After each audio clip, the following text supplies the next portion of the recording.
If we had, yes, donate to the school, $ FDMG school on your Cash App. $ FDMG school on your Cash App. $ FDMG school on your Cash App. $ FDMG school on your Cash App. If you need to mail in your donation, make it payable to the FDMG Academy, P.O. Box 9634. P.O. Box 9634. P.O. Box 9634, Wilmington, Delaware. That is Wilmington, Delaware, 19809. We appreciate $1, but we would rather have 10. We appreciate $20, but we would rather have 50. We appreciate $50, but we would rather have 100. We appreciate $100, but we would rather have 200. We're trying to renovate a school, brothers and sisters. We're trying to renovate a school. We're not fixing a flat tire. We're not fixing a flat tire. We're not opening up a penny candy shop. We're not selling water ices, okay? We're not selling hot dogs. We're renovating a school. Do you understand? Do you understand? So please, brothers and sisters, give what you can. We're building an institution, okay? We're trying to give our children a chance that we didn't have. That's what we're doing. I don't have to pin it because I done already told you what it is. Don't be lazy. $ FDMG school. Don't be lazy. $ FDMG school. Before I continue with my message, thank you, Sister Avanti, $10 coming on the Cash App. Thank you, sister. Next time, make it 20, but thank you for that 10. I know you barely had that. Thank you, sister. All right, everyone, thank you so much for tuning on. And I just realized I got a typo in the poll. I apologize for that. Can't correct it now. We'll keep going. All right, we got quite a bit to get into. Let's go. FDMG is coming. FDMG is coming. FDMG is coming. It's coming. Hold on. Yeah. Nah, I got this. I got this. FDMG is coming. FDMG is coming. FDMG is coming. It's coming. It's coming. It's coming. It's coming. It's coming. It's coming. It's coming. It's coming. Oh, it's coming.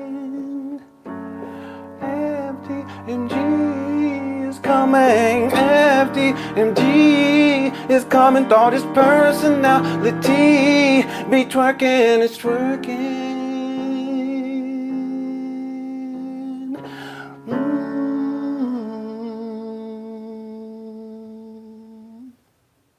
All right, welcome back, Robert. Thank you so much for tuning on. How's it going, Latoya? Thanks for tuning on in. Zarumba Babel. Pharaoh Umar ain't got no shame. One time Umar said he was a descendant of Pharaoh Ramses. I kid you not. This guy, he out there. How's it going, Fry Guy? Thank you so much for tuning on in. They want to quick chat. Drea, how's it going, sis? Welcome. I'm not going to keep you long. I want to get, because really there's one video I wanted to get to, but I'm not going to waste time with it. It's a Black Parent Teleconference. I don't like doing those because parents called in telling all their business. Umar gives horrible advice. The one I wanted to get to, I remember we were skipping through because I pulled it up before. And Umar, he had asked the question, when does a school year start or end? Something to that effect. And I said, wait a minute, if you're a school psychologist, wouldn't you know when the school year starts and when it ends? Well, that's because he's not a school psychologist. He's just smoking mirrors. You know, he claims he's all these things. He claims that the school's going to open. Now he's saying in 2026. He said 2013, 2014, 15, 16, 17, 18, 19, 20, 21, 22, 23, 24, 25. Now he's saying 2026. It just keeps going on and on and on. When will it end? I don't know. Okay, I have no idea. What I like to get to today, because that was an interesting comment. I want to read that comment to you all. And this deals with the accreditation issue.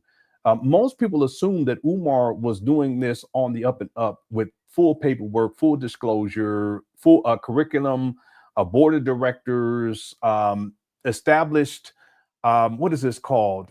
With the state of Delaware, the Board of Education with the state of Delaware, to register his school. Okay, and it would need to be under what he registered with the IRS. He has a lot of different names for FDMG that he's used over the years. Let me see. It's what is this? I'm looking for, let's see, IRS. Let's do it this way. It should come up. Yeah, here it is right here. I was looking at this earlier. So it should be registered under FDMG RBG Leadership Academy. And I've looked on the website for the Board of Education for Delaware, and this does not appear. I could not find it. Now, I want to issue a challenge to anyone out there, because this is a key point that we're going to get into as we get into this. It shouldn't take too long, too.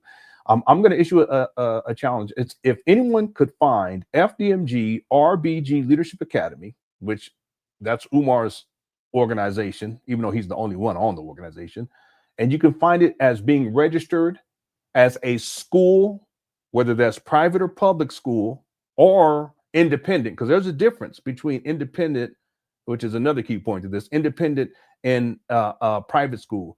Not all private schools are independent. Did you guys know that? Independent is something totally separate. And I got to remind myself to matter of fact, let me make a note right here, because Umar's conceptualization of FDMG, it's changed. It was supposed to be a parochial private school, because he said this will be a private school, and yes, you will pay in order for your children to attend, but he's changed that. Now he's gone independent. That's another step, okay? But I'm going to explain to you all what Umar's conceptualization is of an independent school, because initially it was supposed to be a parochial, it was supposed to be a religious school, and EFOB was going to be the religion. Okay, Umar, he shifted that. It was supposed to be a private parochial, and then it becomes an private independent school. But the key, independent is key. But the other key to this, to understand the significance of FDMG being unaccredited, is the fact that Umar has, even to this day, I have not found it. I'm going to issue a challenge. Umar has not registered FDMG RBG Leadership Academy with the Board of Education in the state of Delaware. That's a problem. Now, I'm going to issue a challenge. If anyone can find that during this live stream or anytime in this video, because I'm willing to correct myself later, because I just couldn't find it. And I've looked in the past, I looked today. If you can find FDMG RBG Leadership Academy registered with the Board of Education in Delaware, and you post it below on one of these videos, on this video in particular, post it or email it to me at LenonHonor@yahoo.com. I'll send you a $20 cash app. I'll send you a $25 cash app. Okay, so it'll be worth your time. All right, that's another key component to all of this. Okay, and I'll explain why this is all relevant as we get a little bit deeper into this presentation, because today it is a presentation. I got receipts after receipt. I want to thank everyone so much. Everyone in Cook Worship, thank you so much for tuning on in. I want to thank the mod for handling business. I want to thank everyone who's been supportive. We already got some super chats in already. Thank you so much. Thank you everyone who sent in super chats. If you sent in super stickers, and there's also a thanks option. There was someone named Hakoda who sent in a super thanks. I think that's what it's called. Thank you so much for that. And then I also have PayPal and Cash App. I never really promote it, but that's inside the description of my of this video if you want to support that way. I want to thank everyone for all the support. I think everybody I need to thank. I just want to take that time, take a moment. Could crush that's undefeated. All right. So this issue of Umar, and he has admitted that the school will, and he's admitted it on several occasions. He actually admitted it the first time I heard him admit it. It was on the Breakfast Club. Okay, but then there's another video that surfaced recently. Well, I'm going to play that one today. And it's a more recent, because he's been on Breakfast Club many times, but this is an older Breakfast Club. I can actually give you the exact date and all that stuff, but it's not really necessary. Let's see. Okay. Thank you. Black Anonymous sent me something. Maybe you have the receipt. Let me go check. Let me go check right now. Okay. Because I could not find it, and I've looked many, many times. Let me see here. Oh, this is the Black Anonymous blog spot. Let's see here.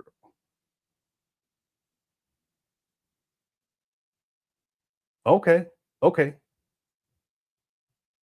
All right. I'll present this to, if you don't mind, I'll present this during this live stream. Okay, for everyone to see as well. Okay. So let me do this. By the way, the 2024 tax year for Umar to file with the IRS to keep his tax exempt status. It hasn't come out yet, but I thought I saw for 2023 he had on there over $200,000. He's been collecting money for over 11 years now. He's still crazy money for nothing. Okay? He's still telling people he hasn't even raised $1 million. He's such a liar. Okay, I'm gonna make sure that we take the time to read through that as well. Thank you so much for that. Shout out to Black Anonymous, one of the old, and I do mean OGs in this Umar Johnson saga.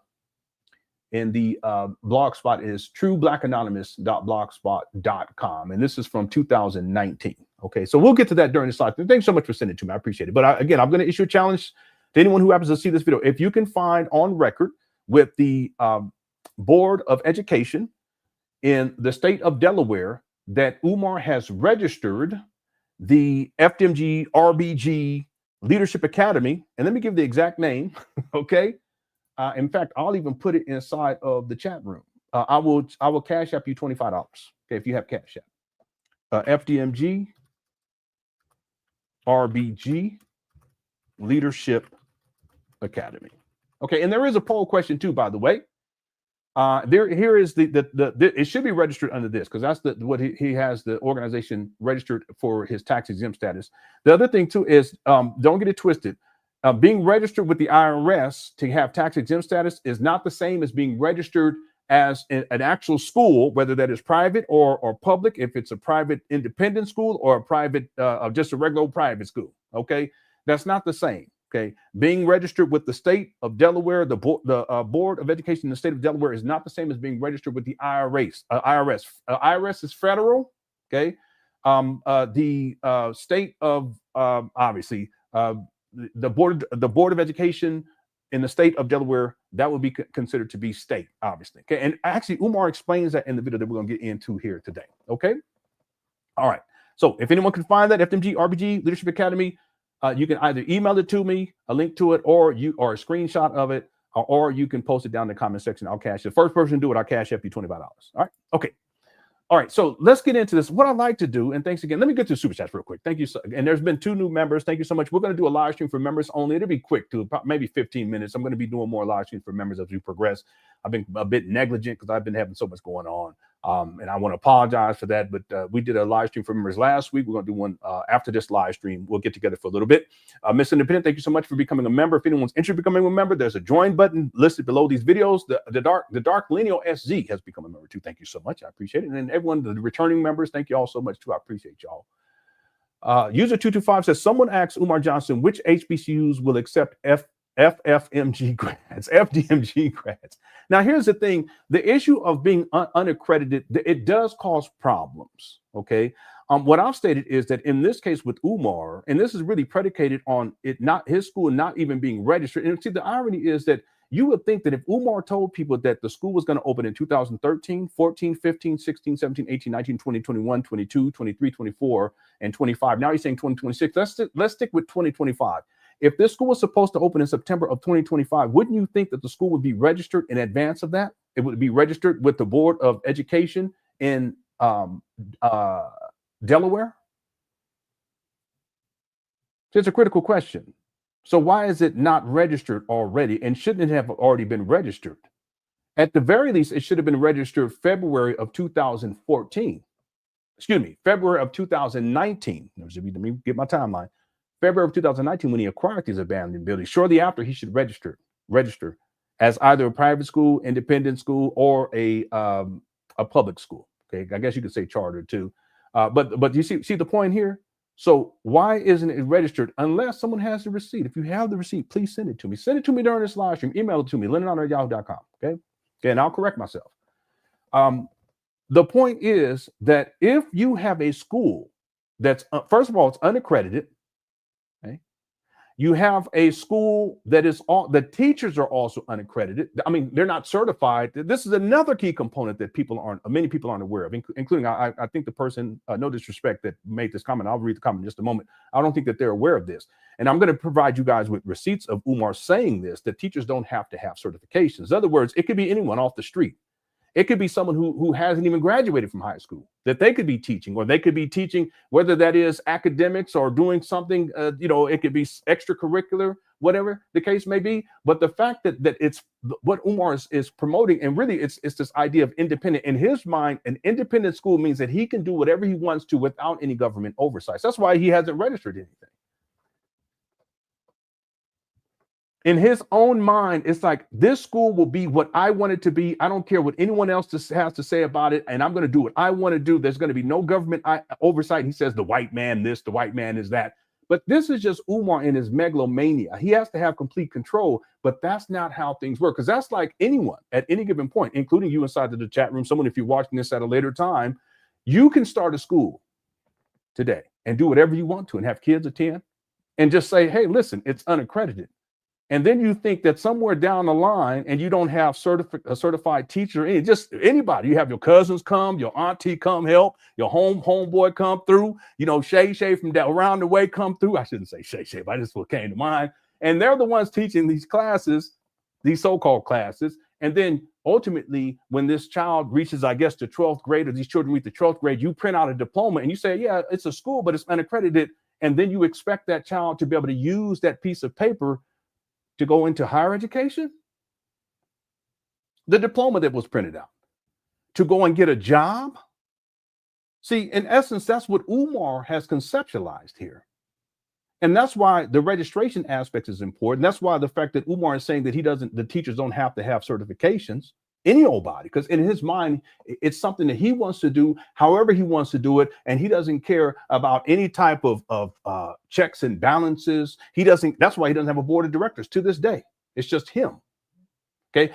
There's not going to be any government oversight whatsoever. And he's going to do whatever he wants to, however he wants to. And then people assume, I should say, that somehow when he prints out those diplomas from an quote unquote unaccredited school, that child is going to be able to go into higher education or go and apply for a job. It doesn't work that way. And I'm going to show you, I'm going to prove my point during this live stream. So before we get into this, let me read to you all the comment. And I understand where this person is coming from, but they don't have enough information. In my opinion, I don't think they have enough information about what Umar has conceptualized here. And one of the key points is that Umar has admitted that the school is not going to be accredited. And that the teachers who are going to be teaching, they don't have to be certified. In essence, they don't even have to have graduated with a degree. Okay. And then furthermore, that the school it's not even registered, doesn't even have to be registered. Okay. Because if Umar planned on having it registered, even though he may have stated that in the past, wouldn't that have been done already in the state of Delaware back in 2019? What about 2020? What about 2021? What about 2022, 2023, 2024? And here we are in 2025. The school's supposed to open in September, right? Well, wouldn't this already been registered by now? Why not?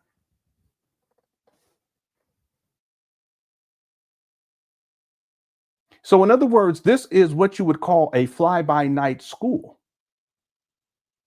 where a megalomaniac is going to have children there and teaching with teachers who aren't even certified to teach.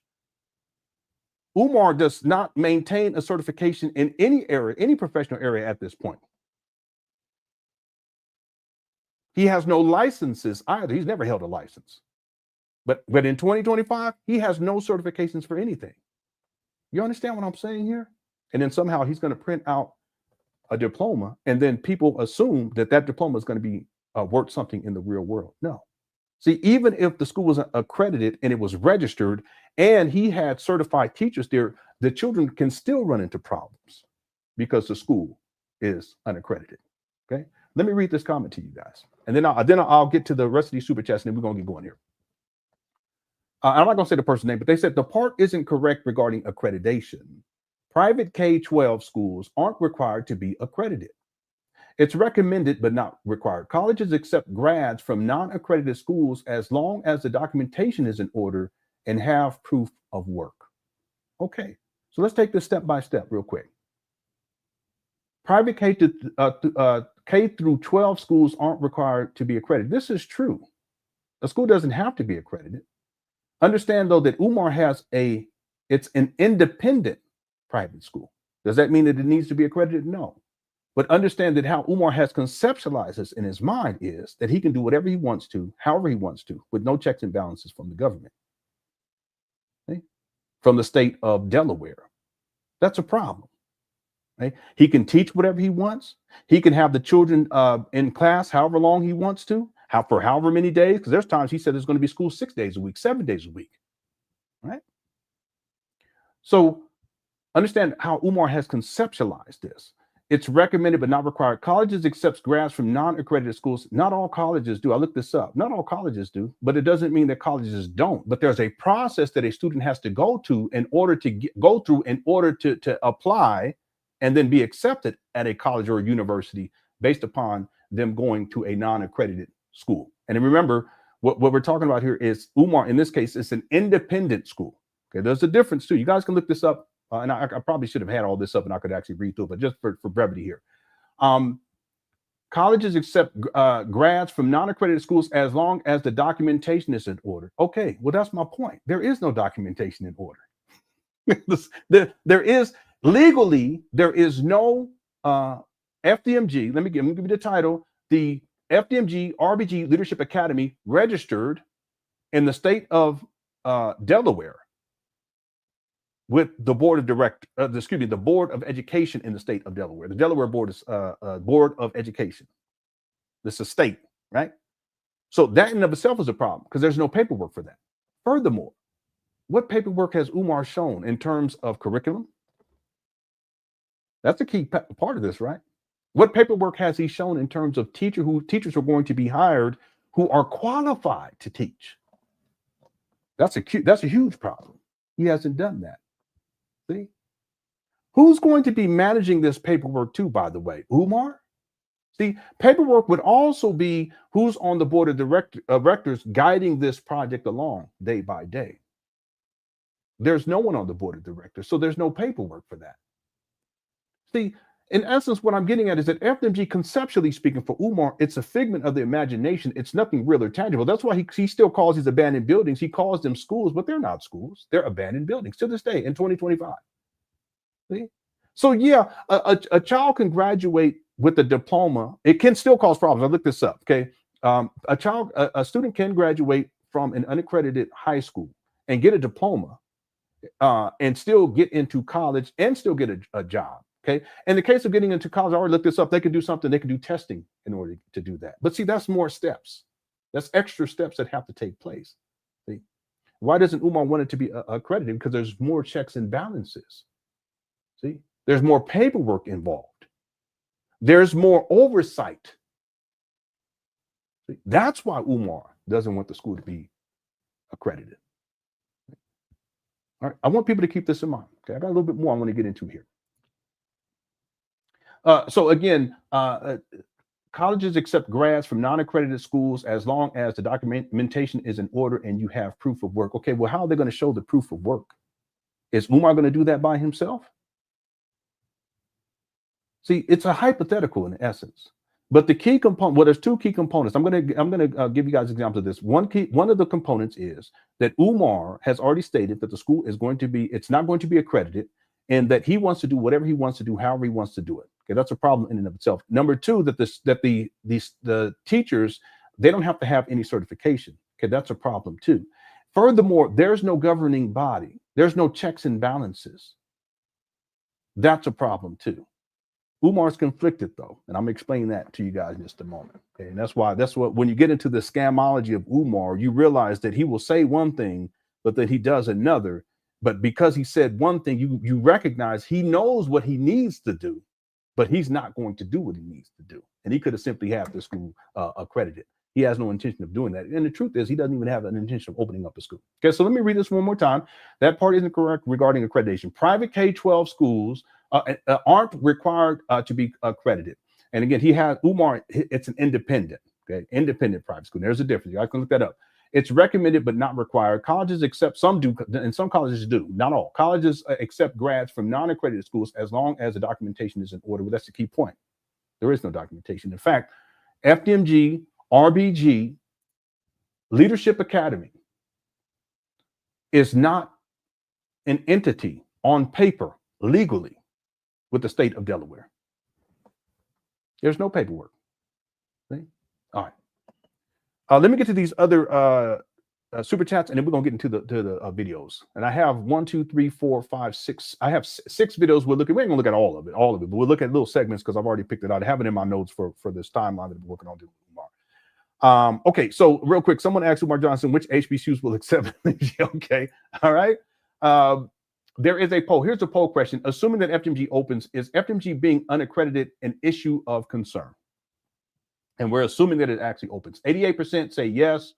11% say no so far. So if you haven't voted yet, go on and get your vote in. I'd appreciate it. Okay. All right. Let me get to this next one. And thanks so much, YouTube5. Smitty Boy says, "What's good, Uncle Leonard? Thanks for another platinum hit. FDMG is coming. Got to make a remix. FDMG is coming with those parking lot pillows." Umar Johnson said, "Yeah. Umar was trying to sell some pillows in the parking lot. I should pull it up. Should I do it? Let me see. FDMG pillows. Let me see if it comes up. I have the actual picture, but I want to show you all the one where he was in a parking lot. No, it's not coming up. Yeah, he was in the parking lot trying to get these." He's slanging these pillows. I'll tell you what, I'm gonna try to find it before we close out. I have it because I have it inside of a folder for images. I just got to find what year it is. It's amazing because that's one of the ways I guess Umar assumed that he was going to be able to finance this project and just selling things, selling books, selling pillows, selling a documentary that never came out. Okay, selling a book of Rules of Romance. He was collecting pre-orders for that book. Still hasn't come out. He was collecting donations for the documentary that was supposed to premiere in 2014. That never came out. The list goes on and on. But when you have to reduce yourself to selling pillows in a parking lot, you got a problem. Okay, FDMG is not coming at that point. Okay, thanks, Smitty Boy. I appreciate it. And we also had Giannis. Thank you so much. Sent in a super sticker. Thank you so much, Giannis. I appreciate it. How's it going, Black Wolf? Black Wolf gifted a membership for here on YouTube. Thank you so much. Whoever received that membership, make sure you thank Black Wolf. Very kind of you. And then anyone else, just thank Black Wolf anyway. That's very nice. Thank you so much, Black Wolf. Appreciate you. Okay. And then I Wear Dirty Diaper says, a question for you, Leonard. Do you think we need people like Umar to wake us up? I would have still been naive if not for you, common sense, and JT exposing people like Umar. So, and shout out to JT, Pocket Watch JT, and what happened with Common Sense, Brother Eli. And me and Brother Eli, we go back way long time ago. So the question is, do you think we need, and they both do great work, do you think we need people like Umar to wake us up? I think Umar serves a purpose. You know, I think we need everyone. I think everyone teaches us something. And Umar's taught me a lot. I know that sounds weird, but he's taught me a lot. He's taught me the importance of focus because he's so scattered. And if you look at Umar and the trajectory of his life, going all the way back to childhood, when he was shipped off to the military academy, he had discipline there. It may have been that was the first time in his life where he actually had some serious discipline because it was military, it's ROTC. He was shipped off in the 8th grade. I've also heard him say 9th grade. But I'm going to go with the 8th grade. He was 13 years old in 1987. I think once Umar gets out, based upon my research, once he gets out of that military academy, gets out of that environment, he gets into college as an undergraduate, and he goes buck wild. He's still able to focus enough to get his first degree, which was a double major. He claims it's a double degree, but it's a double major. Millersville actually offered. They offer a double majors, but that's not what Umar he went for. He went for, they offer double majors. They also offer obviously a single major, but they also offer double degrees. But it's a lot more work compacted. But Umar he went for the double major, but he lies to people and he says that double major is 2 degrees. It's not 2 degrees. So instead of saying I have 5, Umar will say I have 6. He does not have 6, and that's okay. But Umar, with the narcissism and always misrepresenting himself to make himself appear to be better than what he is or greater than what he is, he has to go with 6 for some reason. The point being is, in my opinion, Umar, when he gets into undergraduate, he goes buck wild. And I have pictures of him too. I can tell. He didn't have the structure. He didn't have the discipline needed. And he wasn't prepared to be out on his own at that time. In fact, he's still not prepared to be out on his own. He has his followers that basically take care of him. They take care of everything, all of his expenses, child support, his tax liens, if he's even paying on those, student loan debt. They're taking care of his housing, his lodging, for him to stay in and out of hotel, motel rooms. They're taking care of paying for him so he can eat. The list goes on, rent cars. The list goes on. Gambling. Yeah. Turning the heat down. The list goes on and on. So what I think is that Umar, he's taught me the importance of focus and to be able to be focused on a goal and finish a task to completion. He's also taught me the importance and really just retrofitting the idea that as Black men, as men in general, but as Black men in particular, we have to do our best for our families. Even if we struggle, we have to be there. Even if we're down and out, I've been there, trust me, that we still have to keep fighting. And Umar, he's never done that. He's been a deadbeat from the beginning, and he's still a deadbeat in 2025. First baby mama, he met her in 1991. She was 21. He was 25. He was a graduate student. She was an undergraduate student. He's put on child support on that baby mama in 2002.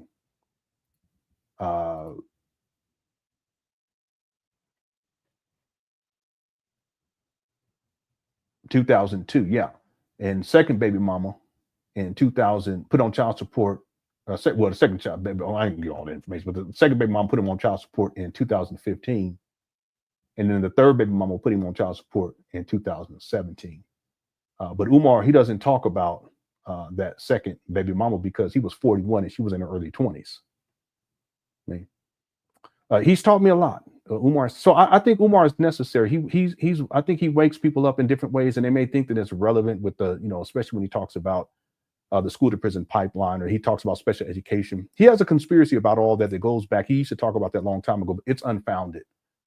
The idea and notion that somehow special education is being used in particular to target Black males to put them on course for the school to prison pipeline is ridiculous, because there are white children and Asian children and Latino children or Mexican children or Indian children, meaning from India. All children who are in special education. So what is he talking about? Well, this is just a conspiracy that he has created in his own mind. Anyway, the point being is, people may find that Umar may giving them a sense of being woken up, because I had a sense about that when I got into the Black conscious space early, and it was not the online Black conscious space. It was grassroots back in 1993, 94-ish. And I thought that I was awoke, and I thought that the people I was looking, they were really waking up. But no, it's just where you're at that time, based upon where your mentality is at that time. You will perceive it to be something that is great or meaningful. But as you grow older and you have more wisdom, you can reflect back and say, hey, that was a bunch of bullshit. It wasn't that big of a deal. Okay. Well, I think Umar has that effect. But in terms of people being able to recognize charlatans like Umar, yeah, I think he does serve a purpose. He serves that purpose. He's a case study for me. He's my niche. There's plenty of other people, but he's the guy that I focused on, and he's the niche the person that I focus on. And I think he's an excellent case study where people can learn a lot about how these types of people operate, and then keep them protected they can keep themselves protected from people, from Umar Johnson, but also people who are like Umar Johnson, who are charlatans. So yeah, I think that Umar, he does have a place. He's done a lot of damage, but we can learn from the damage that he has done. Okay. He's said a lot of horrible things about people, but we can learn about the mentality of a person that would do that. And be so reckless with his tongue in that way. So yeah, I think Umar, he's there. He's here to wake us up on certain levels, not the way that his followers or his cult followers see it, because they see that he's waking them up like some sort of a messiah. Okay? That's delusional. What I'm saying is that he's waking people up as to the mindset of an individual who is a charlatan and a con man, and who will go through any and every length to manipulate Black people in order to get what he wants, which includes money, power, and sex. Yeah, he's waking a lot of people up. Okay, thank you for the super chat. I appreciate it. Black Wolf says, Lenon, after graduating FDMG, you receive a badge. You show that badge at any McDonald's and receive 2 small fries. That's wild. That is wild. You show the badge at McDonald's and receive 2 small fries and a cup of ice. What do you get a cup of ice for? What's the point of getting a cup of ice, though? We winning. Yeah, that's wild. Okay, thanks, Black Wolf. Okay, 2 small fries, a cup of ice. You too funny. All right, thanks for the super chat. And then PP's and Peter Bilts, something to that effect. Umar is really delusional. People are have been donating to his imagination. No, and that's true. This is all his imagination. Yeah, you wild. Yeah, Hamburger University. Okay, let me get out the chat. What's up, Atomic Reflection in Sumerian?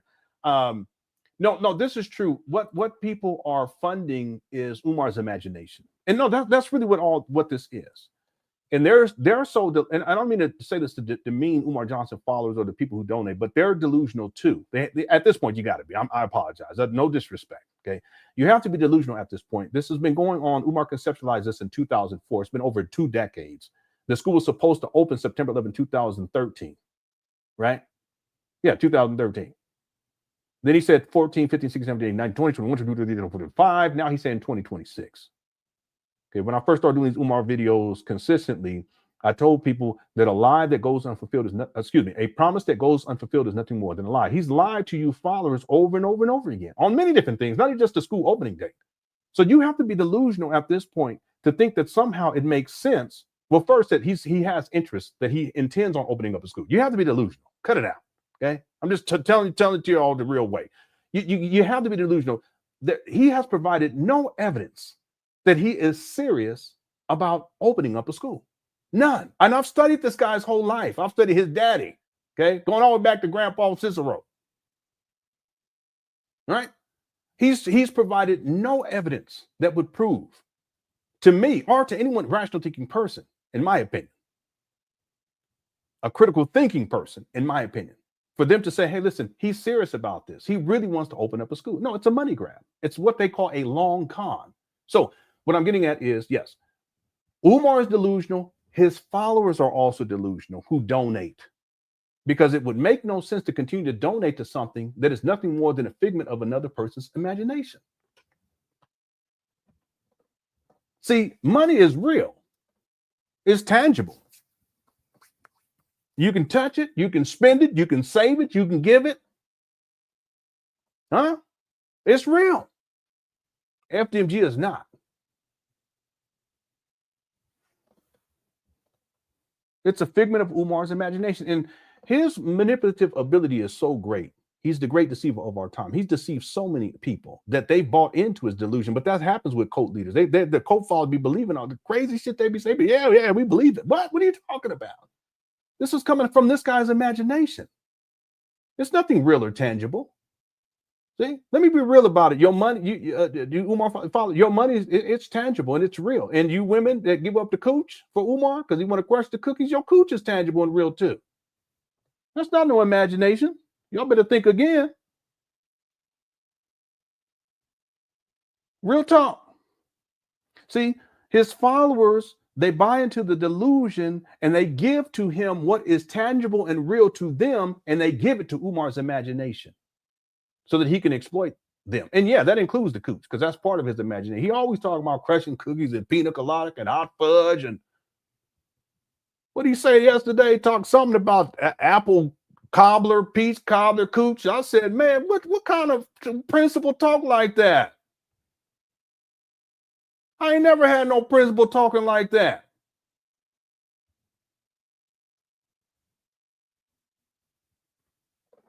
That's P. Diddy talk. Baby oil, yeah, this kind of, yeah, we need it. Yeah, come on now. Anyway, they have, and this is true, they've been donating to Umar's imagination.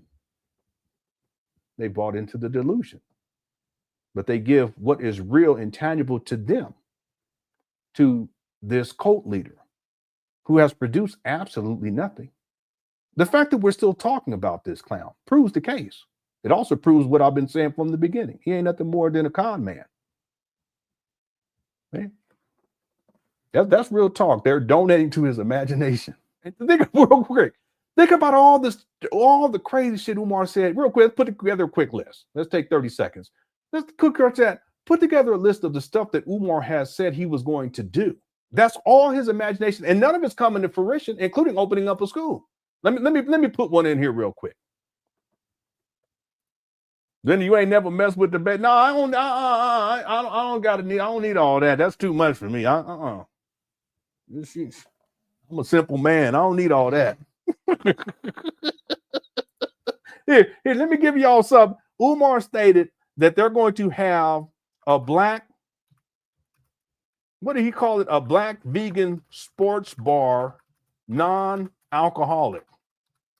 And y'all gonna pay for it too. He called it a black conscious vegan sports bar, non-alcoholic. And this was after he purchased these abandoned buildings, didn't have no more money left. He said, yeah, we're looking for another building because we want to open up our very own family. We want to open up our very own black conscious vegan sports bar, non-alcoholic. What you talking about? See, that's Umar's imagination. And people donate to his imagination. See? A school, a zoo, a gun range, and the astronaut school. He never said astronaut school. Stop playing, Cindy. Y'all play too much. He didn't say no astronaut. He did say that they were going to build an observatory on top of the roof to see the surface of planets. Okay. Yeah, he said a dirt bike team. I was going to like one. He said a dirt bike team. No, Rules of Romance book doesn't exist. The school. Yeah, the dirt bike team. Umar was going like this. We're going to have a dirt. I said, boy, if you don't stop. That's all his imagination. Okay. Horse. Black Morrow. One time, Umar said that they're going to have horses as mascots and they're going to be a horse in every single classroom. How are you going to have horses inside the classroom? These horses are going to be up against the wall like this, looking side-eye and shit. These poor horses, that ain't right. Shitting all over the place. These kids going to come home smelling like horse shit. Come on. But real talk, that's what Umar said. He said they're going to have horses in every classroom. Who comes up with that? That's crazy. See, that's the imagination. A zoo, a helicopter, a yoga studio. Yeah. Yeah, I am. I ain't into all that freak off stuff. You know, people can get, you know, a little imaginative, but all that crazy freak off, that's too much for me. I'm old school. You ain't women. I don't mean to be like that, but you ain't got to be putting all the extra stuff on and all that. I don't need all that. You put all that on so I can take it off. Let's just get to it. Okay, I'm gonna take my time. Trust me, once I'm gonna take my time. It ain't gonna be about 2 minutes, 40 seconds before it's over with, but I'm gonna take my time. All right, let me stop playing. Let's see. Teach them how to fly helicopters, and he also told them that he's gonna teach the kids how to fly airplanes and how to float ships. In fact, one time Indigo Goddess Umar said that he was recently in contact, and this is not too long ago. He said he was recently in contact with what are the black fighter jets from back in the day? Not the Red Tails, but the other one. But he said he was in contact with one of them or someone who knew one of them, something like that. And they were going to come and help teach the boys how to. I said, this guy is nuts. Just see, sometimes he be lying and he be lying and he be making up stuff too. The imagination. Well, what's the I can't remember what anybody know what I'm talking about? I think it was World War II, World War I or something. Yeah, Tuskegee Airmen. Thanks, Aries. Umar said, how's it going, Bougie Vampire? Umar said, no, you're right, Aries. Umar said that he was in contact with the Tuskegee Airmen and they were going to be helping to teach the children how to fly airplanes. You can't said, get your boy. You can't make this up. That's what I'm saying. Don't do that. That's what I'm saying. His imagination is out of control. And people, they send money for this. It's crazy. The Tuskegee Airmen. Yeah, dormitories. Hey, how's it going on, Kill? A sewing. I ain't heard him say a sewing team. He may have. I never heard that one. I wouldn't be surprised though. Anyway, that's why y'all keep saying a space program. Yeah, Jimmy Jamboree. Umar said the FDMG farm. Yeah, might as well. Yeah, he was high at the time. Yeah. No, he didn't say FDMG dentistry. One time he said FDMG credit union, though. He said a credit. Can you imagine this guy? Yeah, and it was just my imagination running away with me. Yeah, yep. Documentary. Yeah. A garden. Yep. Yeah, he a medical center. He was going to be a full hospital. This guy, Rambo, yeah, it's true though. Rambo train. He called them Black Rambos. No, he didn't say nothing about no song. Let's get focused. Let's get back, because I have a whole presentation. Y'all got me going all on the wall, off the wall, submarines. Yeah, horses. Yeah, they do, especially you got them in a small space like that. It's gonna be riding helicopters. Yeah, he did say midwifery classes. All right, but y'all see the point. Evidently, they got to have a landing pad somewhere. How's it going, Kiara? Okay, let me get out this chat room because I'm gonna be up in here for a month. What's up, Identity with Help? I'm surprised all the kids don't get white bunnies. No, don't do that. Yeah, he said he's gonna have a sexy office as well. Okay, all right, let me get out this chat room because I got blown off. Somebody said mental. Yeah, he did say that. He said he's gonna have a mental for the. He's called. I ain't want to use that word. It's a racial epithet. The Granny Archer team. All right, let me get up out of here. All right, so that's the whole point I'm getting to. I got blown off, but you're right. People, Umar is really delusional, and people are donating to his imagination. Real talk. Okay. Thank you for the super chat. Biggie says it's my birthday, 69, and doing fine. How's in the cookie? All right, let's everyone, let's sing happy birthday to Binky. Happy birthday to you. Happy birthday to you. Happy birthday, dear Binky. Happy birthday to you. All right. Let's give some happy birthday well wishes to Binky. 69. All right. You getting there. I'm getting there too. I ain't gonna lie. All right. Be thankful. Be thankful for every single day. I appreciate it. Happy birthday, Binky. User 2, and thanks for super chat. User 225 says, why haven't more Umar Johnson supporters spoken out? That's a good question. Because there are plenty of them out there.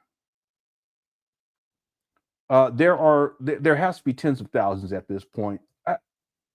I think that for some people, it just depends. I think it's a case by case situation, because some people, probably the embarrassment, they don't want to deal with the embarrassment of it. Some people, they've been let down and they don't even want to talk about it. There's a lot of people who believe in Umar. You know, they supported him financially. They defended him online. They defended him in the real world. And when you come to grips with the fact that Umar is nothing more than a con man, and that they got, as we used to say, he conned him. He's the great deceiver of our time. That's hard to deal with. You know, there's people that I used to promote and support, and I thought that they were one thing, but then I realized that later on that they were something totally different than what I thought. And that's not easy to deal with, because you realize that you're susceptible too. Anyone can be susceptible to being fooled by someone. Even those of us who have critical thinking skills and who may be somewhat intelligent. The thing is, these days I'm in a whole different space. So I've been at this long enough to where I can kind of tell, it's hard to deal with that though. And then to be able to come out publicly and speak about that, it can be embarrassing, and then we all have egos. I have ego too. I think there are people that they will let down, someone that they believed in. And it's hard to grapple with that. That's the point. I mean, I'm not making excuses, because it's not my place to say that people should speak out about Umar. I think it's up to them. I think it would help. It would help to spread the word about this guy. But I think different people have different reasons why. There's people who they don't want to talk about Umar because they've been intimate with Umar, and he has enough of their information to wherein they don't know how he may react or how he may respond. Look at how Umar treated his daughter. Look at how he treated and the types of things that he was saying to his baby mamas and threatening and all that type of stuff, threatening them. I'm sure that there are people who dealt with Umar. They know how he is behind the scenes, and they just don't want to come forward and say anything because they know how Umar is.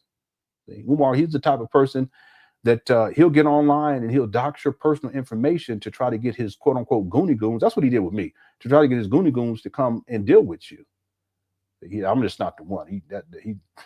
I bet he wish he could take that back. Goofy. So that's what I think. I think it's a case-by-case situation.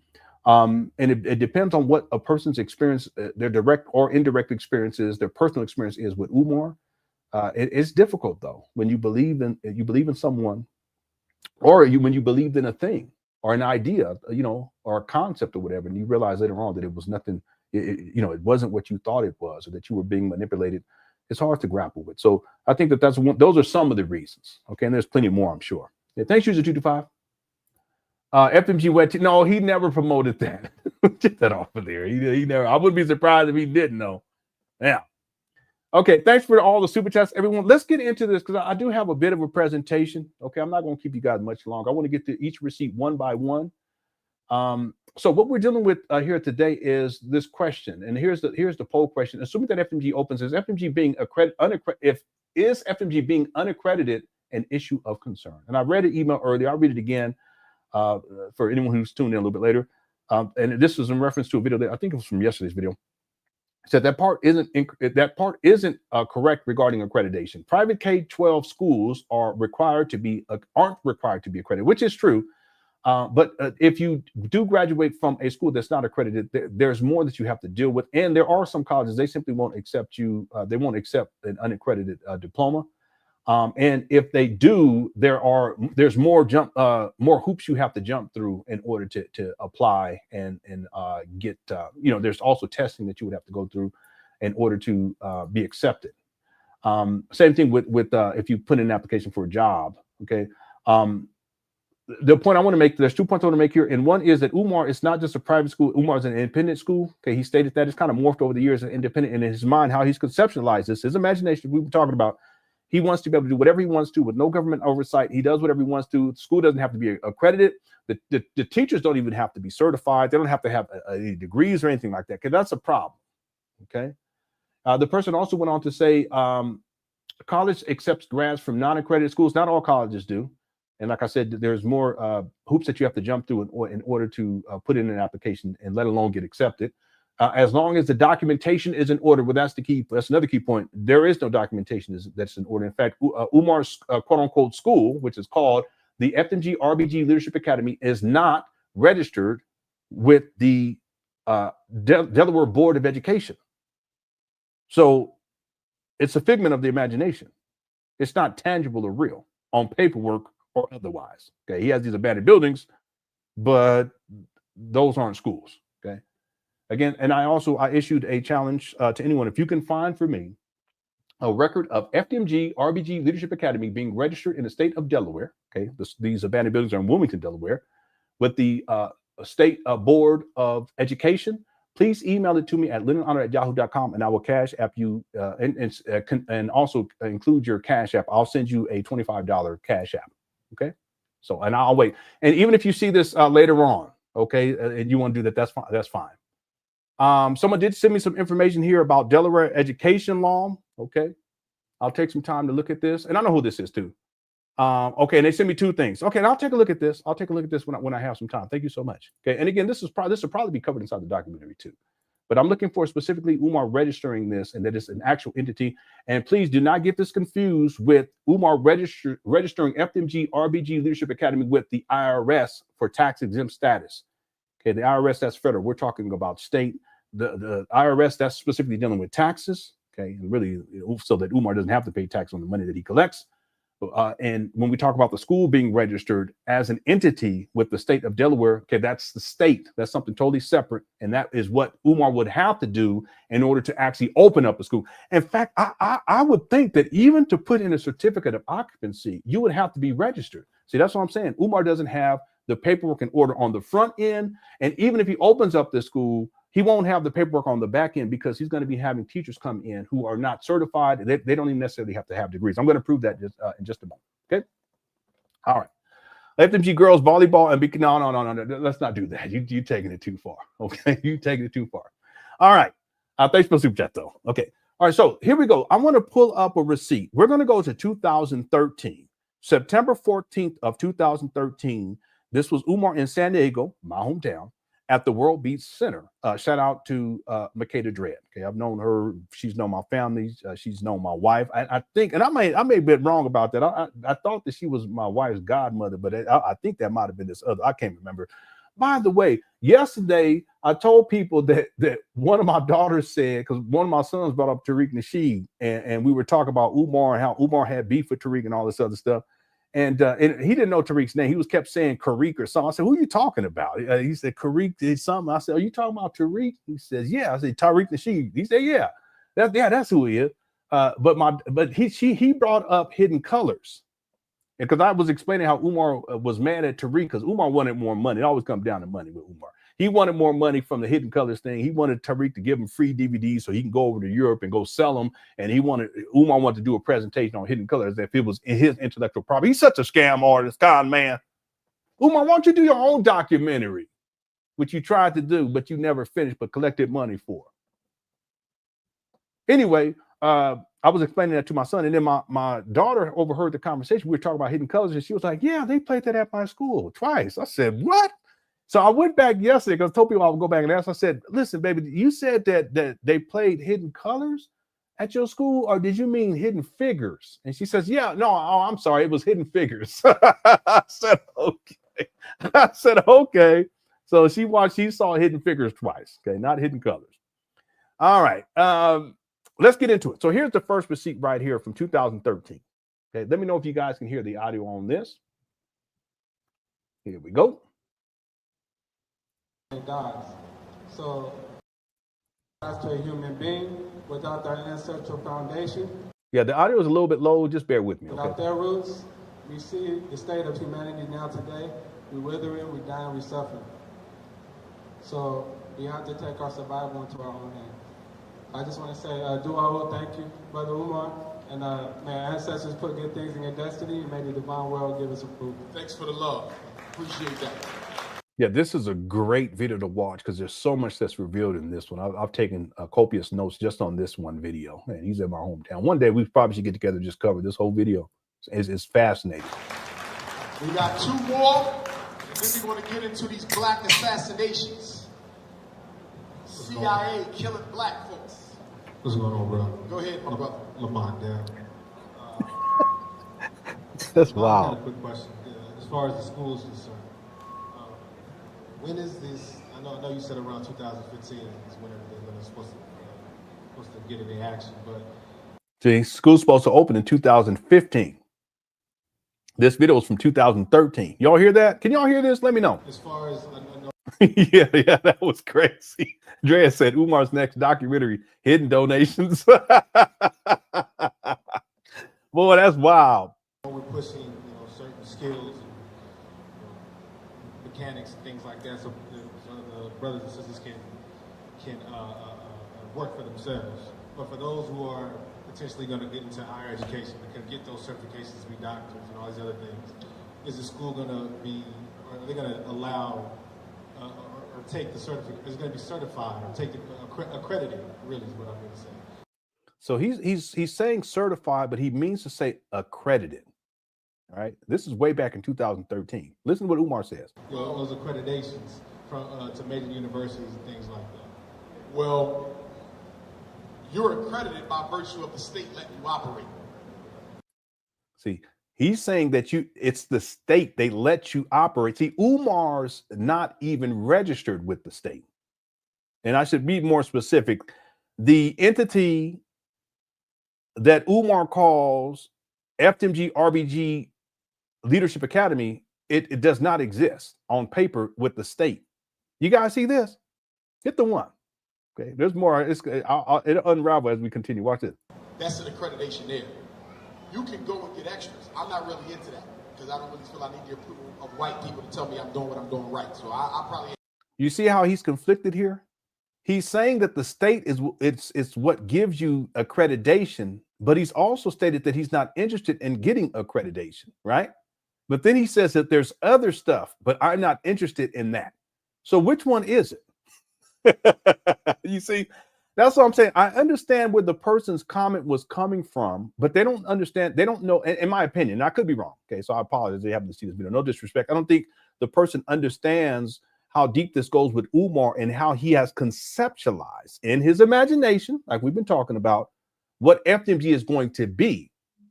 Right? Let me replay that part, because he actually he contradicts himself as he answers the question. Whenever they're supposed to get any action, but as far as yeah, can you guys hear Umar? You should be able to hear Umar pretty well. Okay, you can't really hear but I'll tell you guys what the commenter is saying, the person who's asking the question, but you should be able to hear Umar well enough. I hope so. I know we're pushing, certain skills and mechanics and things like that. So you say you're supposed to be pushing certain skills, mechanics, and stuff like that. Brothers and sisters can work for themselves. But for those who are, so that people can work for themselves, but for those who are, they want to get into higher education, like going to college or going to university, or community college for that matter. Certifications to be doctors and all these other things. Is the school going to be? Are they going to allow or take the certificate? Is it going to be certified or take the? He's saying the school going to be certified, but what he means to say is accredited. Accredited, really, is what I mean. Okay, he says that they're accredited. Okay, now listen to Umar's response. Those accreditations from to major universities and things like that. Well, you're accredited by virtue of the state letting you operate. Okay, so he's accredited. You're accredited by letting the state let you by the state letting you operate, right? That's an accreditation there. You can go and get extras. I'm not really into that. But you can go and get extras. What does he mean by that? Because I don't really feel I need the approval of white people to tell me I'm doing what I'm doing right. So I probably ain't gonna look for nothing more than that. See, so he's no state, no federal, no checks and balances. He doesn't have a board of directors, no oversight whatsoever. You guys see what Umar, and this is what he's conceptualized in his mind. He's conflicted though too, as he's trying to explain this away. But what we're getting to here is that Umar, in his own mind, it's just this school is something that he's going to do however he wants to with no oversight whatsoever. And then ultimately he's going to print it. That's why the school is not registered with the Board of Education to date in 2025. Okay, again, this video is from 2013, but the point is that if Umar was collecting money for the St. Paul's College in 2014, he should have already been thinking about filing paperwork or what have you. Then by the time we get into 2019, he would be able to implement that right away when he acquires his abandoned buildings in Wilmington, Delaware. You all see my point? But Umar didn't do that in 2019, 2020, 2021, 2022, 2023, 2024, or 2025. And amazingly, the school was supposed to open in Wilmington, Delaware in 2020, 2021, 2022, 2023, 2024, 2025. But Umar never even registered the school with the state. Now, the point is that this is why having an unaccredited school that's not even registered means that there is no school. So therefore, to print out a piece of paper that has a diploma is it means nothing. Anyone could do this, therefore, at any given time. You can, in the Cook Rest chat, Sportsbet, Lady Bell, Sequoia, East B, Ben. I know Ben already did it, but I'm just messing with y'all. You could start a school tomorrow, like Umar. And in your mind, you think that you're going to be able to do whatever you want to, however you want to, no government oversight, nothing. It's just you. There's no board of directors or anything like that. And then at a certain point, you even have teachers come in that they're not even certified to teach. Okay, you have your cousin, your aunt, your grandmama come through, Earl from down around the way come through to teach. And then after a certain amount of years, you say, okay, yeah, you graduated. I'm going to print out a diploma. And then that child's going to take that diploma and apply for a college. They're going to take that diploma and be able to go apply for a job that requires you to have what they're going to have to do, which is what I've been saying, is now they got to go and do what? They got to go and get their GED, which is fine, I guess. But why would you do that? And at the same time, your parents they're paying Ben $500 a month so that their child can go to this school. They're paying Balls of Steel to fight and Kiara and East B $500 a month. It makes no sense. So that's what I'm saying. The person's comment, I understand where they're coming from, but they have to have the background behind from the mindset, the imagination, the mindset that Umar is operating from. Okay, let's continue with this. Stop. Yeah. I mean, I could print out it's like me printing out a diploma right now. Let's take it even a step further. It's like me printing out a degree from a university. I don't know, the Cookie Crush Chat College of cookie crushing. I don't know. No Diddy, but you see what I'm saying? and then I do. It's in my imagination. I don't register anything. I don't put any paperwork in. Remember, the person says that you have to have your paperwork in order. See? No, there is no paperwork. It doesn't exist. It's a figment of the imagination. And then I go ahead and I print out a degree, and I tell people, yeah, I graduated from such and such. See? It's the same thing. So people be clear about that. See, Umar, these children, based upon how Umar's conceptualized this, after they quote unquote graduate, it's a struggle graduation. Okay, it's just a struggle. He's a struggle graduate. They're struggle graduates. They're going to have to go and get their GED, or there's alternatives too, because I researched this too. There's other alternatives they can do if they want to be able to get a job that requires a diploma or a GED, or if to get into college or to apply, at least to apply. To have a GED or to have a diploma. There's alternatives they can go through. I get it. They're also going to need to do testing. Okay, I get all that. I said, according to the principle of you blacks, you can get accreditation or you can get extra credit. That's what I'm saying. Umar, it's almost, listen, I don't know if this is true or not, Ike, but it almost sounds like Umar don't know what he's talking about. Hit the one. See, it feels, I shouldn't even say feel. In my mind, and I like to think critically. In my mind, it sounds as if Umar is trying to explain something that he doesn't even understand, and that's crazy because if you're talking about you're going to open up a school and you conceptualize this in 2004, then by the time and in 2010 you said it was going to open September 11, 2013. Well, gosh jolly, whatever they said. Why is it that on September 14, 2013, 3 days after this school was supposed to open, King Kong? Why is it that you don't even sound like you understand or know what it means to be accredited? You guys do realize this video right here? See, Umar stated in 2010 that the school was going to open September 11, 2013. This video is from September 14, 2013. Hit the one. He's such a con man.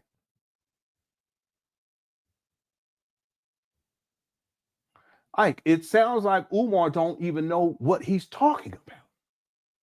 And yet the school is supposed to open 3 days before this. You can get extra accreditation, accreditation, whatever you want to put on it. I don't make me no different because at the end of the day, it's just his imagination, right? It sounds to me like he don't even know what he's talking about. Now, thanks, Ike, for the comment too. The Kara says, "Hold up, we ain't even got shirts yet." See, here, one more thing real quick. We're going to get going. Umar has had FDMG t-shirts printed out. For what? There is no FDMG. That don't even make sense. This is imagination. Like someone said, it is so true. People are donating to Umar's imagination. He's had little, what was it? He had pillows with FDMG pillows. I've seen him with fitted caps that said FDMG on it. What are you talking about? There's other stuff too. There's other stuff in the past. He had these little booklets that had FDMG on it, like these paper things you write on them. He had keychains. What you mean? What you got keychains for? FDMG keychains. You need to cut this foolishness out. That's to give the illusion to people that it actually exists. It don't exist. We got shirts. Umar, cut it out. I remember one day in the school announcement, he had on this tight dress, white dresser, and don't have patches on it. I said, what's wrong with you, Umar? Why you got this inside your mama closet? Well, he wasn't in the mama closet. Was he in the mama closet? No, he wasn't in the mama closet. I'll take that back. But he had patches. He was in with his apartment the last time before he went homeless in 2019, where he flipped that phone. That's where he was at. I know, boy. I said, what kind of man won't dress up in a t-shirt and have on patches that say FDMG and other stuff that don't exist inside of filth? Don't make me pull it up, Cookie Crush Chat. I'm tired of looking at it. Every time I pulled up, as soon as I'm done live stream, I go clean something up. I don't know why. One time the whole house was clean. I played that after the live stream. I was what? Yeah, neighbor. You need anything that needs to be clean? No, we're fine. I said, no, let me come in there because I just watched that video. Which one? The one with Umar. Umar, he flipped that phone. Oh my God. Yeah, I understand. Here, come on. He filthy. Why you gonna have a dress shirt, a white dress shirt on? I know I'm belaboring with patches on it, and the school don't even exist, and it still don't exist. That was in 2019. I ain't gonna play that video ever again. Kiara, we're gonna get some shirts. We're gonna get some shirts. It's gonna be the Cookie Crush Chat School for, I don't know. We got to come up with something. The Cookie Crush Chat School. Thanks for super chat. Umar, the pimp, prophet, and president. Word. Real talk. You ain't lying. Let me break this down right quick. PPs and the Peter Bills. Umar sexually exploits black women. Okay, it's pimp game. He also is pimp game when he tells Sister Avanti next time make it 20 because she only sent in his mind 10. He wants more of that money. Get on that track, ho. That's all that is. Remember that time when I was like, run me them donations, run. I said, what? That's pimp talk. That's what the pimp used to say to the hoe, go run me my money. Get on that track and get the stepping. That's a damn shame. That's the pimp game. Real talk. The prophet, well, that's the cult dynamic. Umar, he talks about how he's the black messiah. You ain't nothing but a hound dog. Cut it out. He said he the black messiah. He said he's the black Christ. What kind of crazy? What are you talking about? That's the cult stuff with this guy. The narcissism, the self-aggrandizement. That's Umar. It's narcissistic. That's what it is. But see, the thing is that he presents, and he has cult followers that believe everything he says, no matter what he says or does, they have an excuse. Some of them grown men. I said, man, what in the world? Running behind this guy's skirt. But he's presenting himself as a prophet. He's posted memes where he people, they'll do an artwork and it reminds me of, like Jesus or something. I said, what? This is weird. You guys are some weirdos. He'll put himself next to Frederick Douglass and Malcolm X. Umar, what are you doing? You ain't got on that. What are you talking about? Umar hasn't produced anything. It's just social media. If Umar didn't have social media, 99% of the people wouldn't even know who Umar is, who know who Umar is today. Real talk.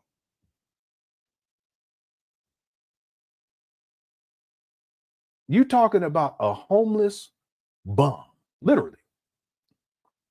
An international hobo, literally, who has been unemployed for over a decade now and has been living off of black people. And yet somehow he's on that level.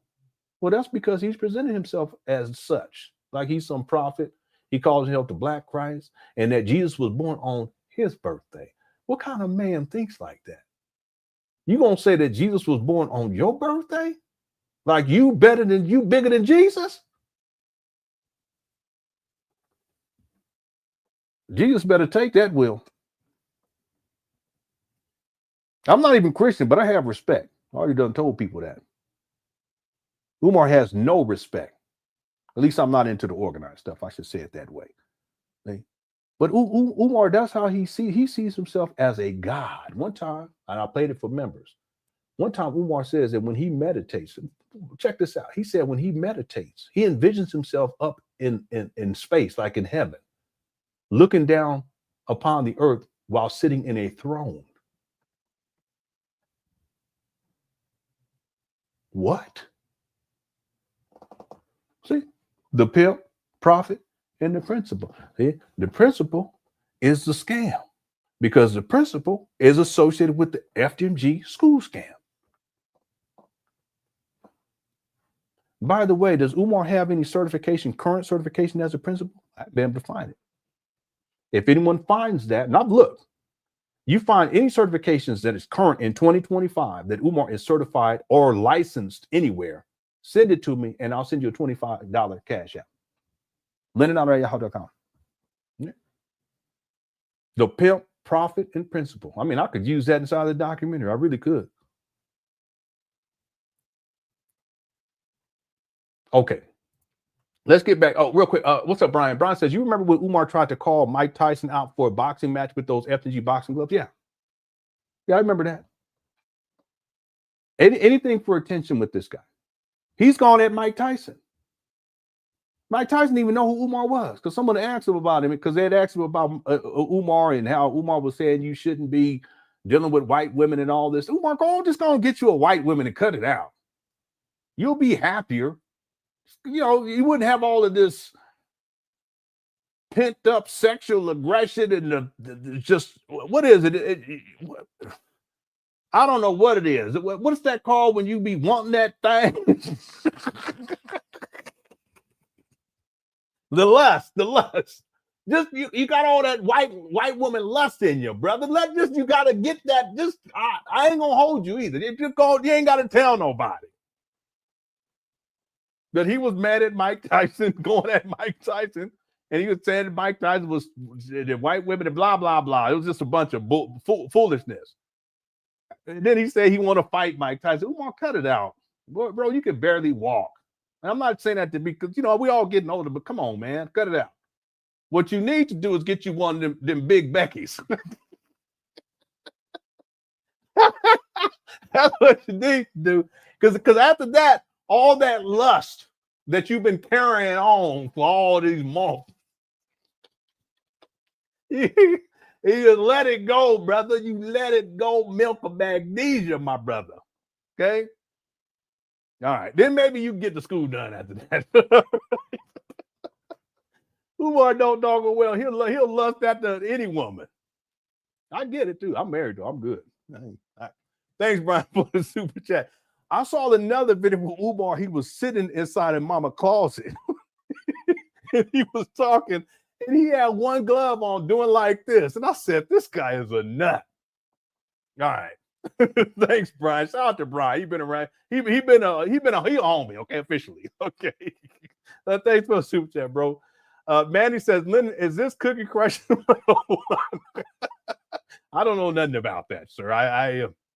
I know nothing about the crushing of the cookies, okay? I got 5 kids. I've had sexual intercourse 5 times in my life. That's it. That's all, All right. Thanks, Maddie. Thanks, Maddie, to the max for the super chat. User 225 says, as if FDMG would teach anything useful, math. Well, that's the thing. Umar's never presented an official curriculum. I even heard him going back about 3 years ago. He was asking people to send him ideas. If you conceptualize this in 2004, why are you asking people in 2022, what do they recommend for a curriculum? And just goes to show you, Umar doesn't have a plan. And that will be part of the paperwork too. See, because the curriculum, you just can't have just whatever you want to. Okay, going back to the comment of the person that made, you can't just teach whatever you want to. Umar in his mind, he thinks that he could do that. See, he even thinks that the school is only going to be for Black boys. You can't do that either. So when the person says you have to have proper paperwork, the school is non-functional, it doesn't exist, and it's illegal. Okay, but see, that's why Umar doesn't want to have the proper paperwork. He doesn't want to have accreditation because there's more oversight and there's more rules and regulations that he's going to need to follow. But even still, what he's conceptualized is no holds barred, if that's a term. He's going to do whatever he wants to, however he wants to.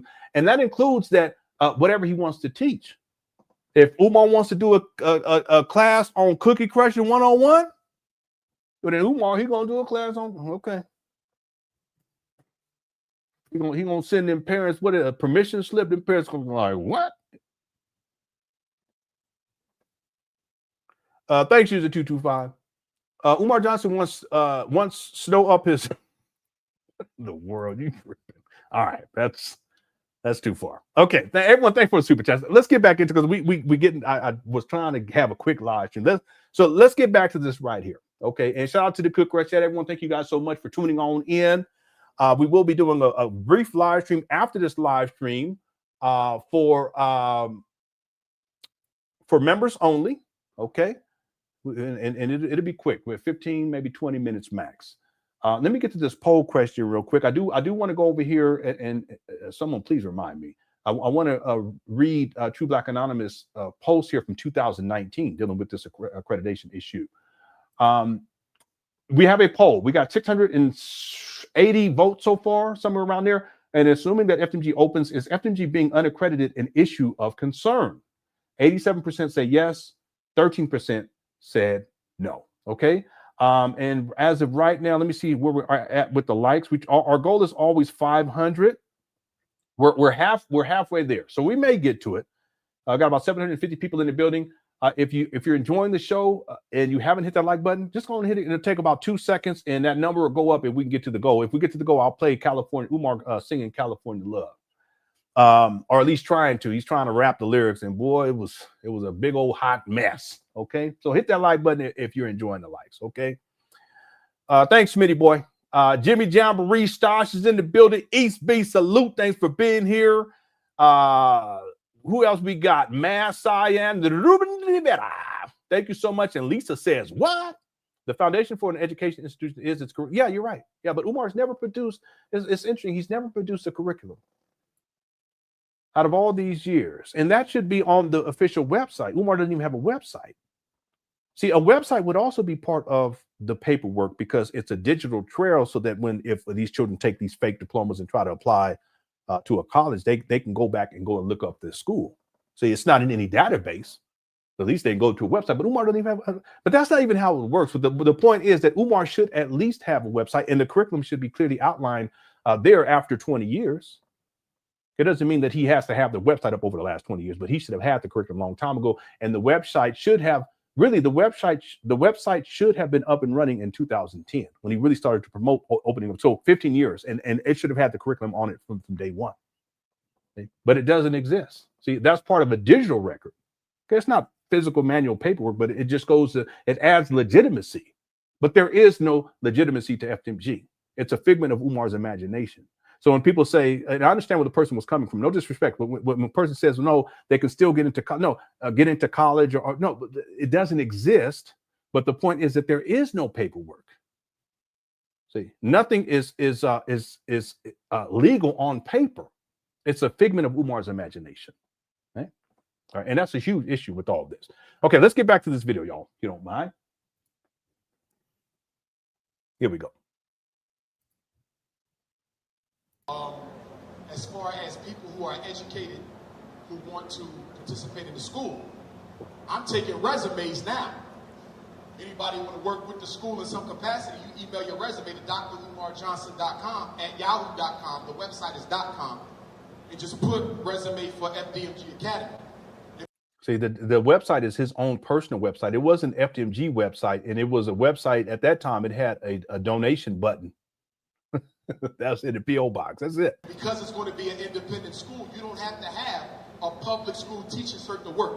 Independent certification is different from public school certification. No. See, he's talking certification. The question was about, see, that's what I'm saying. Umar doesn't know what he's talking about. You guys catch that? The issue is not certification, but let me go back. Watch this. Maybe I misheard him. I'll correct myself if I did. Get into action, but as far as let me go look something up too. Certain skills. I went back too far. I apologize. Like that, so the brothers and sisters can work for themselves. But for those who are potentially going to get into higher education, they can get those certifications to be doctors and all these other things. Is the school going to be?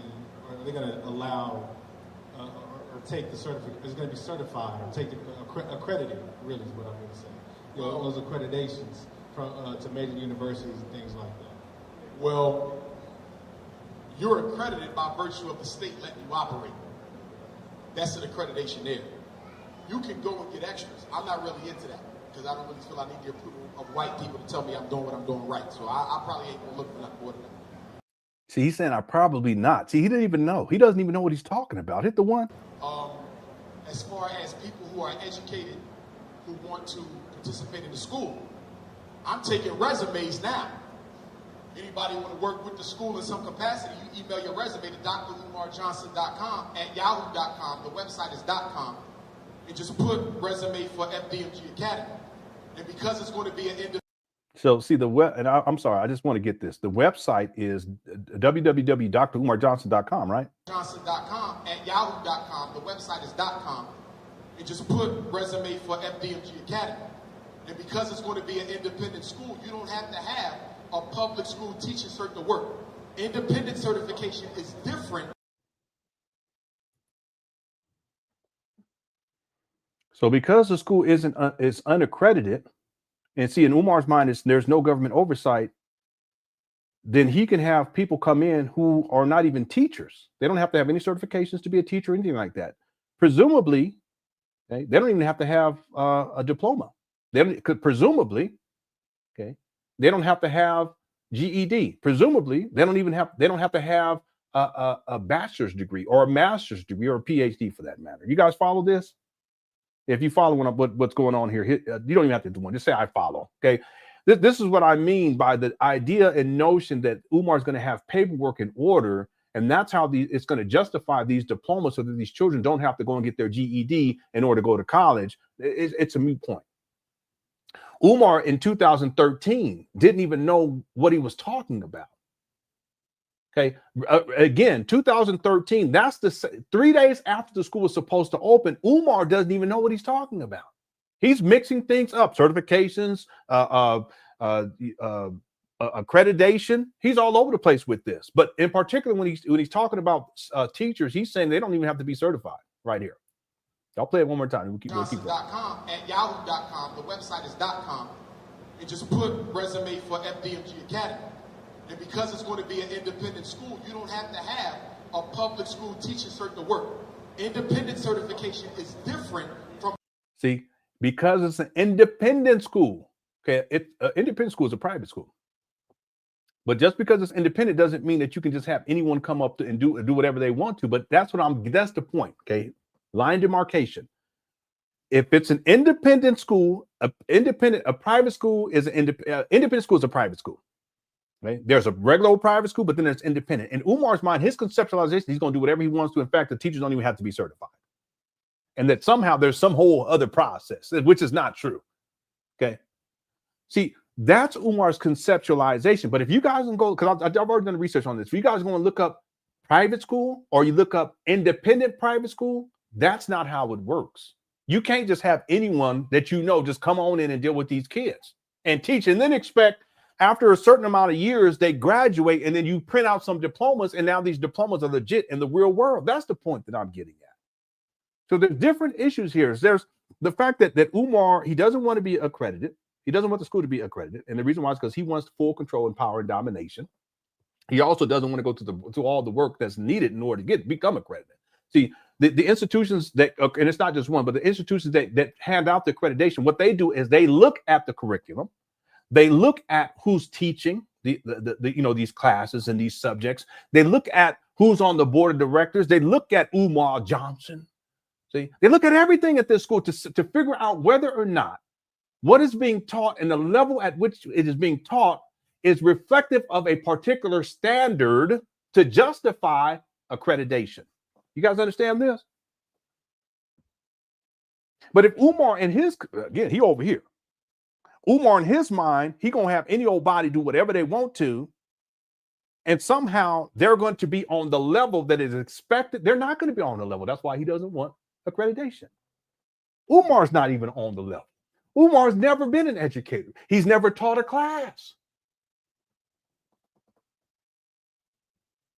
I've yet to find a record, online or otherwise, of Umar being a vice principal or a principal. Do I think that he's been a principal or vice principal? Yeah, I actually think he's been one of the two, or maybe even both.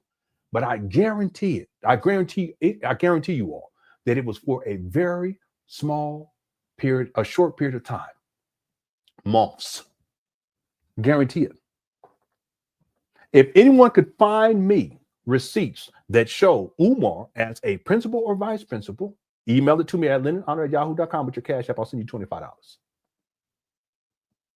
And then I'll get up on and I'll get up on here and I'll share it with everyone. I'll put it in a documentary. I'll wait.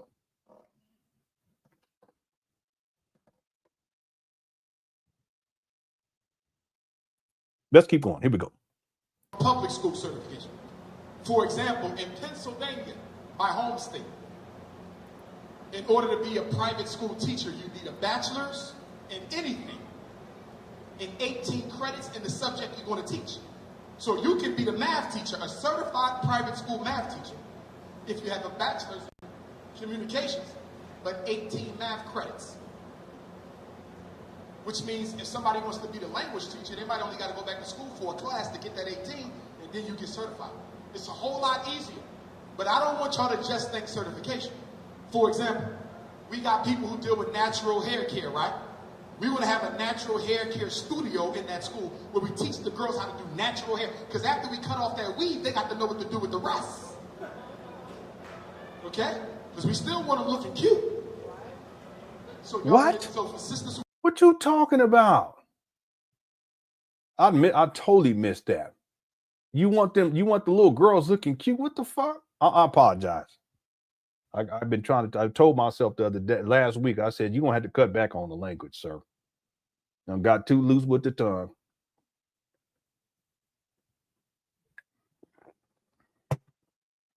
I don't curse at my wife or at my kids. I do say to my older son sometimes. I said, "Boy, y'all need to clean this shit up, please. Just clean it." I get it. I'm gonna do it, Dad. I said, "All right." Come back 4 hours later, son. I told you to clean this shit up. Yeah, I'm about to do it, Dad. I was all right.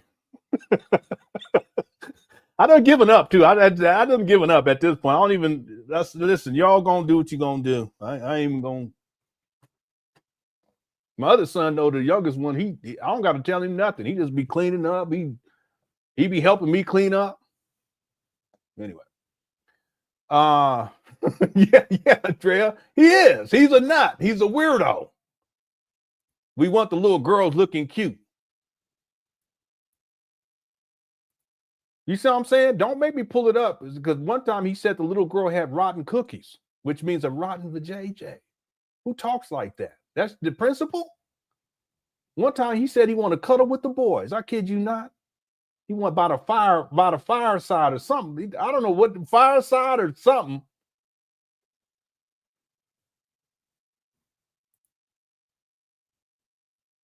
What, you ain't never heard that, lady? Listen, I wouldn't make it up. See, that's the one thing. I don't have to make things up. I can pull it up and play it for you guys right now. I've never lied on this guy. Umar's lied on me. He called me a booty bandit. Listen,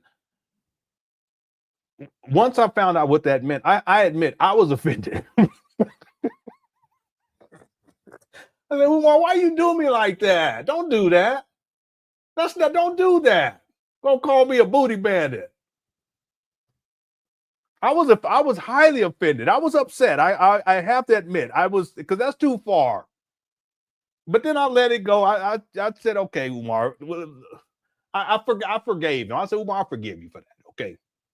So he's lied on me quite a few times. I remember one time I did a video where there's someone who reached out to me, and I can't remember if they said that they were bi. I think they said they're bisexual or homosexual, and they said that they were conflicted, and they were having all these issues with, like, they're telling their parents. There was a teenager, they're telling their parents and all this kind of stuff. And I did a video and I titled it, I think I put, I'm bisexual, I don't know what to do, or I don't know how to tell my parents.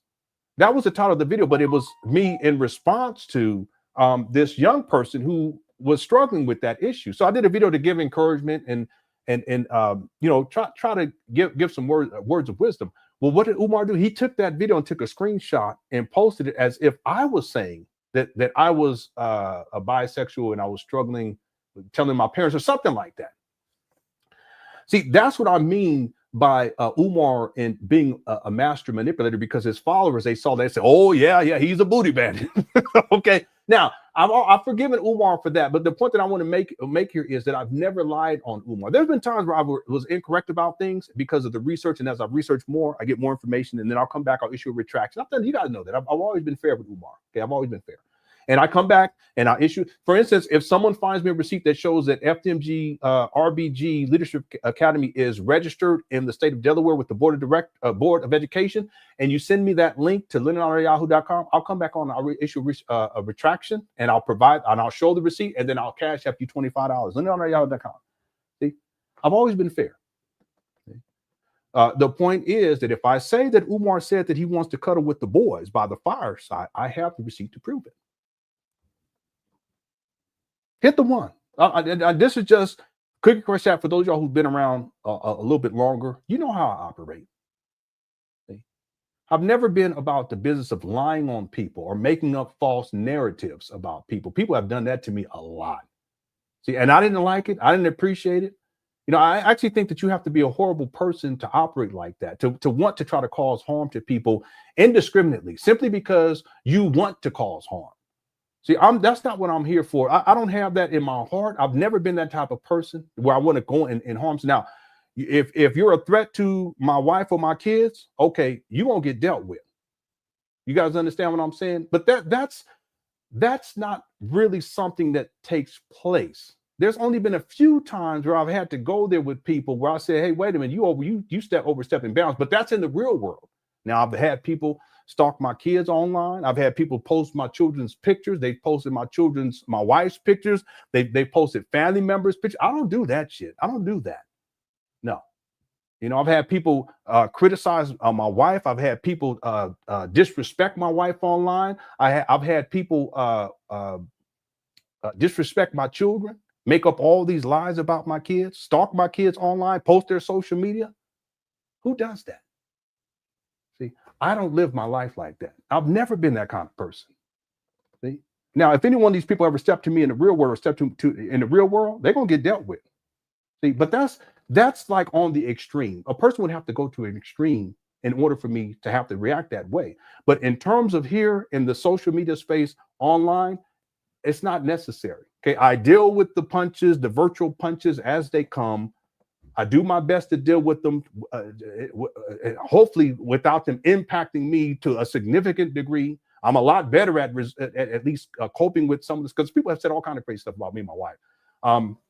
One thing they should say, and I'll get back to it, they should say that me and my wife, we were on Section 8. There's people who's on Section 8. Some of you guys may have been on Section 8. Some of y'all may still be on Section 8. It doesn't make you a bad person. We've never been on Section 8.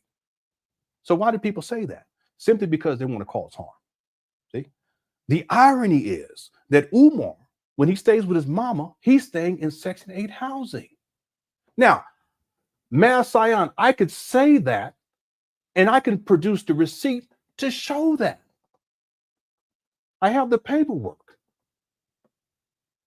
With all the stuff that people have said about me, do they have any paperwork to back it up? I said about my wife, no.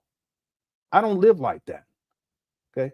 But the point that I'm getting at is that when I say something about Umar, I can pull it up and play it for you all. Y'all want me to play it for y'all where Umar talks about how the little girls has rotten cookies? I can do it. If y'all want me to pull it up where Umar's talking about how he wants to cuddle with the little boys, y'all want me to do that one? Hit the one. I'll wait. 99.9% of Umar Johnson followers have never heard that. Why? Because that was part of the Big Papa podcast. And the Big Papa podcast was a podcast that people paid a subscription for, and people were paying subscriptions, but Umar would rarely put out any content for that, just like umarjohnson.tv or whatever the shit was called. Y'all remember that one? Okay? And people were paying subscriptions, and he wasn't producing any content because to him, it don't matter. He just wants the money. See? So the point that I'm getting at is that because that's exclusive content and most Umar Johnson followers, they're not going to pay for them. A lot of them, they don't send you money for free for nothing anyway. Why am I going to pay for stuff and you ain't talking about nothing? So they haven't heard that. Someone sent it to me. This was years ago. And I was listening to, I remember where I was at the time because I was going to go pick up a dresser. It was a dresser for, I want to say my daughter. Was it for my daughter? Yeah, I think it was for my daughter. I was going to go pick up a dresser. And I'm driving to the location and I'm listening to the audio that it's the MP3 file. I'm listening to it in the car. And Umar's talking. I said, this is weird. All this is weird because he's talking as if the school is already open. This is what remember someone said the imagination. This is Umar's imagination, and the shit that he's coming up with. He's talking as if there is the schools open already, and I kid you not, this guy he's a nutcase, and as if he's standing at a podium, and it's the parent orientation. His children are already enrolled. They already done paid tuition, $500 a month. You got to pay the first year in advance, according to Umar. And the children, and then you have the parents, they're all sitting in chairs in the auditorium, and some of the faculty and staff is behind Umar standing, and he's giving this talk all about the school. I don't even think we've covered the whole thing yet. Y'all want to hear something crazy and bizarre? Won't do it tomorrow. What's today? Yeah, I'm off tomorrow.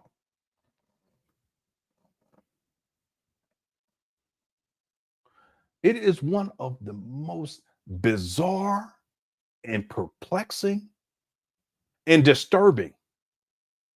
And it's just audio.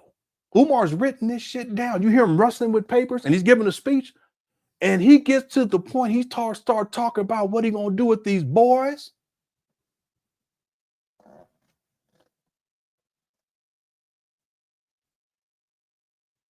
Yeah, one time he said these little girls, they develop thoughtless personality disorders. A thought is a whole.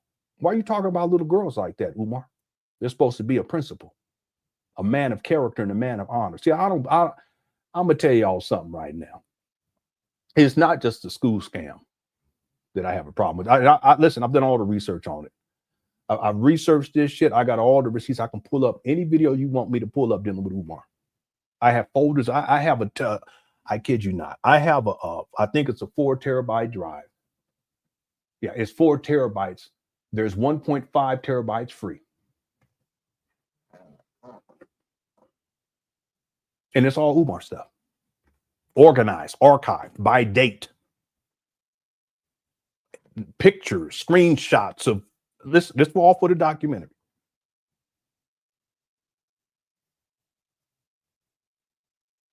I've watched so much stuff, but this right here is one of the most bizarre and disturbing, and it's just audio. And most people haven't heard it. I'm gonna pull it up. I know I said I wasn't gonna keep y'all long, but you guys, if you have, because there's people. If you haven't seen this, hit the 1. If you haven't heard it, hit the 1.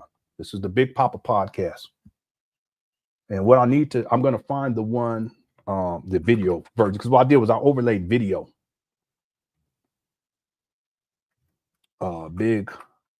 I think it's, yeah, here it is right here. I could just play the audio though. I have it right here. This is episode 8 from May 16, 2020. 99.9% of Umar Johnson followers have not heard this. Yeah, okay. Okay, well, you said it, so this is the homie right here. Okay, we're gonna chill for a little longer. I do have a members live after this. If I need to, I'll postpone it until tomorrow. I got some furniture I got to put together for my daughter. I already put the desk together. She had another one, but I got her a different one. It's smaller. And I'm gonna ask my son if he wants the other one, and then I'll have to take that one apart, at least half of it apart, to get it downstairs and to get it inside of his room. Anyway, I've been busy with that kind of stuff lately. Okay, I don't remember the timestamp for this, so what I'm going to do is I'm going to play it and we'll skip through. What's up, Ray? Ray's in the building. How's it going, Godzilla Princess? And that's my cash app. I think you put my cash app right. Thank you so much, Godzilla Princess. I usually don't promote that or my PayPal, but I appreciate the promotion there. And anyone who sent me cash apps over the last couple of weeks, thank you. I haven't taken the time to thank people. I appreciate it. What you talking about? That's wild. He said, "Nah, keep working, brother." Okay, now at some point I'm gonna have to this, you know, at some point. Okay, what's up, sweet tea? Thanks for being here. And user 225. Well, you crazy? That's he put in Ubar's cash app, which got shut down because of fraud. So if you guys want to go on ahead. Okay, let's get to this. Here's the video. I don't remember what the timestamp. Actually, I can find it. Let me see if I can find it in my notes, but I'll play it. I ain't ate all day. I'm hungry because Woo! We got the I'm the sorry. purpose of Okay, so this is it's only audio, but what I did was I overlaid some video just because it gets tedious after watching. It's a longer video. It's a long MP3 file, but I added video. So just disregard the video. It's more for the optics, and I'll skip through to find the part.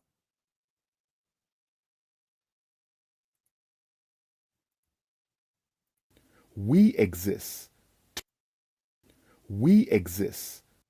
Prepare your child for college. Welcome to the first orientation for the much anticipated Frederick Douglass and First orientation in 2020. You see what I'm saying with this guy? Marcus Garvey, RBG, International Leadership Academy for Black Boys. This school is the most anticipated independent black school in American history. It is the only school in world history to have been purchased with funds donated from every single African community in the world. I want to be clear right from the beginning that the purpose of this school is not only to prepare your child for college.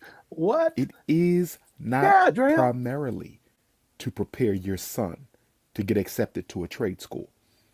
It is not the exclusive focus of FDMG to make sure your son is able to procure and maintain a job.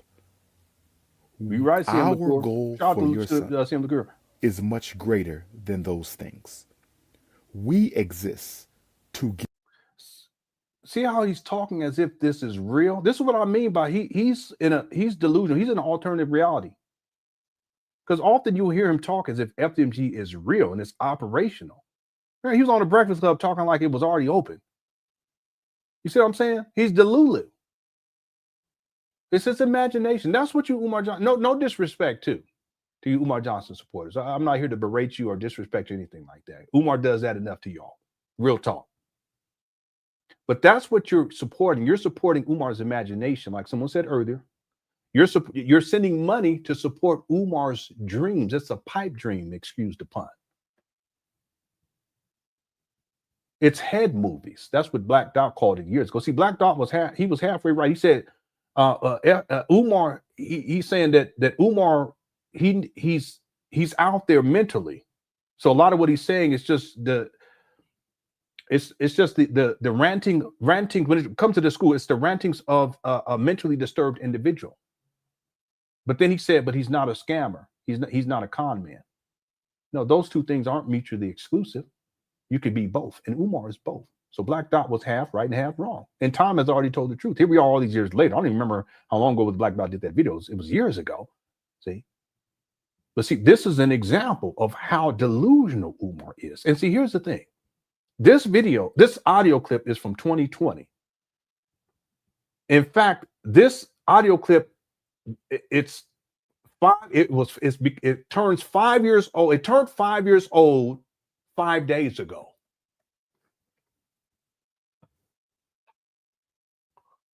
So if a half a decade ago, Umar was talking as if the school was existing and he was collecting donations then, and he's been collecting donations for another 5 years, and the school doesn't exist in 2025, that's what you call a con man.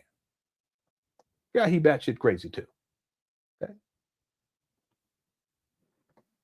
Give birth to an entire generation of unapologetically African alpha males who have the ability to build self-sustaining, independent communities. That's the cult. See? Cult leader. He living in mama closet. What you talking about? Self-sustaining, independent community. You live in your mama closet. With that being said, the purpose of FDMG is to raise, educate, prepare, and equip nation builders. This is a nation building academy. Nations start in the home in the first place. Umar, you don't even take care of your kids. Time tells the truth. Isn't it interesting? See, 2025, I tell you, it revealed so much already. This video's from 2020. He don't take care of his own kids. America's first. Your son will be taught political He and sure does. military science. That is understanding the political economic state of the world and how it came to be that way. That means understanding white supremacy and how it functions. Listen, It I'm means so tempted to watch this whole thing. Let me just play a little bit. I'll find a understanding timestamp. black self-hate and how it sabotages our forward progress as a people.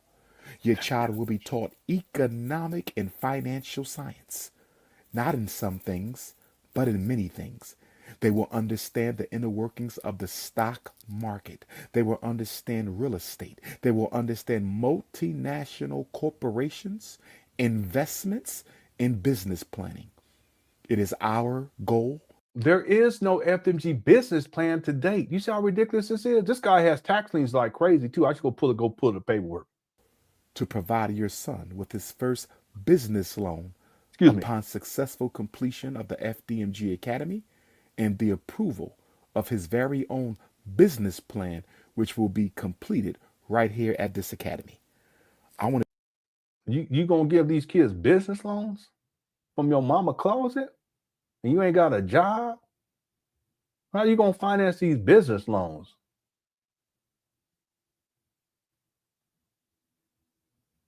Real talk. How you gonna? Where you gonna get the money for this, Umar?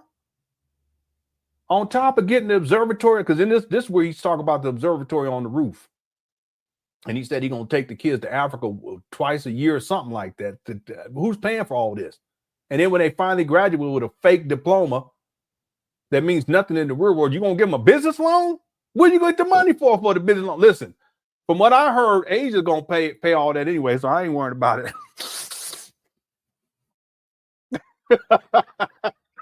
From what I heard, God's little princess, she said she gonna handle that. She already done got the funds lined up. Fairchild said he got the funds lined up already. All right. Listen, that's what he said. He said a business. He's just making this up, but he wrote this down. You can hear him rustling with papers. Yeah, I think he said twice a year or 4 times, something like that. I'm tempted to play this whole thing. To be absolutely clear, we are not a color blind institution. We see with both eyes and we see clearly. At this school, we will teach self-respect and racial pride. We are not multicultural. We are not colorblind, and we do not love our enemies. What are you talking about? What are you talking about? FDMG finna have a monthly V card. Come on now, stop. Umar Johnson wants to snow up his nose. All right. The purpose of FDMG is to prepare warriors, political warriors, economic warriors, intellectual warriors, social warriors, and warriors of every kind. I'm saying this to you because the school that your son is about to be educated in is unlike any other school he has ever attended, and it is unlike any. See, listen. This is the parent orientation.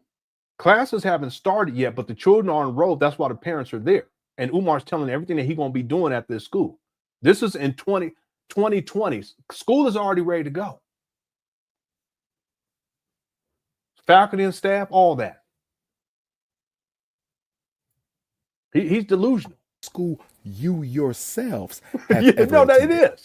It is. Not only will there be political and military science, not only will there be financial and economic science, there will also be agricultural and agronomical science. We have procured several acres of farmland not too far from where you are sitting right here in the great state of Delaware, where your son will be taught how to toil the soil, how to dig up the land, how to test its health and strength, how to plant crop, how to harvest, how to reap. Once every Umar don't know how to do none of that. I used to have a guard. I put together a guard. In fact, my son, he'd be growing stuff. He's just into that kind of stuff. Anything dealing with biology. And I helped him plant. He planted some cacti recently, and he wants to do a mango tree. Okay? I'm just thinking I might have to get like one of those small greenhouses in order to do that. But he's into Umar. Don't know none of this stuff. He don't know how to. But see, a lot of people don't know the history with Umar because there was a time when one of his big things that he was promoting was repatriation. It was sort of repatriation to Africa, but the idea was we're going to go to Africa to learn how to plant crops and stuff, as if you can't learn how to do that here. And then he's going to take people over there, and then they're going to learn how to do gardening, and then they're going to come back to the hoods, and then they're going to build community gardens. That was one of the things that Umar used to talk about a lot way back in the day. That's why the idea of FDMG, he often associates it with the FDMG farm and the FDMG garden and all this kind of stuff, even though these abandoned buildings sit on what are classified as brownfield catalyst sites. You wouldn't plant anything there, especially anything that you're going to consume on that land, because it's a brownfield catalyst site by the EPA, Environmental Protection Agency, in 2019. They did a whole report on that area and specifically identified these abandoned buildings that Umar Johnson calls FDMGs as brownfield catalyst sites. Y'all go look up brownfield. What is a brownfield? Okay. But that's what I'm saying with Umar. When you understand the timeline, you understand his history, you realize that it's not as if Umar simply comes up with everything off the top of his head. Oftentimes, it's the regurgitation of things that he used to talk about years prior, in some cases a decade prior, but he represents it, but it's all head movies. None of it's real. None of it comes into fruition. 99% of what, more than 99%, 99.5% of what Umar, 99.9% of what Umar says he's going to do, he never does. But that's because he lives in a delusional world. In his mind, he thinks that he's done these things. In his mind, he thinks that he's doing these things. That's why he'll do a podcast where he's talking as if the school is already open and the parents are standing in front of it, and he giving a speech. None of it's real. What kind of man, what kind of mentality do you have to do some shit like that? I mean, you really have to be out there to say, listen, I'm going to write all, and he wrote all this out. I'm going to write all this out. I'm gonna do a audio for the Big Papa podcast, episode 6, and it's as if I'm standing in the auditorium for the parent orientation, and all the children enrolled. The classes, we're gonna start classes in a couple of weeks, in a week, and I'm gonna be talking to the parents about everything, and then I'm gonna record it and I'm gonna put it out there as if it's real. And this is in 2020, 5 years ago. You got to be out there. See, I'm starting to think that Umar is an AI program created by every scammer in the Black community, and Jay Morrison is the lead developer of Umar's the Umar software. Yeah, Umar. It's an Umar software. That's wild. It's an AI program. Well, you know, the truth is that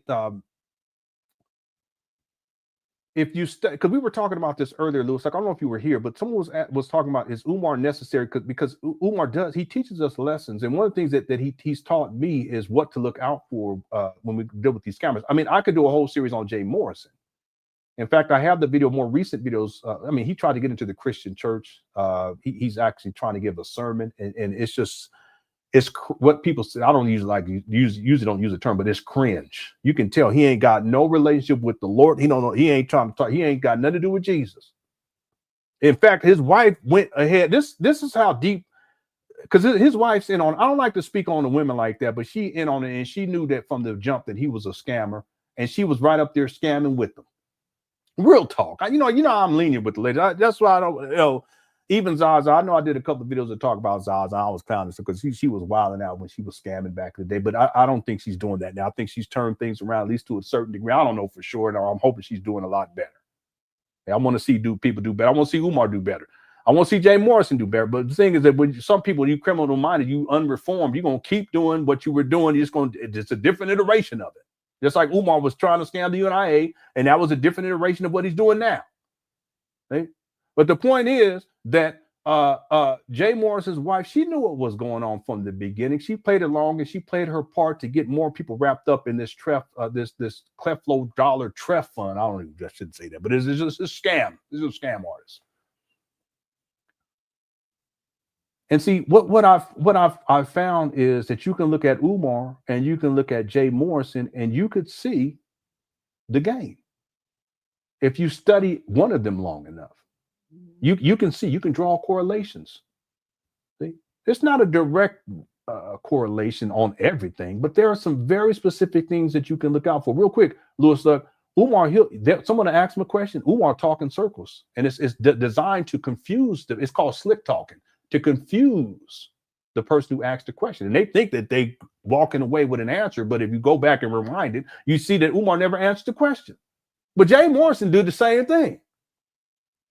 Polite used to do the same thing. He in jail now. Right? So the thing is that, yeah, there could be an AI program, and all of them, they run the same type of program, including Jay Morrison. Right? Make me want to go back and watch that sci-fi movie. It was called AI from a long time ago. I watched that so many times. I'm into sci-fi. That's my favorite genre. Thanks for the sec for the super chat. Did I get to everyone too, by the way? Yeah, I think I'm all caught up in the inside chat room. Okay, I'm tempted to play this whole thing. I mean, we can come back to this other stuff tomorrow. Here we go. Month. And quite often more so on a Saturday or Sunday, your son will be taken to the George Washington Carver farm, where we will take care of our animals. We have horses, we have sheep, we have cows, we have chickens, we have lamb, we have fruits, vegetables, and herbs of almost I'm sorry, who's paying for all this? Every kind that will be grown there. We have an entire staff who will oversee the instruction of your son in the field of agricultural science. By the time he graduates, he will be. Yeah, real talk. He got it off easy. He should have been in for decades. Real talk. See? And it's possible that when he gets out, he's going to reoffend, because that's who he is. And that wasn't the first time he see that. A lot of people don't know about Polite. Polite has a long history, and he got caught up in some other stuff where he was dealing with an underage girl too, long before what took place with. Well, anyway, he should be under the jail. Real talk, for decades. Anyway, let's keep going. A walking, talking reincarnation of the greatest science to have ever lived on American soil, that being none other than the great Dr. George Washington Carver. What's up, 100% real man? Take those crops and those animals and those herbs and bring them to FDMG for a monthly FDMG student farmers market. Once a month, there will be a student farmers market. Did that happen? See, before we might have to go through this whole thing. Y'all just in the chat room, anytime he come up with something, when he say he gonna do this, if it didn't happen, type in there, this never happened. It just goes to show you, this guy, he just makes up stuff. But see, that's what he does. He's a master manipulator. He's a con man, and his followers be like, yeah. So they send him money for stuff. It's just sending money to it. You're donating to his imagination. None of it's real. Fairchild says, why do you think Black people historically and perpetually embrace and love being scammed? Fairchild, I don't think that it's an issue of love being scammed. See, I don't think it's the issue of it's a great question. I don't think it's the issue of embracing or loving, the idea of loving being scammed. I think that Black people historically, we're very trusting and a very forgiving people. I think that that's part of our culture. Now, I know how Black culture is presented in mass media. It's not really representative of what your average Black person is about. I'll just use the term Black. Okay. Thuggish, quote unquote ratchet, Black women with 5 baby daddies and 10 kids, or, Black men got 10 kids by 11 baby mamas. I don't even know how the math works. All this kind of stuff, and thugging and drug addicts and gang banging and all this kind of stuff. That's not an accurate representation of your average Black person. But that's what's presented to the masses, and it's truly unfortunate, because there are people that think that that's what Black people are all about. I mean, I've dealt with people that they'll see me and they'll start talking. They try to talk slang, like Black slang that they've seen in rap videos and shit, as if that's, and I can go there, but I'm like, what, dude? Huh? The point is that Black culture, that's not really what it is. Traditionally, we are a group of people that are very supportive of each other. We have a high levels of faith, not just in God, but in each other.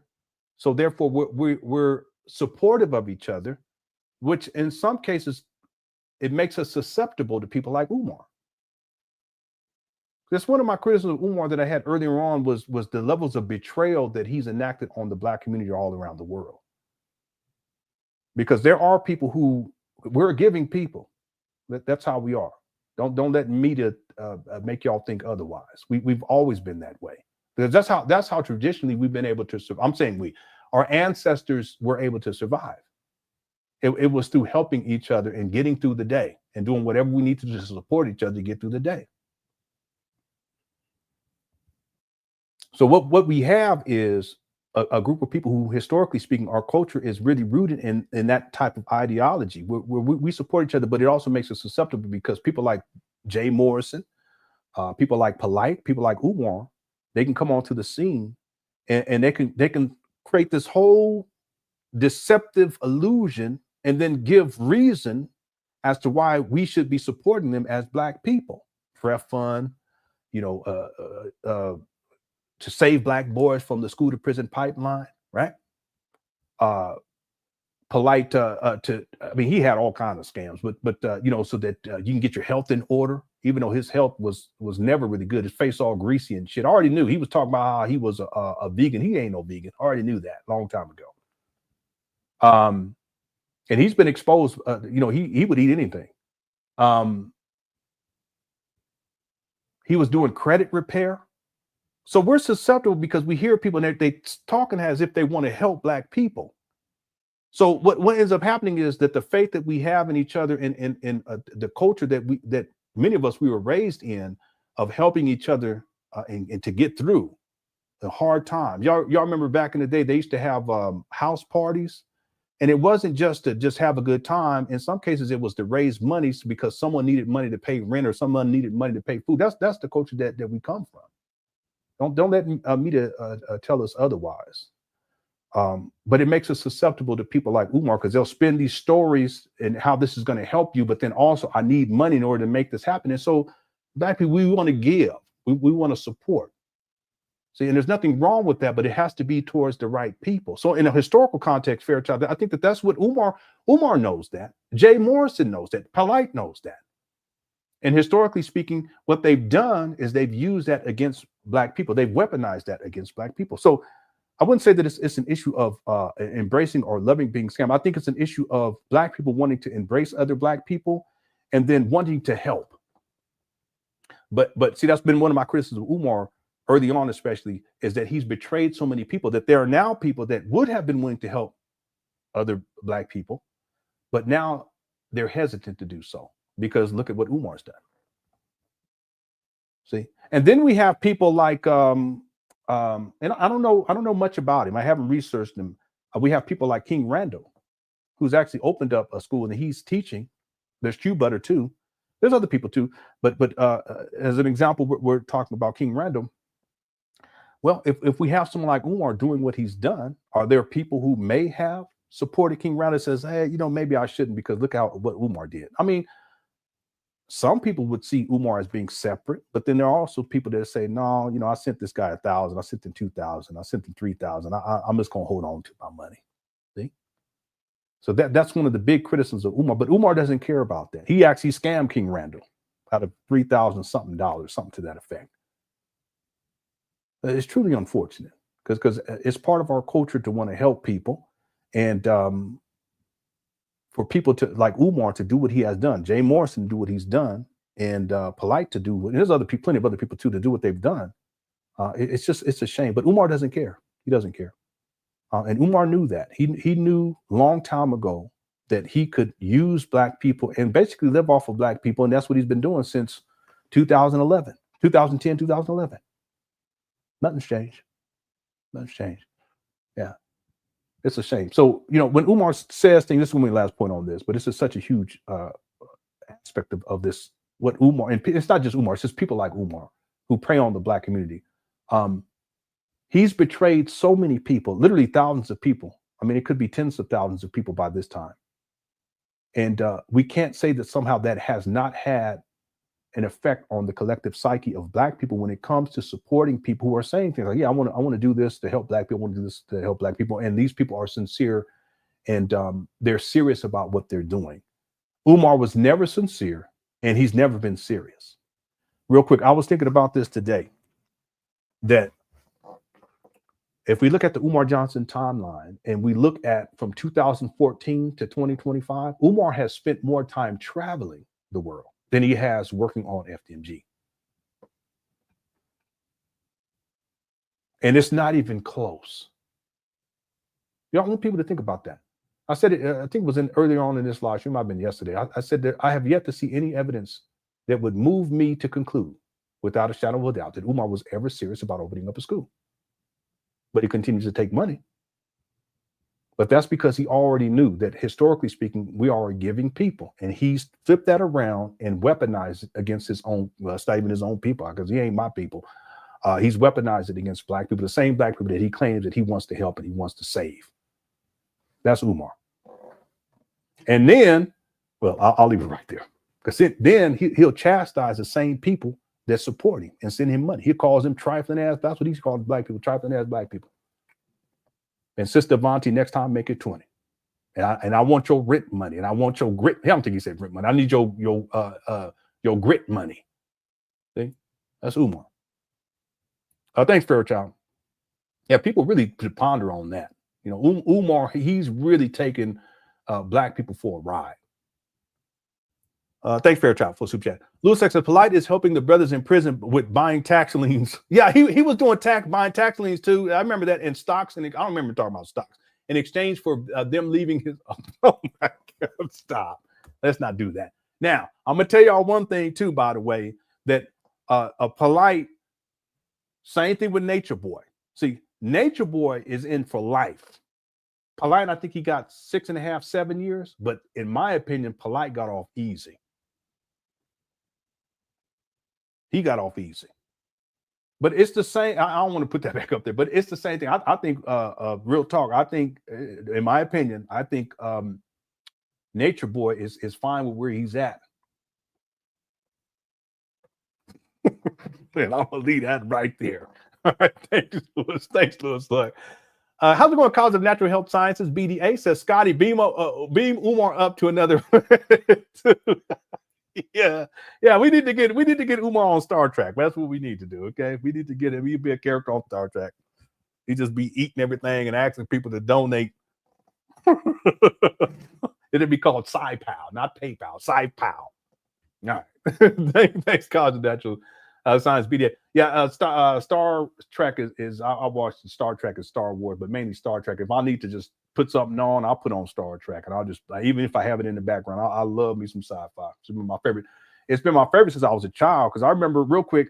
I remember Star Trek: A New Hope came on HBO back in the day. I think it was HBO. And this was probably a couple of years after it actually came into the theaters. And I remember I was a child and I watched it for the first time. And it just, I mean, I was like, wow. This was probably late 70s, early 80s. I think it was early 80s. Because I think I was probably about 7 or 8 years old. And that was initially, and then since that time, I've been in this. I remember Battlestar Galactica, Babylon 5. I got into Babylon 5 later on. Battlestar Galactica, Star Trek, and I remember I used to watch Star Trek a little bit, but then when Star Trek: The Next Generation came out, that was in the 90s. Yeah, that was in the 90s. That got me back into Star Trek, the original, and then I've been following Star Trek closely. And then throughout that time, I was following Star Wars, but I got deeper and deeper into Star Trek. Once Star Trek: Next Generation. I really like Star Trek: Next Generation. My favorite series, real quick, is Star Trek: Next Generation, and then I pivot from time to time to Star Trek: Deep Space Nine. Those two. But I've watched all of them. I watched all the episodes many times over. So every once in a while, I'll do a binge. I'll pick a series and I'll just binge on it, over course of a couple of months. Yeah. All right. Thanks, College of Natural Health Sciences. I appreciate y'all. Yeah, I love me some sci-fi because it gives hope to the future. And Star Trek did that for me, and Star Wars did that too. Other things too. I used to watch way back in the day. That the species is still alive into the future. Okay, anyway, we'll leave it right there. Yeah, Umar is a Klingon. Ain't nothing wrong with being a Klingon. See, this is a stereotype. People act like all Klingons are the same and they all crazy. That's not the case. There's some Klingons. I'm gonna tell y'all something. It activates my sack. The Klingon women, they got that thick hair too. It's thick. They got that thick, strong hair. I'll tell you, I tell you right now, I already told myself if I was in the future, there was a Klingon, I'll go for the Klingon woman because they'd be growling and shit at you. I like that. They'll take control too, you know what I'm saying? No, ain't nothing wrong with that once in a while, family. All right. I'm not taking it too far. For the sake of logic, I like that name. It says Ensign Ifatu. Yeah. Umar, he's an ensign. Okay. He's an ensign, but he ain't doing too good. All right. He gonna get kicked out of the academy. All right. Okay, let's get back to it, y'all. Thank you for the super chat, everybody. I appreciate y'all. And Lewis College of Natural Health Sciences, fair child, brother. Okay, here we go. Look at this goofy. Anyway. Where you can come and buy tomatoes that were grown by your boys. You can come and buy eggs that were procured by your boys. You can come and get cow's milk or lamb's milk. You can come and get beef ribs and lamb's ribs that were procured by your son. We will use the crops and the herbs and the animals that we raise and care for at the FDMG farm to raise money for the FDMG Academy. So no brother or sister in the state of Delaware will ever need again to purchase animal products, fruits or vegetables or herbs from any place He's one of my favorite characters than the Frederick Douglass and Marcus Garvey Academy. I want to be absolutely clear with you all that we have a very strong African spiritual foundation to this school. The Frederick Douglass Marcus Garvey Academy is established upon a bedrock of African spirituality. In order for your son to attend this school, you must be willing to allow him to learn the science of African spirituality. That is the worship of Almighty God, Supreme Consciousness. That's crazy. That is understanding and communicating with the ancestors, which are our angels in African culture. And it is also developing and cultivating one's own spiritual essence. And he says to boys, they have to learn, but they don't have to practice it. You can't force that on anyone. Okay, that's illegal. It's also illegal to be all black boys. And remember, Umar initially, he set up his I can't remember what it was classified as, but his nonprofit, it was supposed to be a parochial school, which would have been a religious school. But he says it was spiritual. That's how he justifies it. But the students would have to learn this. You can't force that on anybody. You just can't do that. Ashe, so that you can communicate directly with the Most High God and the ancestors. We will pour libations every single day, a group of different students every morning. We'll go to the ancestral altar here on campus, and they will pour libations. I used to do that too back in the day when I was in the Black Conscious a week. Stuff. We will prepare a meal that we will also serve to the ancestors, being given by a group of students each and every week, and that group will change so that every child will get more than enough opportunities to understand the libation process and the ancestral veneration process. Also here on campus is a prayer room. Once a week, your son will be led in prayer by yours truly. He painting like a true goofy. You see this guy? Founder, the CEO, and the principal of the FDMG Academy, Dr. Umar Johnson. I will lead them in prayer to the Most High God. We will also engage in meditation. Your son will be taught how to meditate. We will also use chanting as a form of psychological reconditioning. What's up, Swaggle The prayer that they will use will be a very that's a screenshot. That's my favorite episode of all episodes of Star Trek. It's Star Trek Next Generation, Captain Sisko. I believe it's called I can't remember the name right now. I'll look it up, but that's my favorite episode. Special confidential FDMG student prayer that your sons will take with them for the rest of their lives long after they graduate from the walls of this school. In addition to that, there will be an FDMG class. This It's school when he is got the named Romulans into after the war. whom I consider to be the two greatest black leaders of the past 2 centuries in this country. Oh no, that's The what first, I'm thinking. I'm thinking of another one. It's called "In the Pale Moonlight." That's in my opinion, it's the best Star Trek episode out of all series, and that's saying a lot because I have plenty of great episodes. But that one right there, all the way across the board, it's called "In the Pale Moonlight." Star Trek Deep Space Nine. It's in the 6th season, episode 19. It's the 143rd episode in the whole series. Lewis Suck says, what is the pro-black ideology? Preach perpetual victimhood, promote a hive mind. We must all think the same based on skin color, react emotionally to everything while offering no solutions that sets the stage for scams. Yeah, it really sounds, this is Umar and what he manipulates his followers into. I've stated in the past, Lewis Suck, that this idea of pro-black is actually black disempowerment.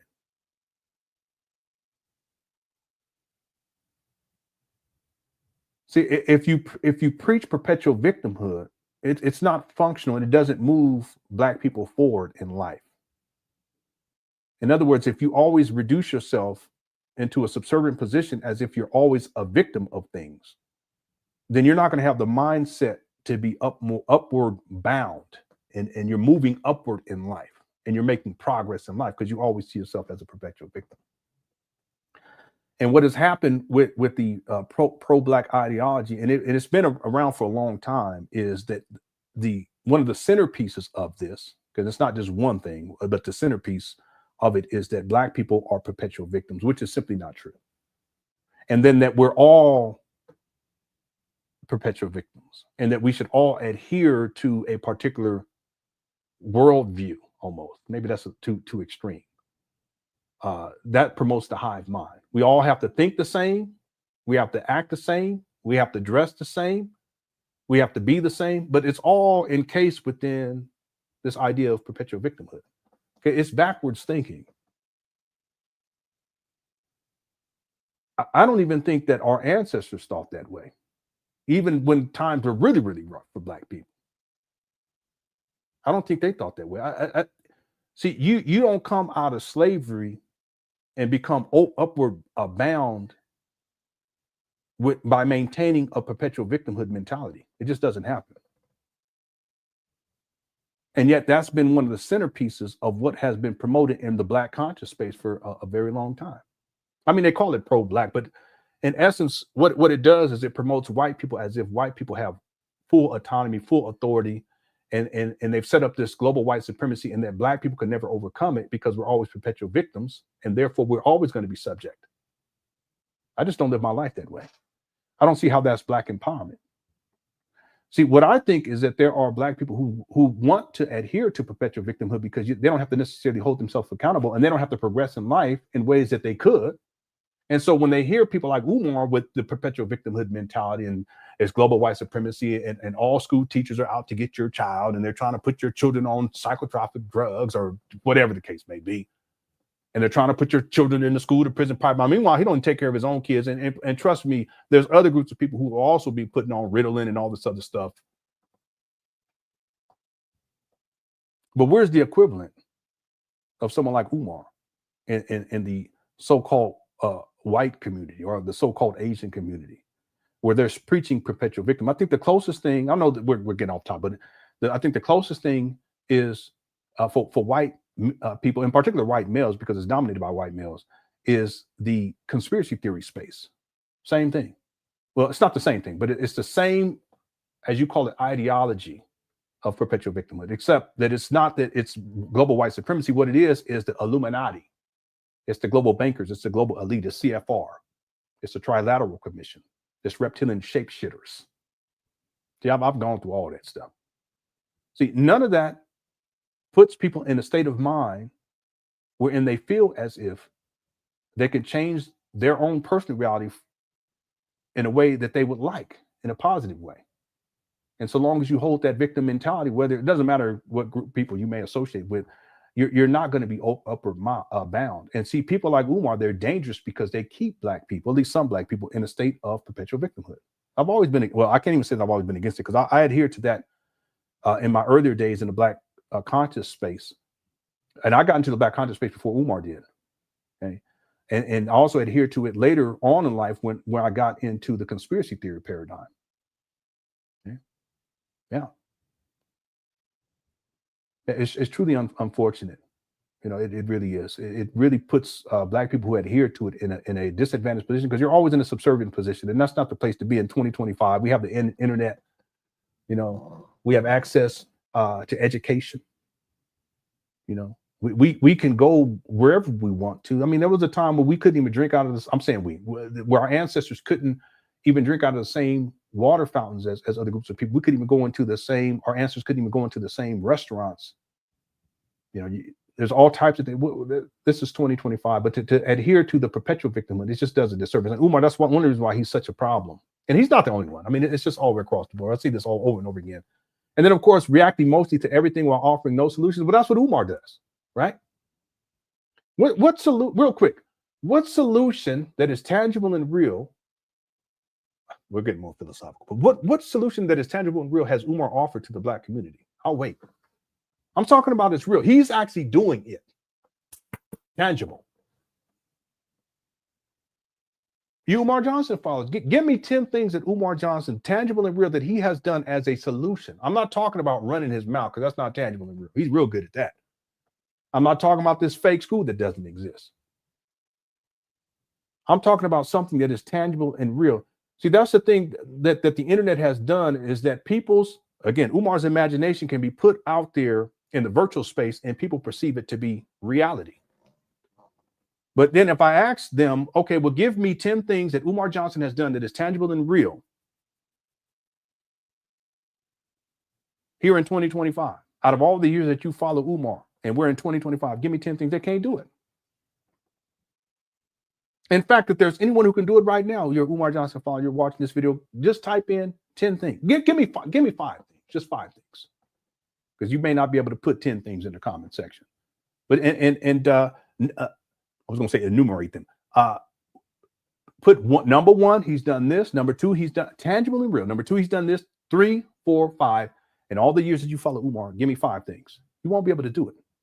And if you come up with something, I'll be able to dismiss it. Okay, with logic and reason. But see, this goes back to what you're saying, Lewis. Like it's set up this way, and Umar has set it up this way so that he can have a stage and a platform to scam black people. You tell them that you know they're perpetual victims, and then Umar, he runs his mouth and he presents himself as what? The savior. Just like Polite, just like Jay Morrison. Just like he's on a whole nother level, Nature Boy. He actually said he was God. He said he was 3 God. I said, I don't know what you talking about sitting in that jail cell right now. If you bigger and bad, you better than Jesus, you should be able to get up out there right now. I'll wait. Anyway, yeah, it's to set up the stage to run the scams and to take advantage of black people. That's what Umar has done. Right? Thanks, Lewis, for Super Chat. I appreciate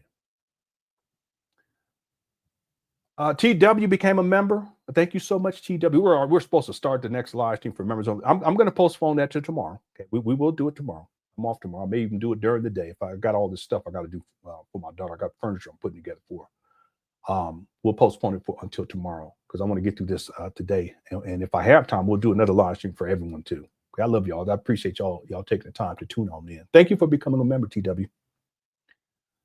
College of Natural Health Sciences, BDA says Umar School exists in the parallel. yeah. I'm gonna be real with it. I don't like real quick in particular in Deep Space Nine. I don't like the parallel universe episodes, with the exception of the episode with the trials and tribulations of the Tribble, something to that effect. That was really, really good. I mean, I really like that episode. But the other alternate universe where Kira at one point she's the main antagonist and Worf is in it too, and then they have what's his name, and he's in shackled in chains and stuff. What's his name? The Kardashian. I can't think of his name right now. He's a really good actor, one of my favorite actors in the series. I never got into. I never really liked those. But anyway, yeah, Umar's school. It's in a parallel universe. But see, the idea of a parallel universe for Umar is just a delusional reality that he only lives in, where he believes that this is real. It's not. Okay. Thanks for a super chat. Eastby says for Nat Turner's what is it solar return? Real quick, one of the things that because it ties to the perpetual victimhood that Lewis Huck was talking about earlier, that he posted about earlier.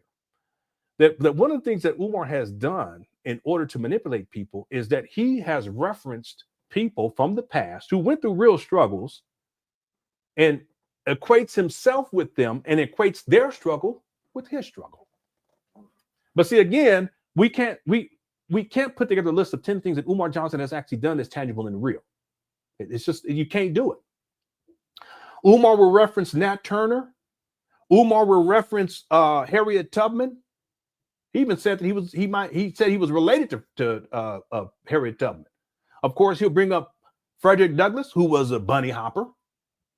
But see, and he'll talk about them and as if it's modern day reality, and what they went through is what we black people are going through today. That's simply not true, because again, perpetual victimhood, like Lewis was saying.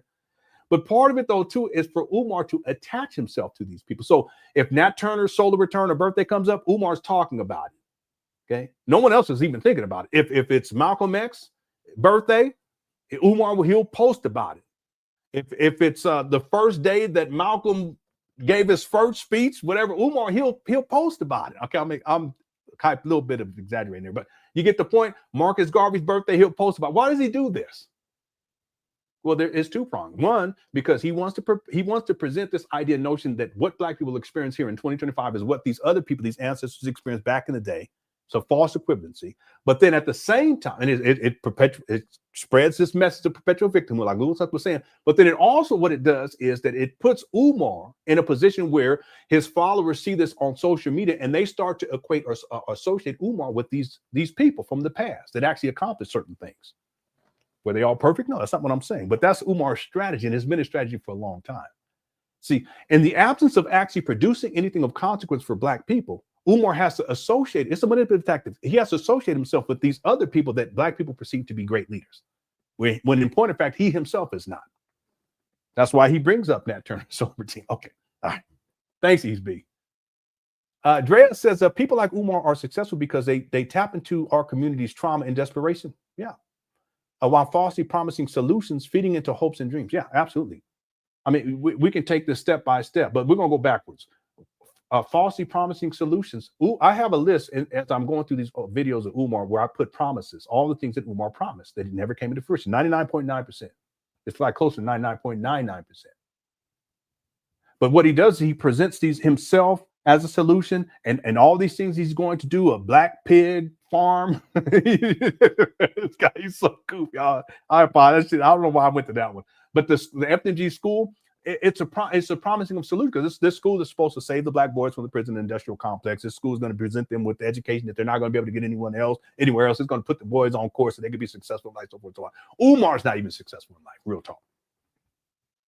But he'll falsely promise these solutions and never deliver on it. But see, all of it, he's feeding into the hopes and dreams of black people who are looking for someone to help them out. But see, I would propose that when we do that, and I'm saying we because I've done that in the past too, where I believed in certain people and I thought that they were one thing, but it turned out, like I was saying earlier, it turned out to be something totally different. Very disappointing, but hey, it is what it is. We've all been fooled by at some point in life. All of us have, I would think. But what Umar does is he feeds into the hopes and dreams. Okay, there's black mothers out there, because his main target demographic is single black mothers who are they have these fears about their sons going to prison, their sons getting caught up in the prison industrial complex. And Umar says, hey, listen, I'm here to save your son from the school to prison pipeline, and the FDMG is going to be the solution to it, and I'm the solution. So send me your money, and in some cases, give up the draws. See the game? That's Umar. He feeds into the hopes and dreams. You know what else? He feeds into the hopes and dreams, the hope and dream that black people are going to quote unquote rise, right? Okay, because we have to rise because we're being so oppressed, victim mentality, perpetual victimhood. Hey, yeah, racism is real. We all deal with it. I deal with it. Okay, I get it. But the other thing that Umar Johnson does, and he's really good at this, and it's insidious, but he's good at it. Umar presents this idea and notion, it ties with what someone had said earlier, that Black people can be galvanized by him for the uplift of the entire Black quote unquote race. Okay, that feeds into a lot of the hopes and dreams of Black people. You know, Black people who maybe they don't feel as connected to their own family members, so they're looking for something to be connected to. That's how cults get started. They're looking for connect, or they have issues with parents. They got childhood trauma that they haven't resolved, dealing with siblings, relatives, family members, even some friends. So they're looking for people, you know, who are trying, they're in this search, okay? And they have this hope and dream that they're going to be able to connect with Black people so that we can quote unquote rise up. And Umar taps into those hopes and dreams. That's how cults get started. So you're absolutely right about this. That's why I say that Umar is a master manipulator, because he presents himself as a solution, but he provides no solutions whatsoever. It's all running his mouth. That's insidious. See, that's why Umar says things like, I'm the most requested scholar. He says things like, I'm Big Papa. I'm the greatest school psychologist of my generation. He worked as a school psychologist, what, for about 7 years? What are you talking about, Umar? He'll say, I'm the school principal, like in 2025. He's still saying he's a school psychologist. I'm a school principal. He hasn't said that in 2025. I got to be fair. I'm a school vice principal. But there's times where he's talking as if he's still these things. He's not. I have 6 degrees. Right?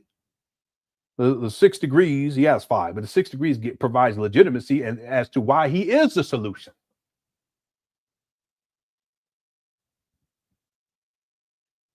Umar's a trip. He really is. And yeah, he's successful because he taps into the community's trauma and desperation, all types of trauma. You know, you have to be desperate to look at Umar, who stays in his mama's closet. Anyway, you have to be in a state of desperation. That's why that's why I like covering when he does a Black Parent teleconference, because oftentimes the people who are calling in, they're already in a state of desperation. That's why they call it Umar. But they're going to someone who's not qualified, and they're going to someone who's not a professional. He don't even act professional. I mean, he gets on live streams where he looked like he just rolled out of bed, literally. I mean, he'll be live streaming, and he's doing like this, getting sleep out of his eye, you know, looking all raggedy and broke down and torn down, all mangled, clothes all wrinkled, looking funky. Real talk, just looking funky. Like he slept all for 14 hours, and it was 80 degrees the whole time, and he had on, 4 comforters on top of it. Don't take a shower, nothing. Face all greasy. Anyway. One of the things I really find fascinating is that Umar, he taps into Black people's trauma, but then he traumatizes Black people at the same time. He's very abusive. See, it's really insidious. It reminds me of a Sith Lord. He'll tap the Sith Lord will tap into what do they call them? Not their protege. They got a term for, but they tap into their, I'll just use the term protege. They tap into their protege's trauma. And oftentimes while they're doing that, they're traumatizing their protege. That's what Sidious did with Darth Maul. A lot of people don't know the backstory on that. Darth Maul was taken from his mama when he was a baby. Sidious had told his mama that he was going to take her as an apprentice, but he lied. He took Darth Maul instead and didn't give him back, and then he traumatized the shit out of him. See? But that's what Umar does, because he traumatizes the same people that he claims that he's attempting to save. He talks down about Black people. He's very disrespectful towards Black parents, even though he don't even take care of his own kids. Never have. You know, he'll call them names, including you donors. He talks all kind of crazy shit about you guys because you guys ain't sending him enough money. His rhetoric is abusive. His rhetoric is not about the uplift. What has Umar ever said that's positive and uplifting towards black people? Most of the time he talking shit about black people. He's a trauma. But see, that's because he has an abusive personality. I'm going to talk about that a lot. And that's very much evident when you look at how he did his daughter and you look at how he did his baby mamas more recently. There's other examples of it too. It's very true. I mean, we go step by step with this, with Umar. And that's why I think he's such a problem, because he knows what he's doing. He knows what he's doing. And he knows how to tap into the hopes and the dreams of black people, but also the fears of black people. That's the key one. He taps into the fear. A lot of people follow Umar because of fear. And I'm going to tell you all right now, life is not about living in a state of fear.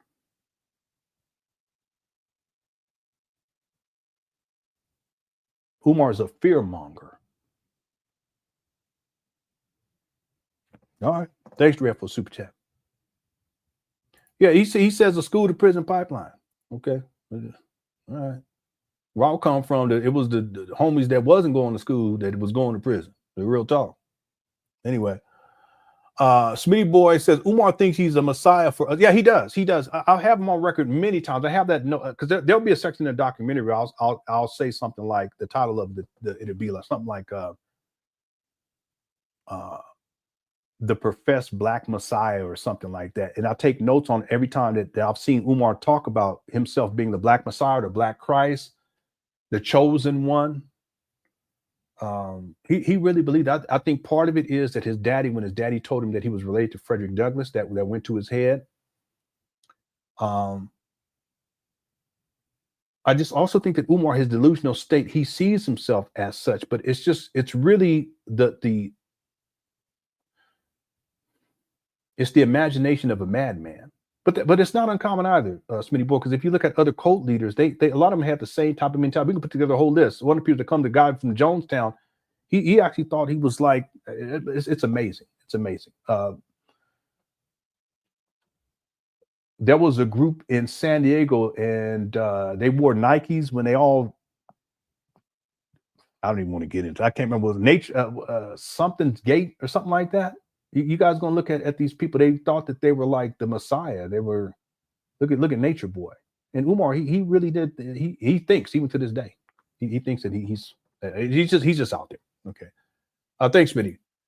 Where we at? Let me get to these other real. Okay, I think I'm all caught up. If I miss anyone, I apologize. What we'll do is let's go ahead and watch the rest of this video, and then tomorrow we'll come back and we'll get back into these other videos. Because we're running up against the clock now. We got about 750 people in the building. Thank y'all so much for tuning on in. If you haven't hit the like button and you're enjoying the live stream, go ahead and hit that like button. Okay, our goal is always 500. We're at 381, and there is a poll question. Let me give the poll question. We have the poll question is assuming that FDMG opens, is FDMG being unaccredited an issue of concern? 87% said yes, and 13% said no. Okay, we got about 1,000 votes so far. If you haven't voted, go on and hit that. Yeah, it was called the Heaven's Gate. Heaven Gates cult. Heaven Gates. Yep. 386 likes. Okay, we're gonna try to get to 500. Okay, we may get to it, we may not. But either way, I appreciate y'all. Okay, if we get to 500, I'll pull up California Love. Okay, let me get back to which one we're on here. This one right here. And thanks for all the super chats, everyone. I appreciate it. Okay, here we go. 4 times great grand cousin and uncle, the Honorable Frederick Augustus Washington Billy, in the second, being the Honorable Marcus Messiah Garvey, leader of the largest black organization in modern history. The FDMG class will require your son to study, to learn, and to master. Say Umar, he'll be in a floating chair like Christopher Pike. Hey, he sure will be. Anyway, thanks, Fairchild. I haven't really got into the Christopher Pike Star Trek series. I tried to, but I couldn't really get into it. I'm kind of old school with it. All right. Yeah, Christopher Pike, he's old school. I believe he was the captain of the Enterprise before. Was that right? Yeah, I think he was the captain of the Enterprise before Captain Kirk became I was gonna say the principal, became the captain. Captain Kirk's middle name is Tiberius too, by the way. Anyway, here we go. Thanks, Fairchild Republic. Here we go. The life, the history, the goals, the wisdom, and the philosophy and opinions of both the Honorable Frederick Douglass and the Honorable Marcus Garvey. Your son will become a Garvey scholar par excellence. He will be a Douglass scholar par excellence. There will also be a gentleman's club. Your son will be taught how to tie a tie, how to get dressed, how to brush his teeth, how to cut the hairs from his nose. He will be taught how to keep himself groomed. He will be taught how to set a dinner table. Look who's talking. And once every single week, your son will have a long day. As opposed to leaving school at 4 or 5 o'clock, he won't leave school until 8 or 9 o'clock, because on his long day, he will get a chance to go home, get dressed for dinner. In his business suit, he will come back and he will eat dinner with the other students in his classroom. The purpose of dinner night at the FDMG Academy is threefold. Number one, to give your son the much needed experience of eating in a professional setting, so that when we go out into the community and travel around the country and the world, he will not be shocked to suddenly find himself in front of 3 forks or 3 spoons. He will know which fork to use, which spoon to use, which knife to use, which way to pass the butter, which way to...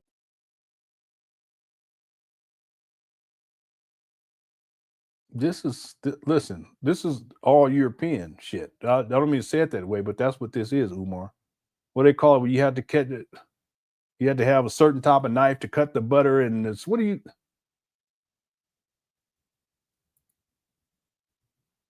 Christopher Pike's store arc scared me. Yeah, it did me too. I didn't like it. I still don't like it, to be honest with you. He was in that chair looking like that. I never liked that. I still don't like it.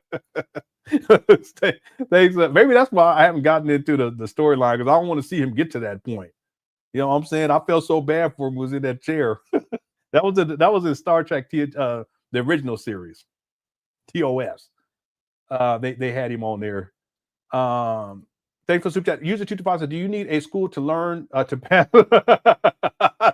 According to Umar, you do.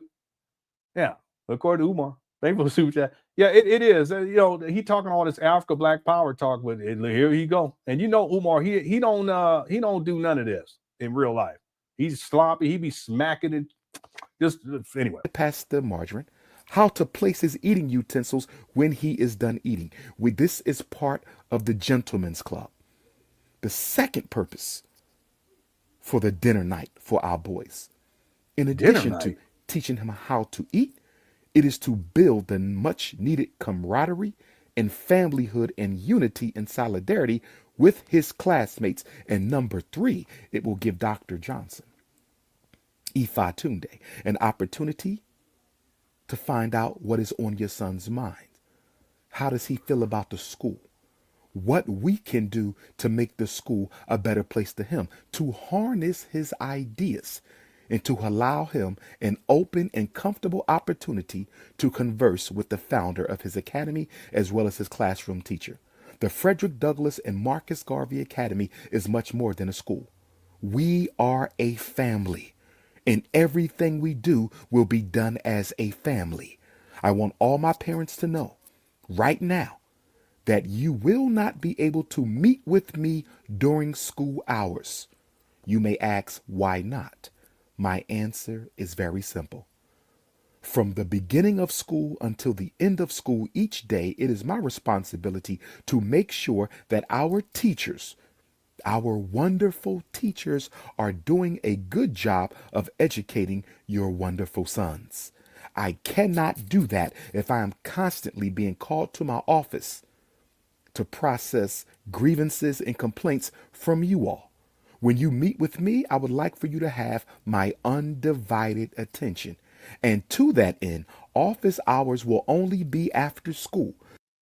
Again, this is 5 years ago, 2020. Between the hours of 6 and 9 p.m., you can schedule an opportunity with one of my secretaries 6 and 9 to meet with me.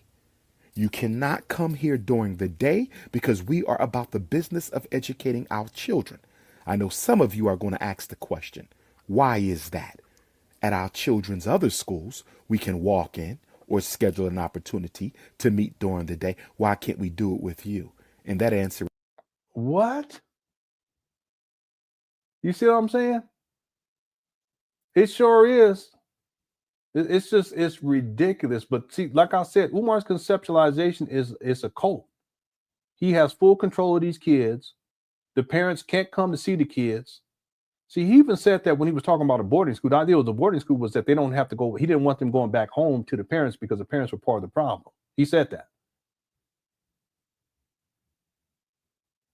You don't want the children, the parents to come. Simple.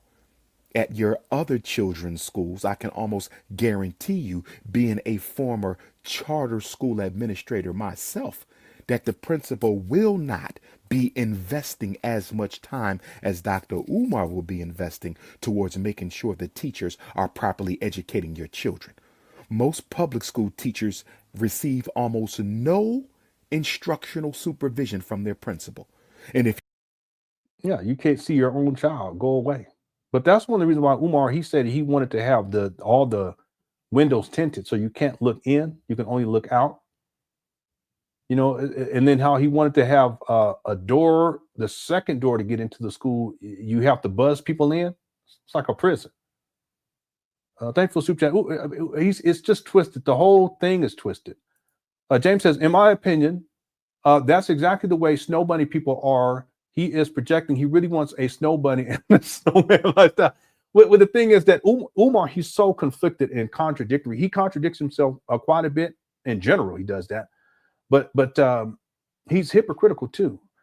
If you're so-called Black conscious and you're an Afrocentrist, and you're a Garveyite and you're a Pan Africanist, then why is it necessary for these boys to learn European standards of etiquette when Umar don't even follow those standards? Umar will sit up there. One time he was eating nachos up at FDMG, and the nachos were in a little like bowl.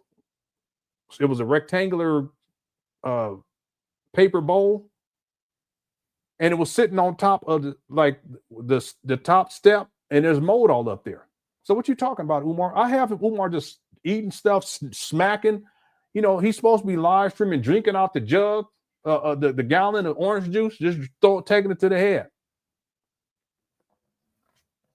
He's so conflicted. Why even bring that up? I mean, it's just nuts with this guy. He's a total hypocrite.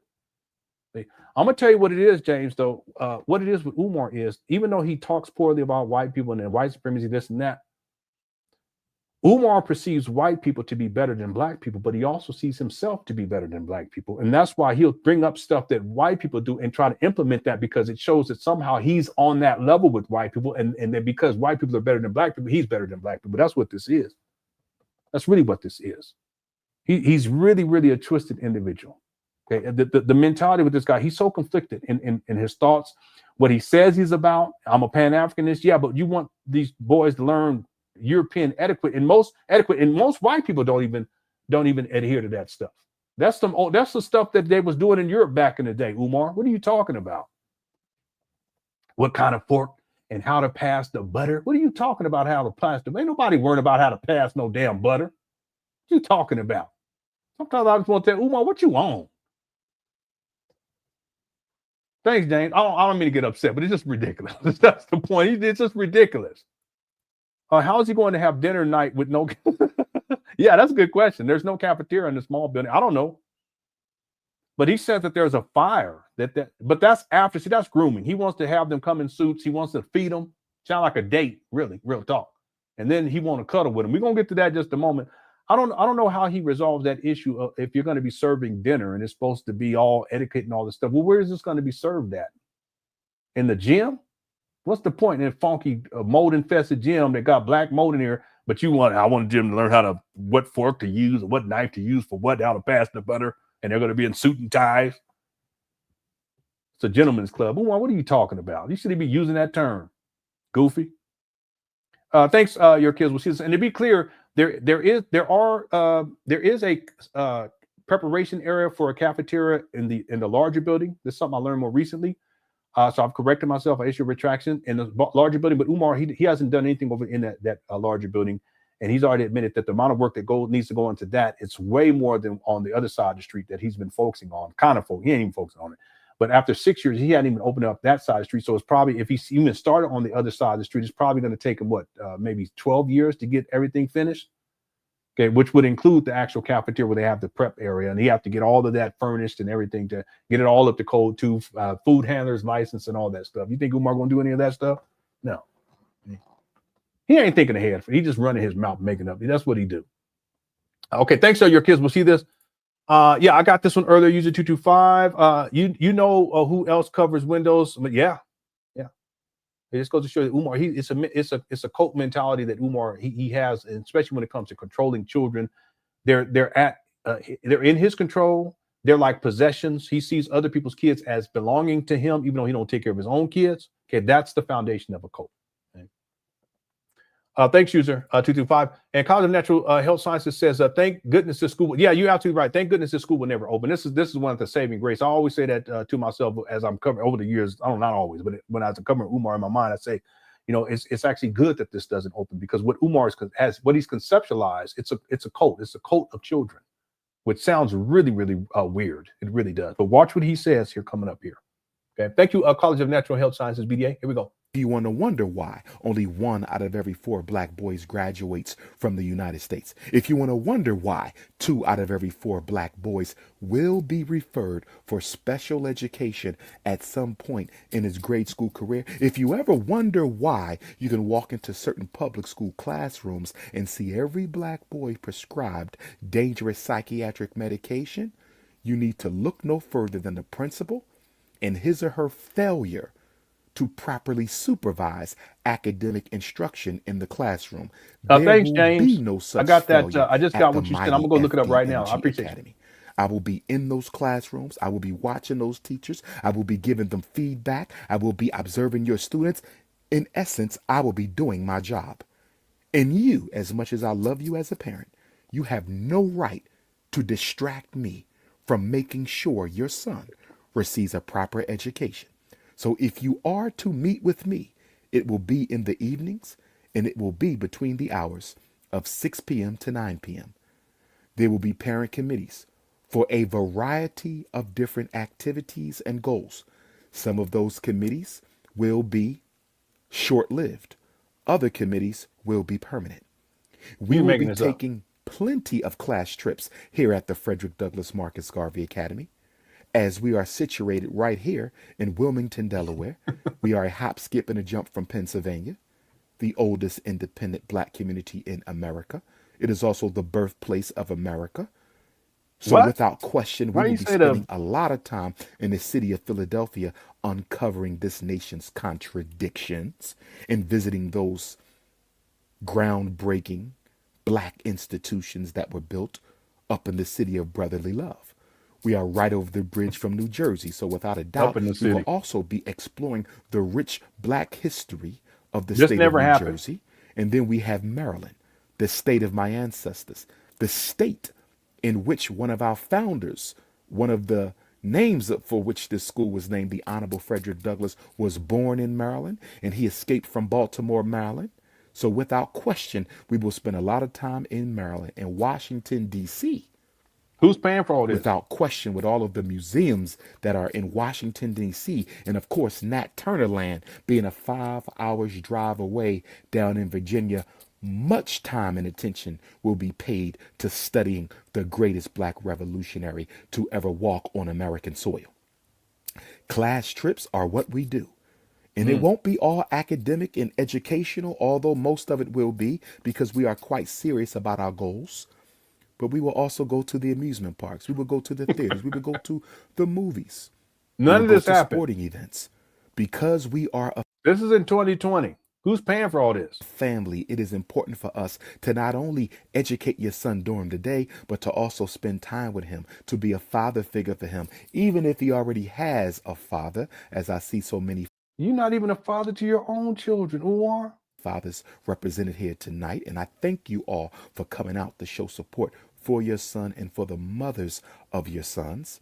He also has a second father, his classroom teacher, his principal. We are the spiritual and academic fathers, and we will take our jobs extremely seriously.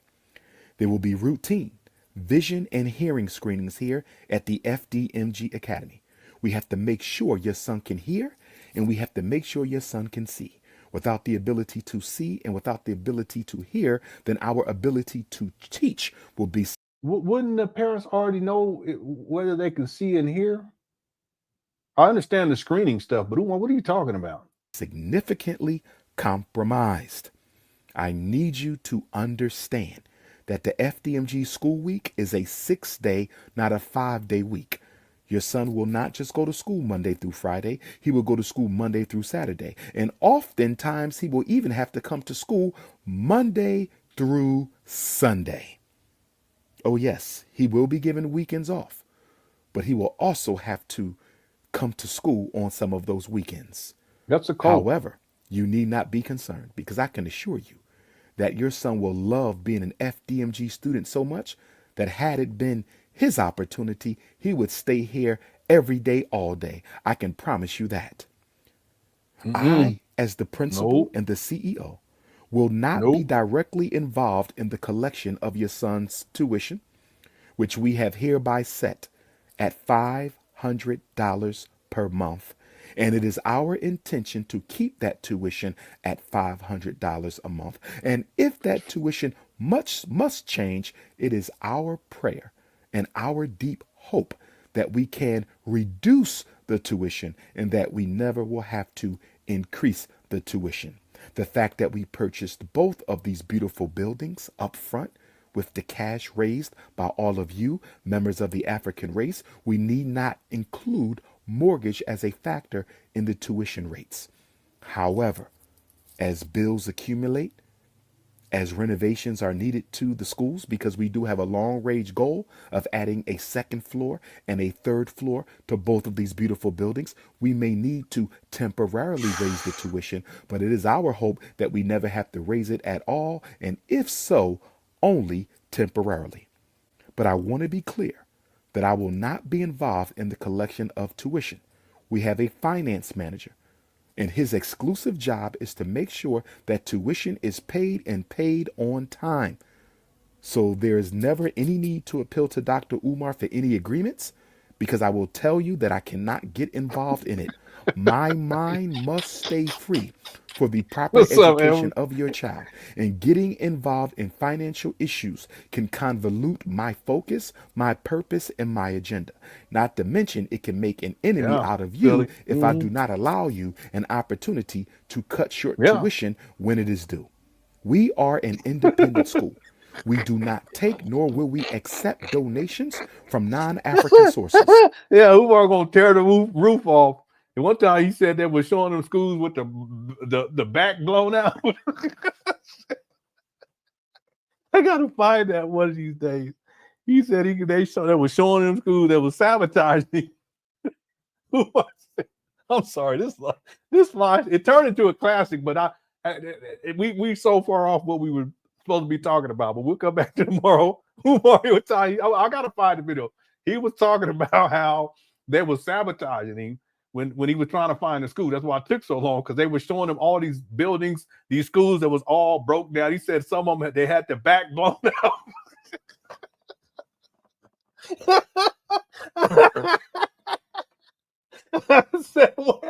I said, wait a minute. What you mean they blew the back out?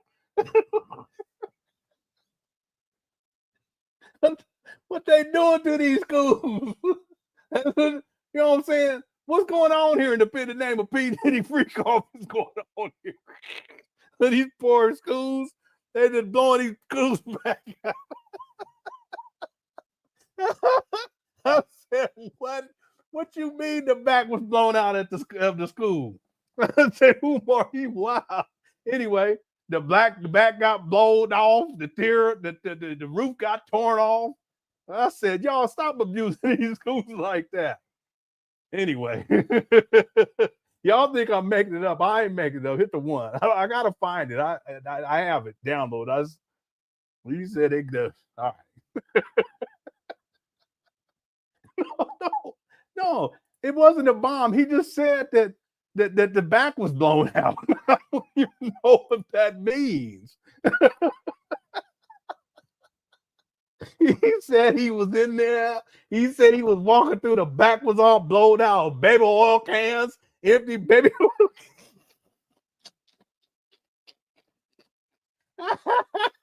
He said I had to climb over a mound of baby oil, empty baby oil can, bottles all over the place. He said P. Diddy was directed. I said, oh no. I said, oh no, boy. Don't do that. Okay.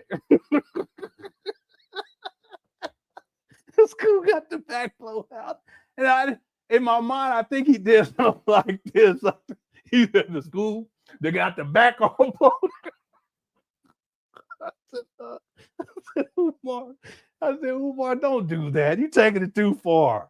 Anyway, Umar, wow. I'm going to find the video at some point. We're going to do a whole live stream on it.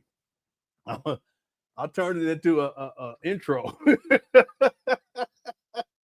All right. What's up, 78 man? Thanks for tuning on in, dear.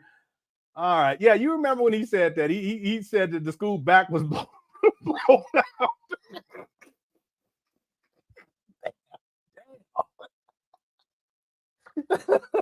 He said that's why it took him so long. He just had to find the right one, you know. Anyway, he's out trying to find a school that wasn't involved in all these freak off activities. So, okay, all right. Let's get back to it. What's up, brother Naeem? Says Pookie and Ray Ray. I think you had to say Pookie and Ray Ray. Pookie and Ray Ray at the back of the school, like take that.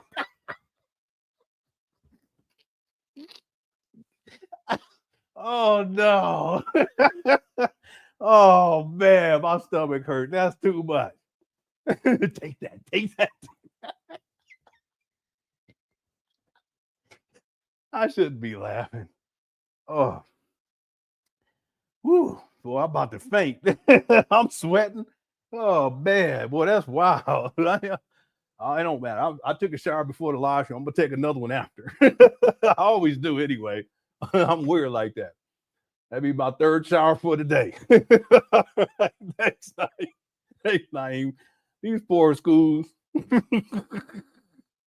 All right, they want to see what chat. And then Saw232 says, still laughing about you saying he was begging. It's true though. He don't just be begging. He be begging hard, don't he? Give him your cash app. Give him your PayPal. The P.O. box. I need. I should do a compilation of him just saying I need, because that's all he do. Umar, for someone who's this great black leader, he showed you say I need. You're supposed to be in service to the people, not begging hard all the time. See, and it real quick, so it'd be different if Umar asked for things and then he stopped. But this guy, he don't stop. All he do is beg and run his mouth. And there's still no school. That's really the whole point. It's unaccredited too, by the way. I guess it don't matter at this point.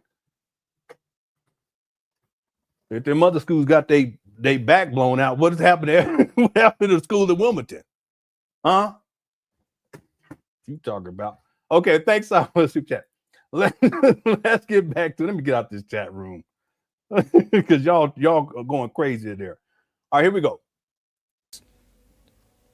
That means tuition is a central part of the financial plan for this academy. Without the tuition, we cannot educate your children. Well, that's wild. And so we have dedicated an office position, the finance manager of my administration team. They are the ones whose job is to make sure you pay your tuition on time. Yeah. Listen, what's interesting about this is that Umar, again, it comes to the conceptualization of what this is going to be. And that's why, like I said at the beginning of the slide, the person who made that comment, I understand what they're getting at, but they have to put it in full context. Umar doesn't want an accredited school because he knows that there's going to be checks and balances. There's going to be oversight by the government. There still has to be, anytime you deal with other people's kids, even your own kids for that matter, there's going to be some sort of oversight. But Umar, he conceptualizes this as if he's running everything at all times. That also includes, to your point, College of Natural Health Sciences, BDA, Umar perceives himself to be so involved in each child's life. They're part of his family now. He don't only take care of his own kids. He's going to be engaging the teachers. He's going to be in the classrooms. That's not how principals operate. They delegate, okay? Because they got other stuff that they're dealing with. That's why it's suspect to me that Umar was ever a principal. Now, again, I actually think that he was, but for a very short period of time. But the way that he sees himself as the principal is as if he's doing all these other things to keep everyone in line, keep everyone in order, not just the teachers, not just the students, but the parents too.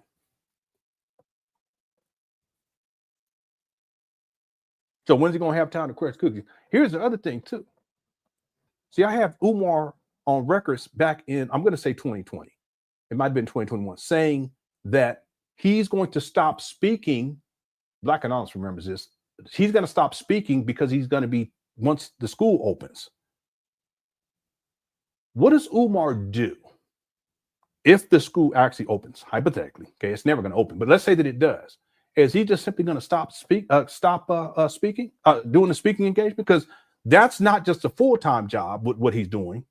He said that the children are going to be there 6 days a week, 7 days a week, and he's going to be the principal. He's going to be teaching the class on the history class for the Black history stuff and Pan Africanism. Presumably, he's going to be the school psychologist too. And he's going to be the principal inside the classes, doing all of the other stuff that a principal does, but he's going to be in each individual classroom, dealing with the teacher, dealing with the students, also dealing with the parents too, from 6 to 9 p.m.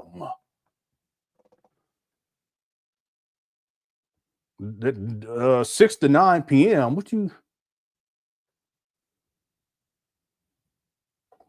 That sounds like some booty call type of situation. Real talk. Okay? It doesn't even stand to reason, all the stuff he says he's going to do. But that's because it's a figment of his imagination. And you Umar Johnson followers, what you're supporting is Umar's imagination. What you're sending money to is his imagination. Okay, he's using it for himself, but you're sending it to his imagination because all the stuff that he says he's doing, that he's going to do, that he will do, etc. None of it comes into fruition. But he sold you the lie. It's unfortunate. For some people, that's been enough. Thanks, for super chat. Okay, let's start winding this down, y'all. I didn't even mean to go this long. We didn't even get to all the other receipts I have here. I could go for another 45 minutes, though. We can see if we can get through all this. Let's see. Every month. With that being said, my next statement may frighten and anger some of you, but I can assure you that it must be said. I want you to know right now that if you intend for your son to be an FDMG Pan Africanist, you will have to pay fall tuition in full, and you will have to pay spring tuition in full, with a deadline being no later than 30 days before the start of class. All first-year students must have tuition paid in full for the entire semester up front. Here, let's say that it's 10 months. We can say 9 months. It's going to be about, what, $4,500? Let's just say 9 months. We'll give Umar the benefit of the doubt at $500. $4,500 a year. And they got to come up with that money up front. This is an impoverished community in Wilmington. They got to come up with it up front, $4,500 just to put down, just for their child to be enrolled. We're not talking about getting the kids, clothes, getting the kids backpacks. As presumably, Umar's going to have Chromebooks for the kids. Kids might have to get them for themselves. You got to get the baby shoes and a whole host of other things. Y'all know, anyone who's raised kids, you know how, it's always something. But just to start, $4,500 up front. It's crazy. This is done to make sure we have the operating capital necessary, but Mm-hmm. also to earn your trust. Trust. Great point, Drea, because it kind of brings it all back around. I know we've been on a bit of an excursion, but it's all connected, and Drea just connected the dots. Tuition in full, $4,500 just to start. That's just the tuition for a non-accredited BS FDMG school. And I've already issued, and that's a great point. I've issued the challenge. If anyone could find the FDMG RBG Leadership Academy registered with the Board of Education in the state of Delaware and send the receipt to me at LenonHonor@yahoo.com, I will send you $25 cash out. Why would anyone come up front just for one child? $4,000. If you got two kids, you coming out to pocket $9,000 for the first year up front. Why would anyone put that down for a school that's unaccredited?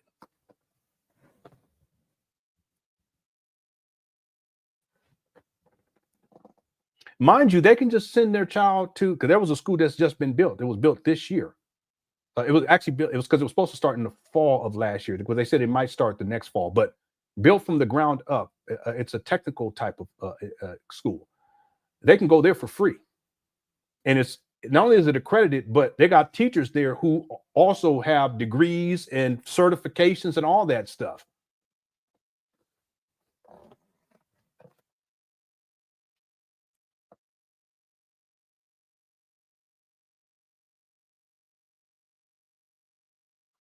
Yeah, what happens if the child doesn't pass the GED? I don't know. That's a good question. I didn't even think about that. See, because the child's going to have to do some testing anyway.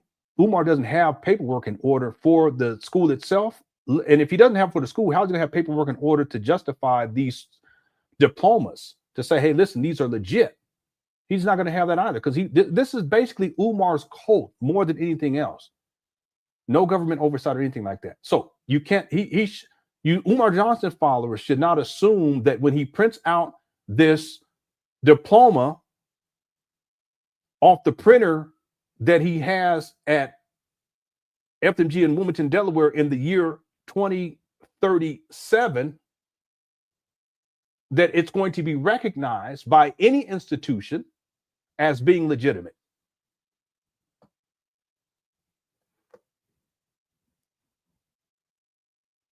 It's crazy. See, let's take $4,500 and let's say, because he said they're going to start with the fourth grade. Let's say that, so the child's going to need to be there for about 8 years. We're going to multiply that by 8 years. We're talking $36,000 over the course of 8 years. It's actually going to be closer to 9 years, but we're just going to go with 8 years. $36,000 to graduate from an unaccredited school with a diploma that doesn't mean anything, and being taught for all of those years by teachers who aren't certified, in some cases don't even have degrees. Do you see my point? It brings it all back together. $36,000. You'd be better served to take $36,000 and put it into an investment vehicle and just stack those chips and let the interest grow over 7 or 8 years. That's more than a down payment for a home for the child. You see what I'm saying? And then send the child to a regular old public school down the street for free. And then when they graduate, they have more than enough for a down payment on a home. If it's a little bit further on into the future, they should do that. But you can see my point.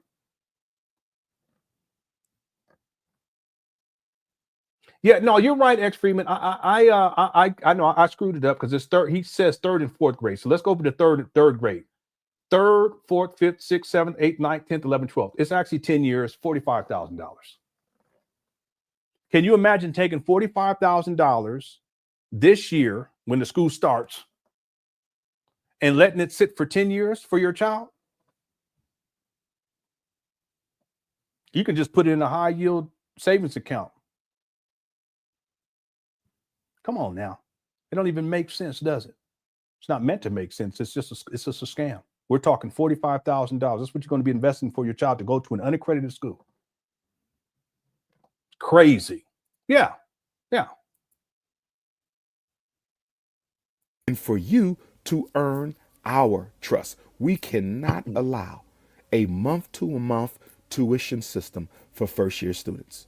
Second-year students, after you get through this year, yes, we can allow a month-to-month tuition system. But for your first year, you are going to have to prove that you are committed to your son receiving the proper education of the Frederick Douglass Marcus Garvey Academy by paying your full semester's tuition up front. There will be an on-campus fitness center for both our students and our parents. It will also be open to the community. However, parents will be given an opportunity where they can use the gym all by yourselves. That is What in the world? This did not happen. We got 800 people in the building. If y'all haven't hit the like button, we're at 420. We're a little low on the likes today. I'm not complaining. Our goal is 500. I think we should be able to get there with 800 people watching. We got over 1,000 votes. The poll question is, assuming that FDMG opens, is FDMG being unaccredited an issue of concern? 87% said yes, 13% said no. I'll keep the poll up until we get closer to winding down. We'll go here. Let's go for another 30 minutes, and then we'll be done. I'll be back tomorrow with some live streams. Okay, we will do for sure. At the very least, I'll do a live stream for members only. Okay, and then hopefully I'll be able to do one for everyone too. Yeah, if you're enjoying the show, okay, go on and hit that like button. It'll take you about roughly 1.5 seconds. Just hit it, and I appreciate it. It helps with the algorithms too. Okay, and again, it also makes me feel good because I would hope that people enjoy the show. That's why whenever people say, "Hey, it's a good show," I feel good about that. Thank you so much. Okay, I'm appreciative. That's the thing. I'll tell my wife, "Look, these kids, boy, they should be appreciative."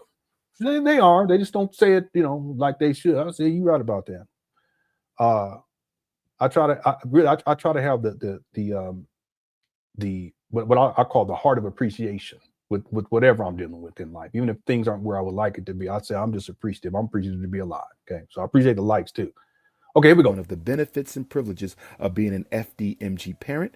The gym will be open for you almost every day, but there will be at least 2 days during the week where only FDMG parents are allowed to come and use. It's open every day. You guys know how expensive it is to operate a gym, and then all of the liability insurance. Come on, Umar, it's nuts. The fitness facilities. There will also be an on-campus bookstore and clothing shop where you can come and show your school pride by buying your "I am an FDMG parent" t-shirt, or "I am an FDMG parent" sweater, or "I am an FDMG parent" bumper sticker or license plate. Also inside of the school store will be books that many of you may want to read yourself, in addition to all of the books that will be required for our children. Their initial set of textbooks are already included in the tuition, but if they lose their textbooks, they will have to purchase them from the school store. For the first year of operation, we will have second grade, we will have third grade, and we will have fourth grade. We plan to expand the school by moving up a grade and moving down a grade each and every year until we have totally encompassed the entire pre-K through 12th grade academic dichotomy. So this year will be second grade, third grade, and fourth grade. Next year will be first grade through fifth grade. Our third year will be kindergarten through sixth grade. Our fourth year. That's 11 years, right? Second, third, fourth, fifth, sixth, seventh, eighth, ninth, 10th, 11th, 12th. That's 11 years. You got to, so if your child starts in, if they start in second grade, we're going to take 11 and we're going to multiply that by the tuition per year, which is $500, $5,500. Wait, I'm sorry. I didn't do that right. Tuition is $500 a year times, did I say 11? Wait, I'm not doing this right. What am I saying here? Second, third. No, that's right. $5,500.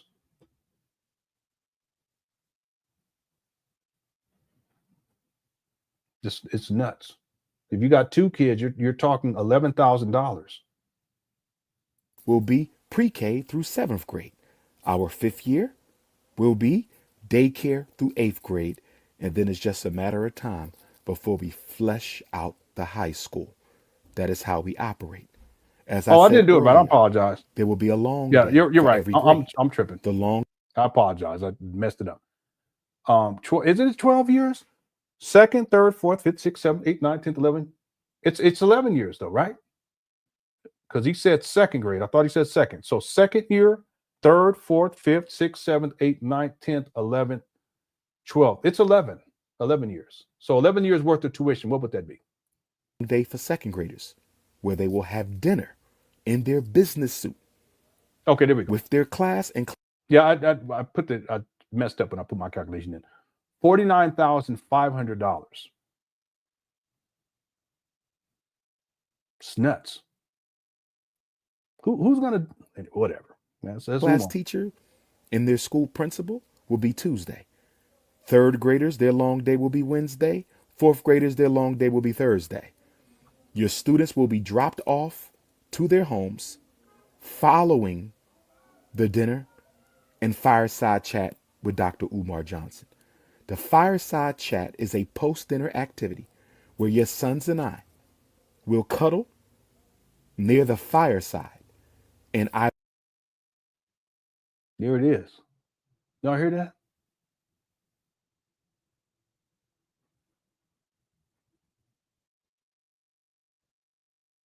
Did y'all hear that?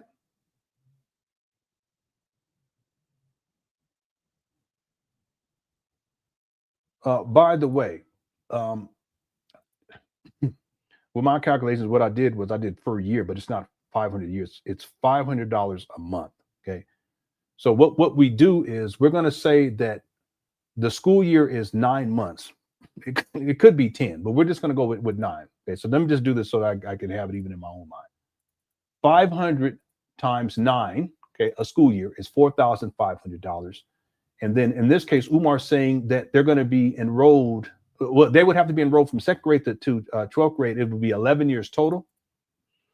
So we're talking about $49,500 that you would have to pay if your child entered this trap bando school in year for second grade and went through for the next until graduation. You're going to be putting up roughly $50,000. Hit the one. We're going to get back to the fireside thing. Roughly $50,000 you're going to pay for your child to graduate, assuming that it opens and assuming that they start in the second grade. $50,000 for them to graduate from a school that's unaccredited. How's it going, Bridget? Why not take that $50,000 when they're in the second grade and invest it in an investment? You can put it into an investment vehicle and just let that money grow with compound interest from 4th grade through 12th grade. And then send your child to a public school. And there's a brand new one right down the street. It's a tech type of thing. And it's accredited. How's it going, Bridget? College of Natural Health Sciences, BD says, FDMG school motto, hit the Cash App. Yeah, he can't do that anymore. But see, he can't do that anymore. But you see, everything for Umar, in essence, it was always about money. So understand that when he comes up with the figure of $500 a month, he already knows, and I'm sure he's calculating in his mind how much money he would be collecting per year if he actually had a school. And he's in his mind, starting in second grade. I've heard him say he's going to start with the 4th grade and 5th. He changes it. He's changed it many times. But in his mind, I'm sure he's thought to himself, okay, if I have a child that is there from second grade through graduation, how much money would I make? Well, roughly about $50,000 off that one child. And he's going to grow it over time. More and more kids with each year. It's just a scam to get money out of people. And that's what it comes down to. See, the difference is now he can't say hit the cash. We've got 100 people here. Thank y'all so much. He can't say hit the Cash App now because his Cash App was shut down. Okay, because they stopped it. He's a fraudster. Okay. His GoFundMe got shut down. Initially, his PayPal got shut down too at a certain point. He also had a Plum Fund that got shut down back in the day. A lot of people don't know about that. It was a Plum Fund. It was a crowdfunding site. I don't even know if they're still active anymore. But the point is that it was always about the money, and it still is to this day. Whether you go to Umar when he makes the announcement about the school opening in September 11, 2013, back in 2010, or you go back to 2005 with the UNIA, it was about trying to scam them out of money for a building fund, or you go to 2014 when he starts raising money for the St. Paul's College, it was all about the money.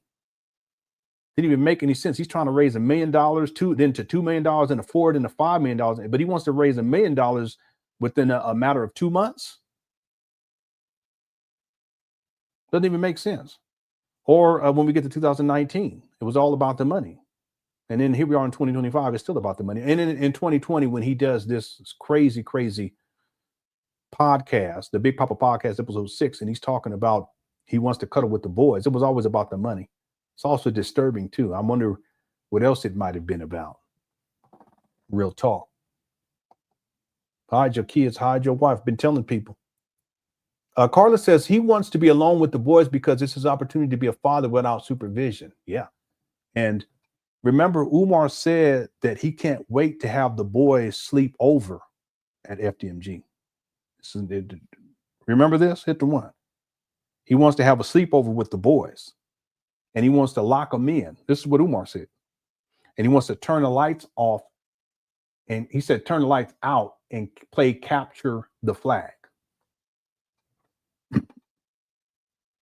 He said that in 2019. I can pull it up. It's in the first documentary that he said that in 2019. This video in 2020, he's talking about how he wants to cuddle with the boys after they dress in all suits. After he brings them, it's in the evening time. He's giving them food. That's what you call grooming. And then he wants to be able to cuddle with them. You guys, come on now. If any of y'all principals ever got online and talk like that, would you have a problem with that? You Umar Johnson followers, would you have a problem with that? So why does Umar get a pass?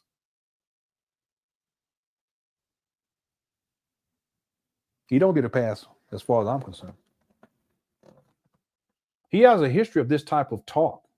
It's very disturbing and very concerning. People really, that's what he said. It's in the first document. I'm not going to put up because we got to start winding this down. We got 24 more minutes, but it's in the first document. And when you guys have some time, check out the first documentary I did. I'm working on the second one now. Way behind in production, but I'm plugging away at it. But that's what he said. He wants to turn the lights out and play capture the flag.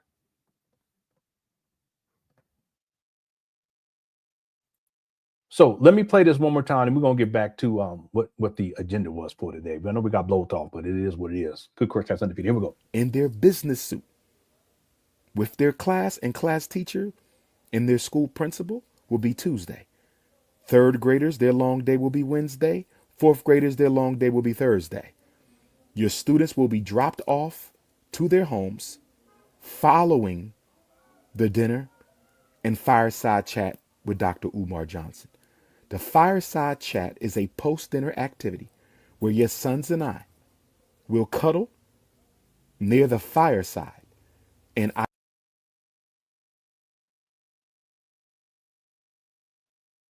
let's see what else I will relate to them one of the great stories of African past, of African events, and of African ancestors.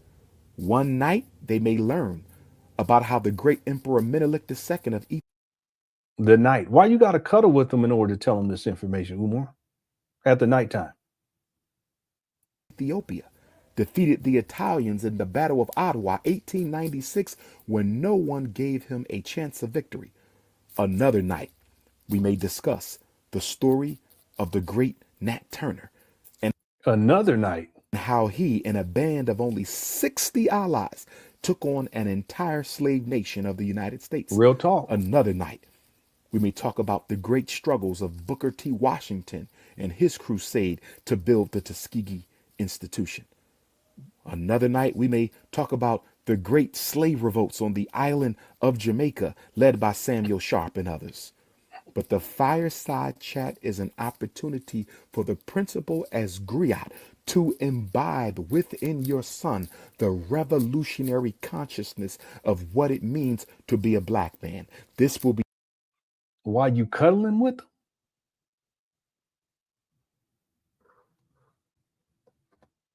Now, I don't mean to say it this way, but I told y'all that if I say that Umar said something, I can pull up the receipt to back it up. I remember we were listening. I said, what in the world? See, when I heard it the first time when I was driving around in my car many years ago, I was going to go pick up a dresser. I think it was for my daughter. And I heard it in passing, but I didn't really think much of it because I was like, I don't know, maybe I was in denial about what I heard. But then I came back to it during a live stream and I was playing it for some other reason. We were listening to it and I said, we were like, what did he just say?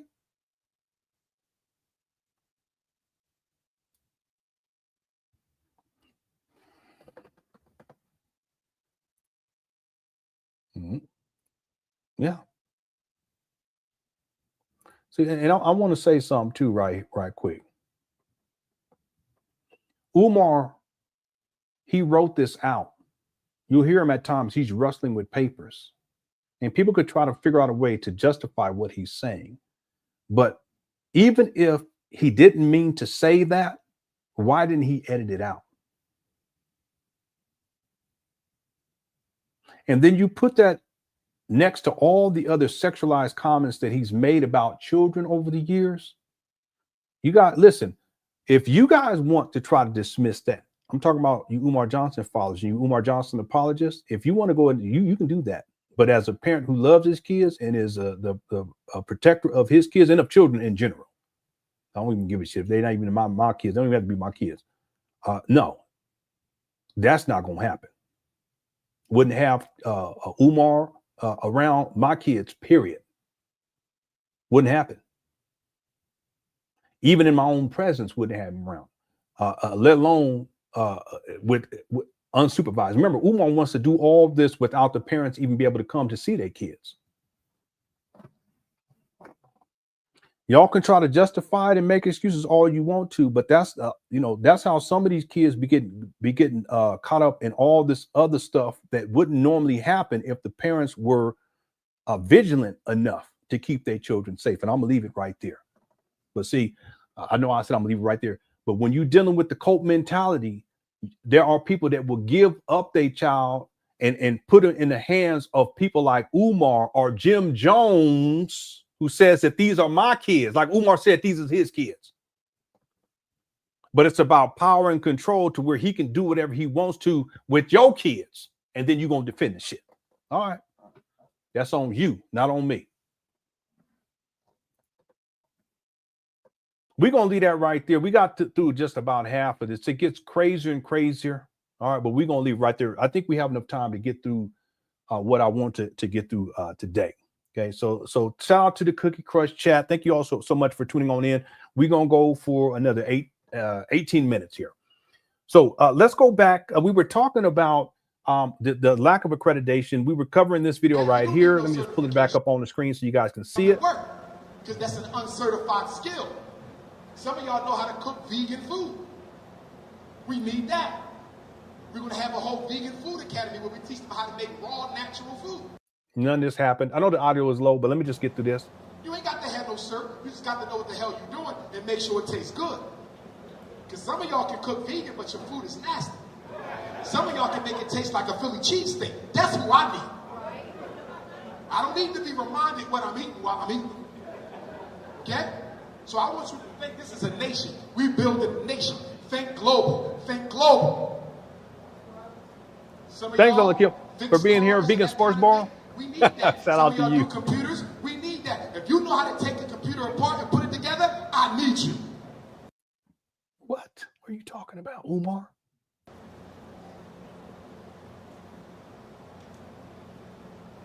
And then guess what? The school is going to be an economic stimulus package. Because why? Kids go to school from 8 to 3, right? But from 3 to 8, we got education for the adults.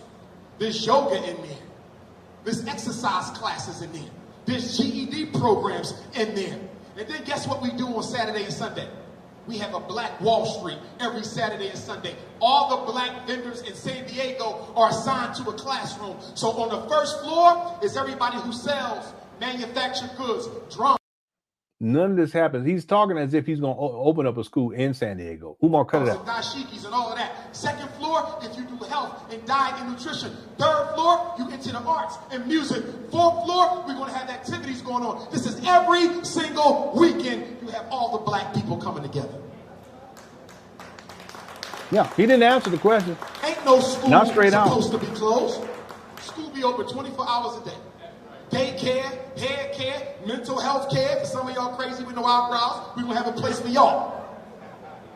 Mental health care too? I think the school, I want y'all to understand, I'm talking about a resurrection of consciousness that's going to benefit everybody in the community. I don't know. Whether they in a school or not. I don't have an answer to that. Vendors, you ain't got to go pay $2,000 for a storefront downtown. You classroom 102 Saturday and Sunday. And the whole black community know about Black Wall Street on the weekend. And so everybody coming here and we're going to bum rush everybody. Bum rush every business. Buy black all weekend at one spot.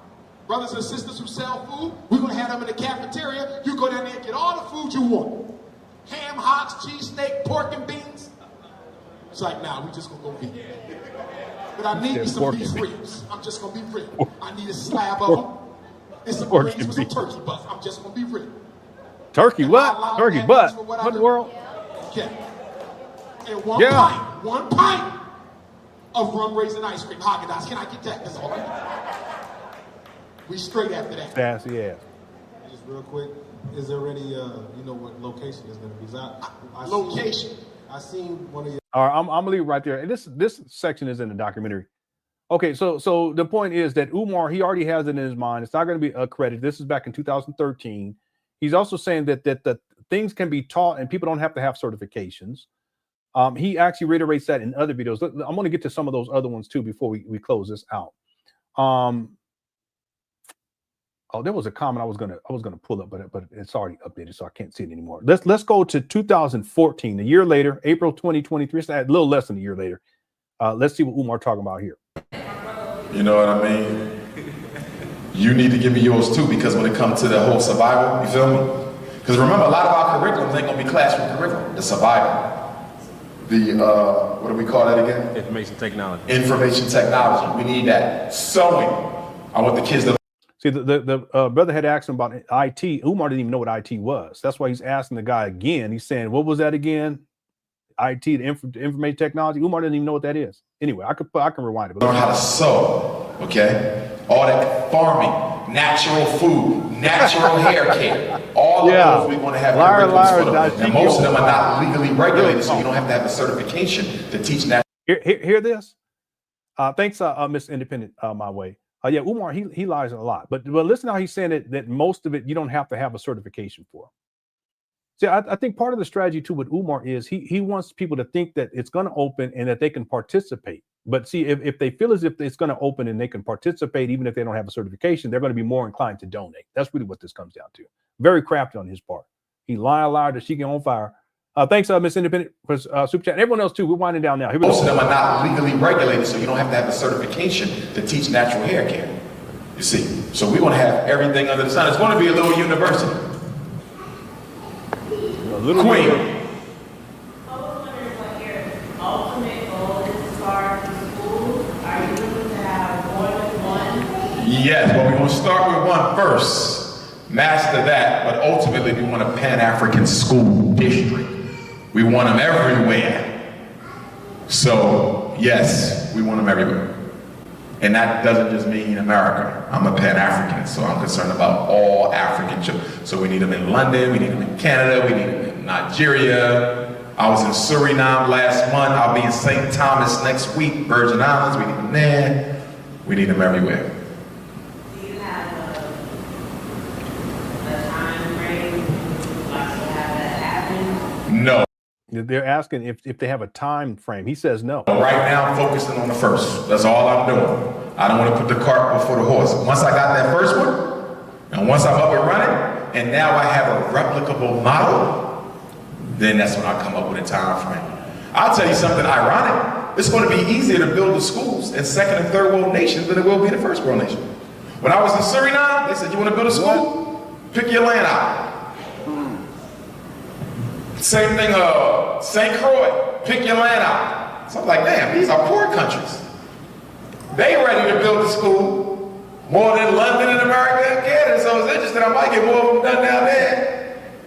You know? But the only reason why I want to do the first one in America, because I know a lot of parents are going to be uncomfortable having their kids living in another country. Because I thought about You see this guy, he's such a bullshitter. He's bullshitting right here. Suriname, right next to Brazil, pretty stable, you know, right next to Venezuela, Brazil. Yeah. But I know a lot of parents will be afraid. Same thing with Africa. We say, you should put the first school in Africa. I would love to. But most black parents ain't going to send their kids to Africa because they think people, you know, eating people and stuff like that. So I got to do the first one here. You know what my biggest fear is? My biggest fear is when we go to Ghana for this trip, that I'm going to get offered a government position in one of the African countries. I feel it. I feel within the next year or two, an African country is going to contact me and say, we want you to come here with official government status and build the educational system, rebuild it, or build the mental health system. I can feel it. And I don't want to be faced with that question. You know why? Because I'm not going to accept it because I got a loyalty to the kids here. I can't leave until I've done something here first. You know what I mean? This guy is such a bullshitter. He just be making up shit, don't he? He just be lying. That's all I'm saying. I know. It's incredible. There's so many things I can pull up where you listen to Umar. I have it in my notes, and he just says some of the most outlandish, and you just be like, what did he just say? Yeah, head movies. The school in third world countries. Yeah. Biggest fear is a job and being a father. That's really what he meant to say. But biggest fear is getting a job. I want to go to the whole country in Africa and repurpose their whole education program. He says stuff like that. All right, here we go. But they're going to ask me. I know they're going to ask me. It's coming. But I ain't going to be able to do it until I get this school up. I really can't see me leaving America yet as bad as I want to. You're right.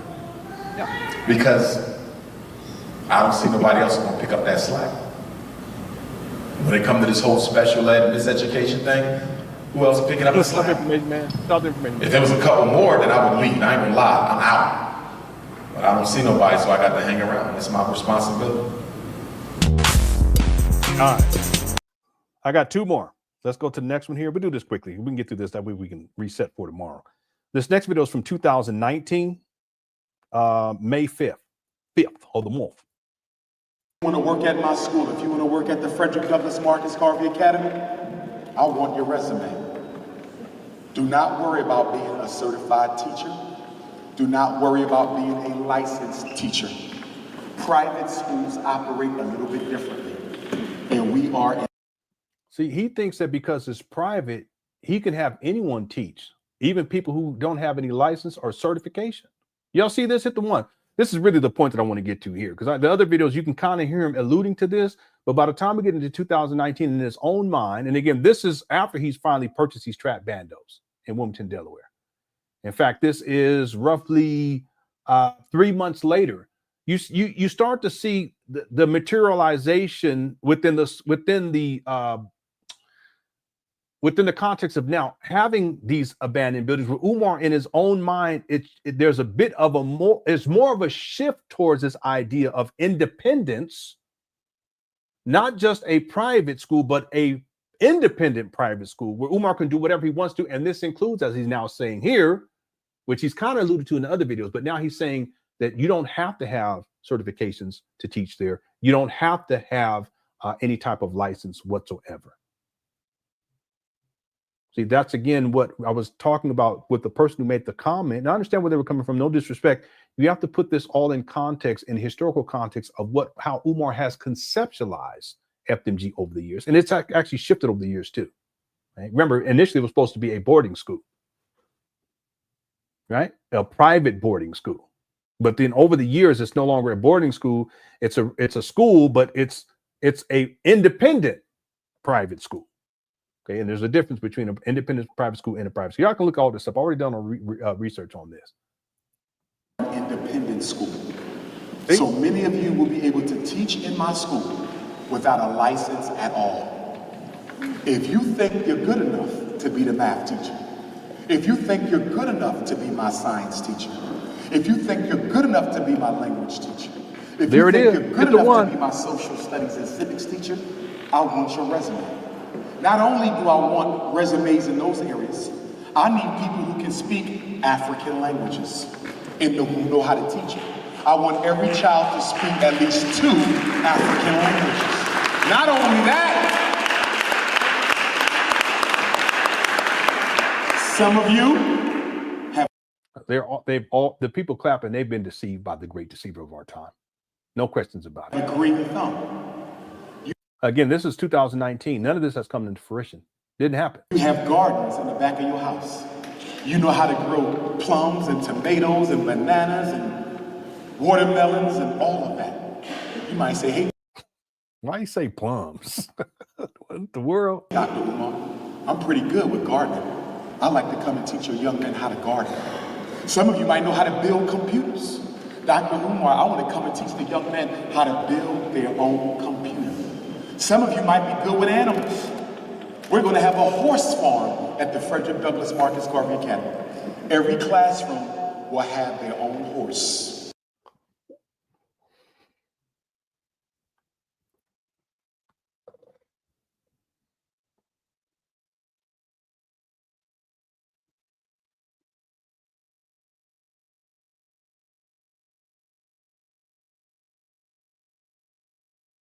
I know I said we got 4 more minutes, but it's going to be more like 15. Okay. Did y'all hear that? Good Crush Chat's undefeated. Did y'all hear that? This guy, yeah. He's just saying anything. He said each classroom has a horse. Why you phrase it like that? Each classroom has a horse inside. Umar, quit horsing around. All right? He just saying anything. Yeah, I know. Can you imagine how funky they be? Because you know the horse, when they poop, if all the flies come, there's gonna be flies flying around these poor. The kids gonna come home smell like manure. The doggone shame, Umar. It is crazy. Each classroom has a horse inside. He said a horse farm. I just said, yeah. Maybe they're gonna be in stables and all right. It's crazy. Oh no. Oh, come on. Yeah, all right. Let's get back in. I built PCs. I have too. And I know good and well he's not spending money on PC. Yeah, I know it doesn't make any sense. It's more cost efficient to just order them in bulk for the classrooms. But Umar, he doesn't even have IT infrastructure. I've talked about this in the past too. It would be good. It would be a good skill to teach children how to do that, right? It would be, but it's more cost efficient if to have. See, the thing is, though, they would have Chromebooks. You would teach. Well, anyway, yeah. I know what you're saying. Okay. I have a bachelor's of science in computer technology. Okay, in cybersecurity and computer technology. So I understand exactly what you're saying. It's a good skill to learn. I can build a PC myself, and not just after I got the degree. I mean, even when I was a lot younger, I could do that back in the day. I've had to upgrade computers, change out parts. I've had to buy new computers. I had to build computers, especially in the early days when I was using Adobe Premiere Pro. That's long, over a decade ago, over close to 2 decades ago. All right. So I get that, but what Umar's proposing here is anyway. He's just coming up with whatever he can come up with. Whatever you're good at, send your resume in for that. I had a black. Every classroom will have their own horse. Whatever you're good at, send your resume in for That's that. crazy. I had a black woman in Washington, D.C. last month send me an email. She said, Dr. Umar, I have over 6 brand new sewing machines. I'm going to donate them to the Frederick Douglass Marcus Garvey Academy. And I'm going to come and teach your young men how to make clothes. Did he say over 6? Why wouldn't she give an actual figure? So guess what? first thing they gonna make at my school is their own damn drawers. They might be holy, the stitch might be in the wrong place, the butt might be out.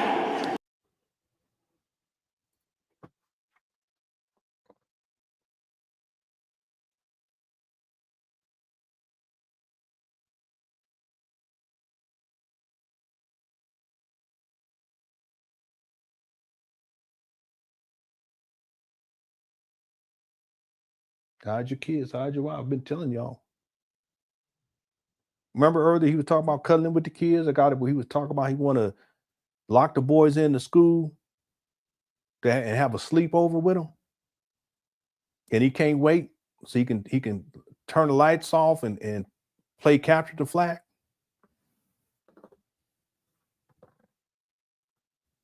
Who even see? That's the thing. Who even thinks like that? Who conceptualizes? That's his imagination. That's what you, Umar Johnson, falls. That's where you're sending your money to, his imagination. Like someone said earlier. How well my battery's doing? We almost done. I did not mean for this to be this long. Nope. Now, if your children's principal talk like this, or anyone, it could be the vice principal, it could be one of the counselors, one of the teachers, a teacher's aide. Y'all know damn well you have a problem with it. But Umar gets a pass somehow. See, Umar has to think about that. He has to conceptualize it, even if it's in the moment. But why is he going there? I'm going to leave it right there. Let me let this play for 15 more seconds. I got 2 more videos. But it's going to be their drawers. And every boy at the school can say, I made my own underwear. Guess what? I got another brother who knows how to make shoes. He's going to come to the school and teach our young men how to make their own shoes. It's not cost efficient. This is the video's from 2019. It don't make no sense, people. People don't make no sense. I remember one time Umar said that the boys will be coming to school with dirty drawers on. You guys remember that? So he talks. It's inappropriate to bring it up in the first place, but I have him on quite a few occasions bringing up little boys' drawers. I just think it's totally inappropriate. Okay. Let's go to the next one so we can wind this down.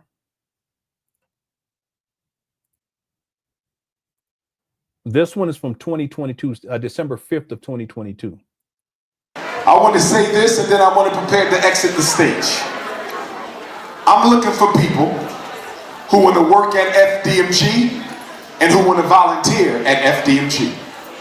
We've already received 3,500 resumes, but I still want more to go through. If you're interested in working at the school, please email me your resume. Don't worry about being a certified teacher. Private school certification is different from public school certification. So don't worry about being certified as a teacher.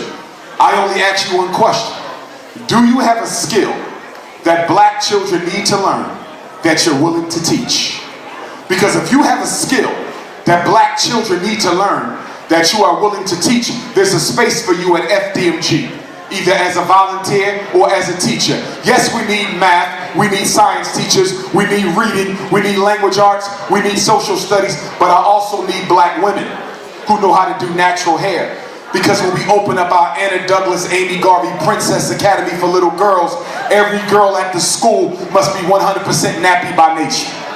No weave, no perm, no straightening comb, no European hair color. I'm not attacking my queens. I love all my sisters. Yeah, but Umar, you dye your hair. His beard is all grayed out. But when your daughter comes to my school, she must come with her own hair. Why? Because if I don't teach your daughter to love herself as God made her, nothing else I teach will be relevant. Isn't that deep? It's his job somehow to teach y'all's daughter, because he ain't teaching mine. What's wrong with that? How to love themselves somehow through their hair. But he don't even deal with his own kids, including his eldest daughter, who he called out, disrespected, threatened the baby mom, the mama, and the other baby mama, demeaned her, disrespected her, devalued her, and still a deadbeat to this day. But somehow he's the person that's going to be able to teach your daughter, not mine, how to love herself. James says, didn't he say not too long ago he done with America and he doing his work with the Africans? Yeah, that's part of this whole thing that Umar's been building up about repatriation. And he got, more recently, he got his Ghanaian citizenship. And for whatever reason, he thinks that that's some sort of accomplishment that he can hold over the head of black people up over here in the United States of America. Because one video was talking, he was just talking reckless. Like, if you don't want to do this in Africa, blah, blah, this. And listen, Umar, just go and take your ass to Africa and go do something over there. Because you ain't doing nothing up over here but talking reckless and talking crazy and getting money and crushing cookies. Go on up over there and do it. See what happens. Okay.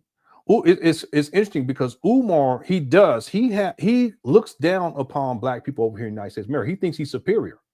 That's why he don't have no shame in exploiting black people for the money or for the draws. And then he has in his own mind this hierarchy that somehow he's African and that makes him better. But most of them Africans up over there trying to get up over here. No disrespect. But he uses that. That's why he says he's a prince of Pan. He's not even a Pan-Africanist. He's not. Just only entitled. There's nothing Pan-African about Umar. So when he gets the Ghanaian citizenship, all of a sudden he feels as if he's high and mighty, even more high and mighty, because now he's a citizen of Ghana. So what? There's white people that got the Ghanaian citizenship. Umar, who gives a shit? Don't nobody care except you. But he uses it like he uses his degrees as leverage against black people. It's weaponized. See, if Umar really is serious about doing stuff in Africa because he don't want to deal with black people up over here, but then go on up over there, Umar. You got the citizenship, but see, the money's up over here. Real talk. And it's all about the money. It's about the sex, and it's about turning of the heat down. Real talk. That's what it comes down to. Go on, move on anyway. Thanks, James. But see, that real quick, that's no different than well, it is different, but it's similar to mentality when he said that he's not dealing with black people contractors anymore because they're lazy, they were stealing out of the school, they're overcharging. Then he said, I'm only going to deal with the Latinos. That's when brother Jose comes on to the scene. Remember that? And then he didn't want to deal with them anymore because brother Jose was stealing. You know, he just, yeah. So he said he had to go to the white man. But what it does, it shows the hierarchy with Umar and Umar's mind. None of that's true. But he has black people down here, then he has the Latinos, and then he has the white people up here. See this? Oh, thanks, James, for super chat. Appreciate it. And everyone else, thank you so much. Y'all blessed me today. I appreciate it. I don't take it for granted. I'm very much appreciative. Okay, thank you so much. We're almost done here. Okay, literally this time. Your kids will see this says, interesting fact, in Wilmington, Delaware, a minimum of 2 acres is required per horse. Let's say Umar has, I can't remember how many classrooms. I thought he said 12 or something like that. Someone correct me if I'm wrong. I thought we got to 500. Okay, we got to 500 likes. Okay, real quick. Give me 1 second, Courtney. Thank you for posting that. I thought he said that there's 11 classrooms inside the small school. Let's bump that down to 7. So these horses, they won't be inside each classroom. Each classroom. So he needs 14 acres worth of classrooms.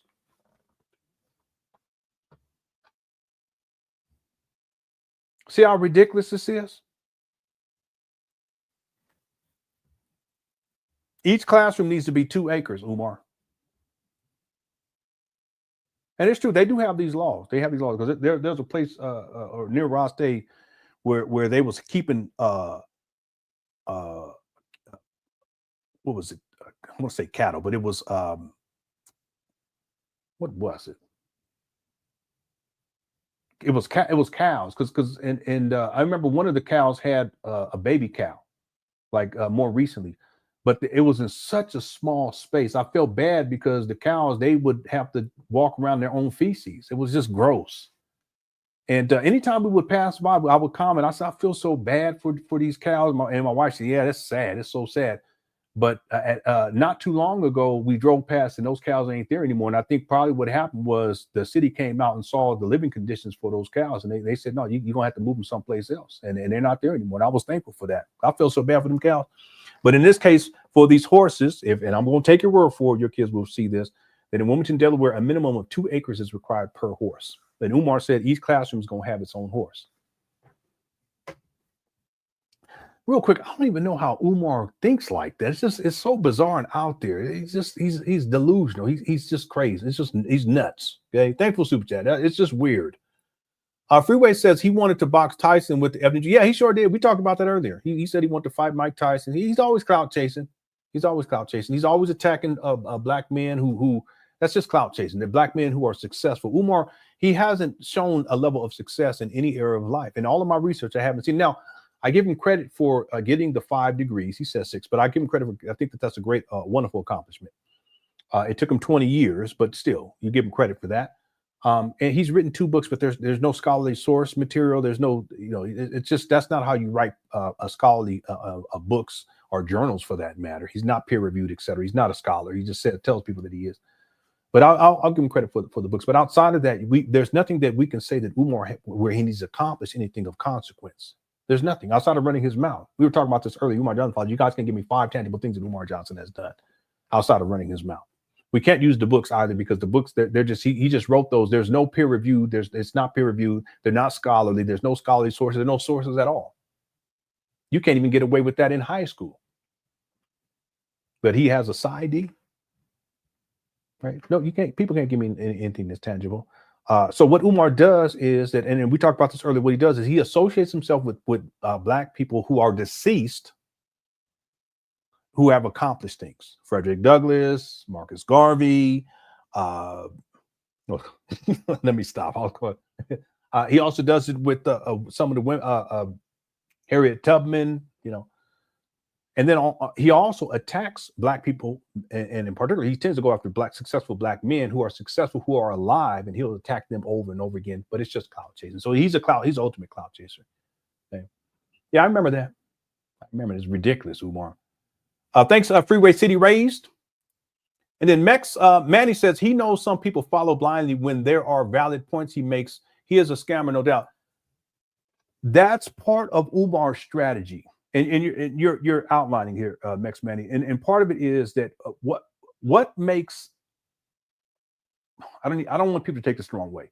What makes liars great at lying is when they can infuse some level of truth in the lie. In some cases, they'll tell some truth before they present the lie. And because they've already conditioned people with this truth, then the lie becomes more believable. And Umar, he's a master at that. He really is. You can see it in the early Umar Johnson videos, 2008, 2009, 2010. You can see it in the more recent Umar videos. You just got to know what to look for in 2024, 2025. I think that's part of what makes a good scam artist good at what he does. I shouldn't say it that way. What makes a scam artist good at what, or proficient at what he does, or she does for that matter, is that they'll give you just enough truth to get you hooked. And then they present the lie. And because you're hooked on the truth, you accept the lie as the truth. And Umar, he does that time and time again. See, real quick, even when he says stuff like each classroom is going to have a horse inside of it, that's a lie, but he may tell truths in advance of that. See, this is part of the manipulative tactic. And so some people, they hear it, they're like, yeah, that's some bullshit. But then other people here say, oh, okay, well, he's talking that real talk. That's fire. So they accept this idea or notion. I don't get it. I don't see how anyone could. But again, that's what master manipulators do. Jay Morrison, that's how he got close to $12 million of black people's money, because he told just enough truth. He played on the emotions, like Drea was saying, plays on people's hopes and dreams, play on people's emotions, and then I'll add play on people's fears. Tell just enough truth about those things to where people, they get hooked, and then here comes the lies. See, in fact, every time Umar asks for money, it's based upon a lie because there is no school. But see, if he tells enough truth to manipulate people into believing in him, then when he puts that lie in there, they're more than willing to accept it, and then they'll send some money to him. See, where I come from, that's called running game, which in any field, that's called running game. And that's what Umar Johnson does. Yeah, Umar, he does, he'll make some valid points from time to time. I'm not saying that he doesn't. I'm not saying he lies about everything. But he tells the truth about just enough so that when he lies prolifically, people will believe in the lies as if they're true. But that's Umar's gift as the great deceiver of our time. That's his gift as a master manipulator. And he's not the only one. Okay? Fascinating. Thanks, Max Manny. Good point. Really good point. Thanks for the super chat. And then I Am Randy says, brother, tell me what you have done to push our people forward outside of your family. How can you ever go against a black man that cares? This assumes in the first place, I'll take the last part first. You're assuming that Umar cares about black people. He does not. So 50% already dismissed. You're assuming that Umar cares about black people. But if you listen to Umar carefully, most of the time he's disparaging black people. Furthermore, how can you care about black people when you don't even care about your own children? Which ties to the first part. But I'm gonna get to that in just a moment.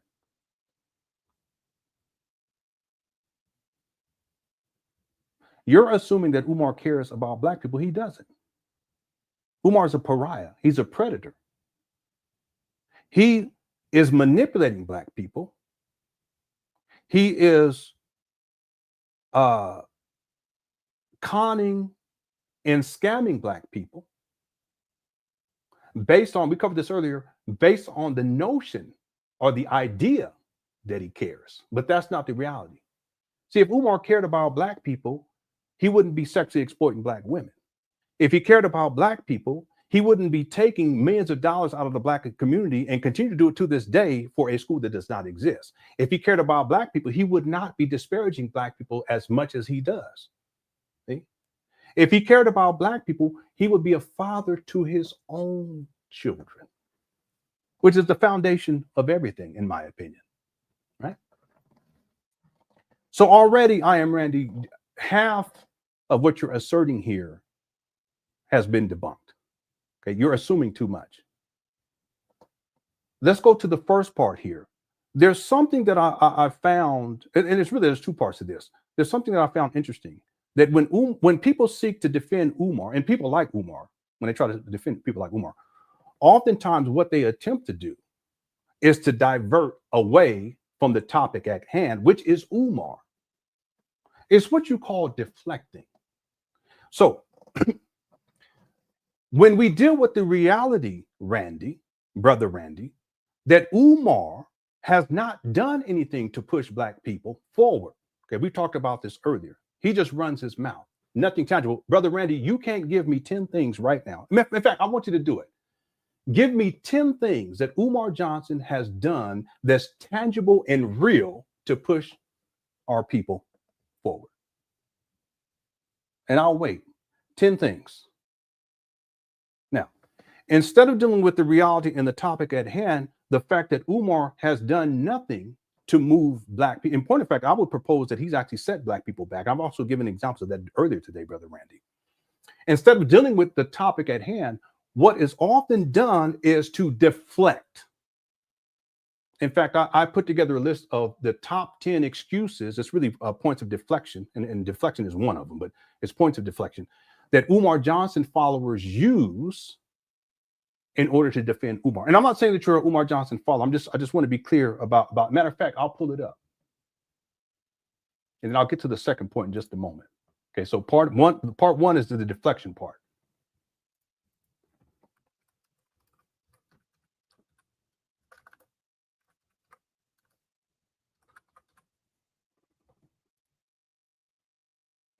Here are the top 10 excuses made by Umar Johnson followers. I'm not saying that you're Umar Johnson follower. I just want to show how you fit into this. Watch this.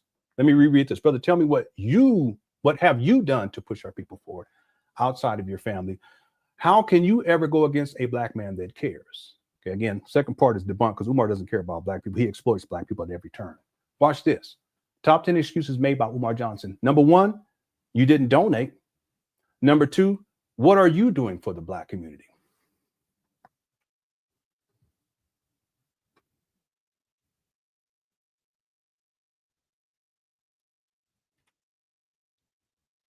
See, it's fascinating because I put this together many years ago, but it still holds up to today, Brother Randy.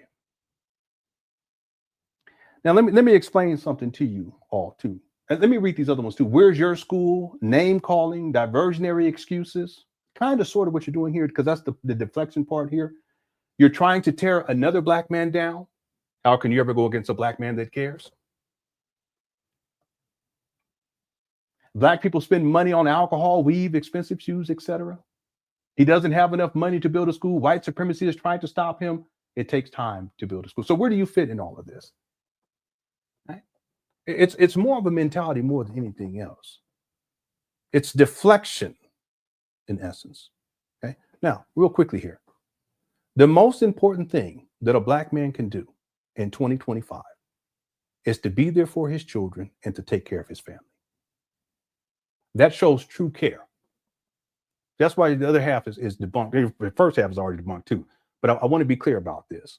See, we talked about this earlier, that black people, far too many of us with the victim mentality. I'm not saying that you have it, Brother Randy. I'm just saying to expect someone to come in as a savior figure and save them, and they need someone to somehow come in and push them forward. That's not what black people need. Let's not deflect from what black people need. See, you actually devalue the importance of black men being present as husbands and fathers by saying, what have you done to push our people forward outside of your family? What do you mean outside of the family? That's the most important area that we can address as men, as a community for that matter. So, Sir Randy, Brother Randy, you actually reveal your mentality in the line of, it's really the statements that you're making, because there's a part of you that not only are you deflecting away from the topic at hand, but you're also devaluing the importance of black men being present as husbands and as fathers to their children. That should be the first thing. And see, if more of us did that, then we wouldn't have this overwhelming need, because there's a vacuum in terms of black male leadership as fathers and as husbands. We wouldn't have a need for someone like Umar, who claims to be doing all these things, that he's going to save your black boys, etc. No, that's your fucking job. See? This makes sense. To deflect away from that and then to devalue the importance of that speaks to character and the same mentality that we spoke about earlier today. And that's the victimhood mentality. But we expect that someone like Umar is going to save the day. Now, 100% of what you're saying has already been debunked, just on principle alone. I'm not here to present myself as someone who is going to push our people forward, because I don't think that that's what's needed. What's needed in the black community is for black men to stand up and be honorable men, and to be present as committed husbands to their wives, which Umar is not doing, and to be dedicated fathers to their children, which Umar Johnson is not doing. That's what we need in the first place.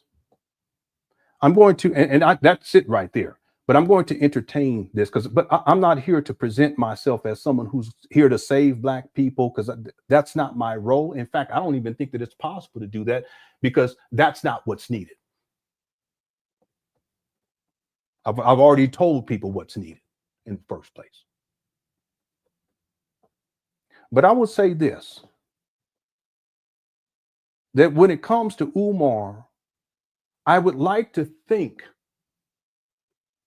that what I have done in terms of the research and showing the receipts and giving the critical analysis and being fair in the process has helped some black people from being misguided and or abused and or conned by the great deceiver of our time, whose name is Umar Johnson. I would like to think that I've helped at least one black woman from not being sexually exploited by Umar.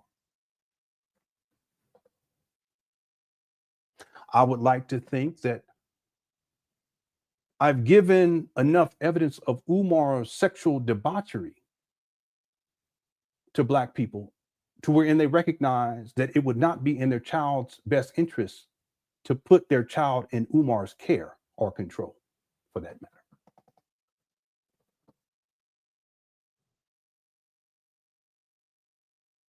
Now, give me 10 things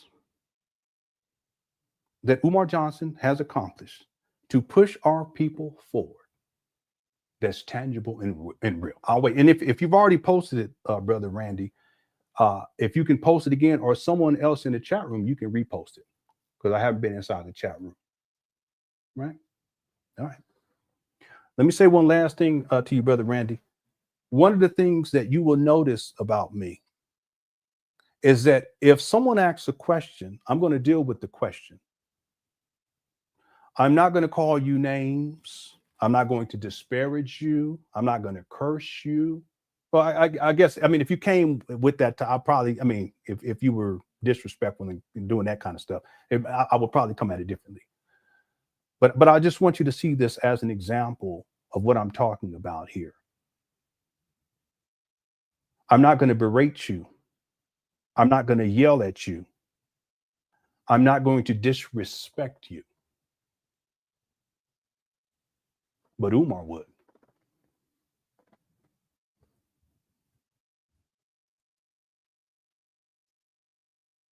See? And as it pertains, perhaps, I'm just throwing this out there, perhaps this idea of pushing our people forward, which is tied to the perpetual victimhood, it's also tied to, you know, Black people looking for some sort of a savior. Yeah, I don't believe in that.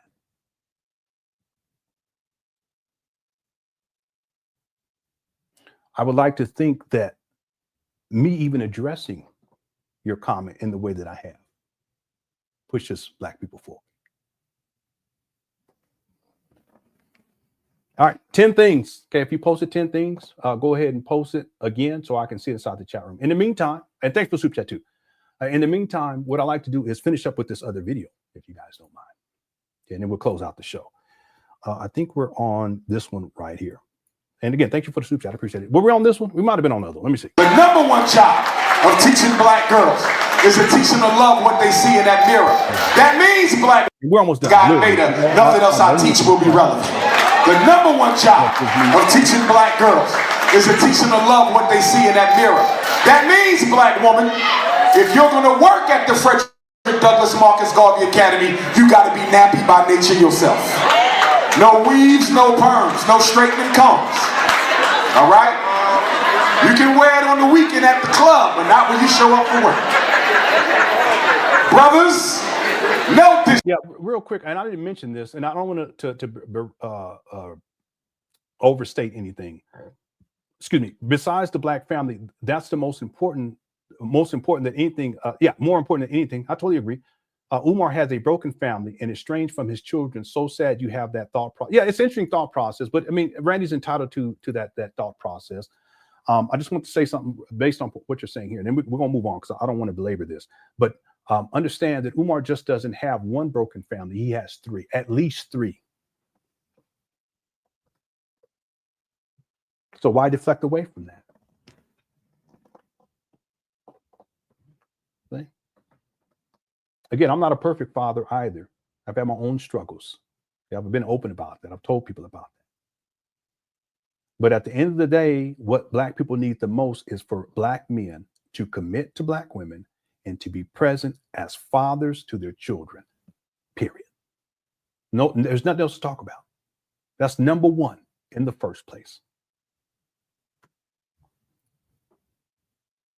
Respect.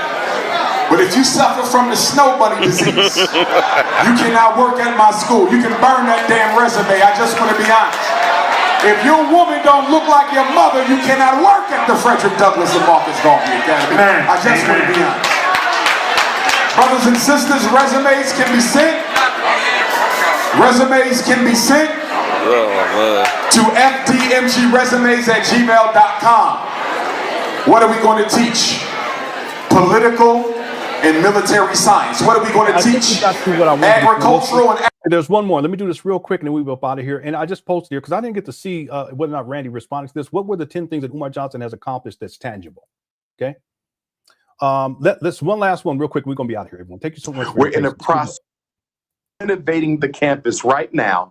God willing, if all goes well, the Honorable Marcus Garvey Elementary School will be done at the end of the summer, and we will be holding a grand opening, unapologetically African Family First Festival and Conference. And once we're done renovating the Garvey Elementary School, we're going to go across the street to the Honorable Frederick Douglass High School and renovate that as well. Okay, I believe this video is from 2020. It could be 2021. I think this is for the first block party, which would be, yeah, well, maybe it's 2021. I'm not quite sure. I have the original video, but this is something that appeared recently online, reappeared, and people thought that it was current, but it's actually not. I remember this lady interviewing Umar many years ago. Or they can go to drumarjohnson.com and join the Loyal Donors Club. $50 a month bronze, $100 silver, $250 gold, $500 platinum, and $1,000 a month diamond. We are an independent school, Sister Frankie. We are not charter. We are not public. The school will be 100% owned, operated, financed, and controlled by Black people. And accredited? Yes, ma'am. Well, your accreditation comes from the state. See, he says, yes, ma'am, but then he says your accreditation comes from the state. But remember before he was saying that he's not going to be doing that. See what I mean by Umar?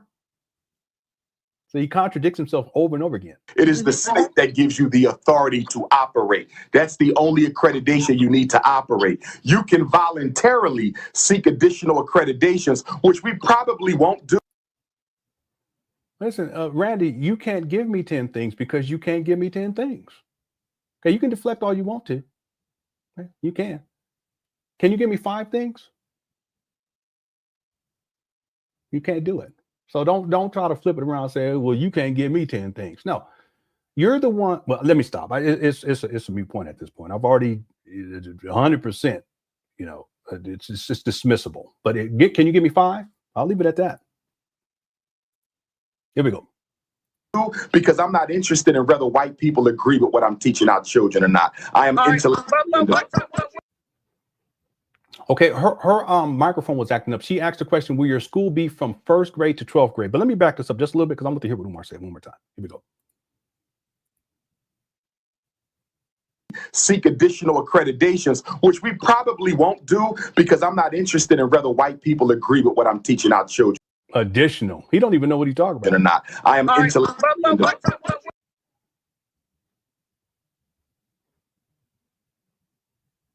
Ultimately, we're going to.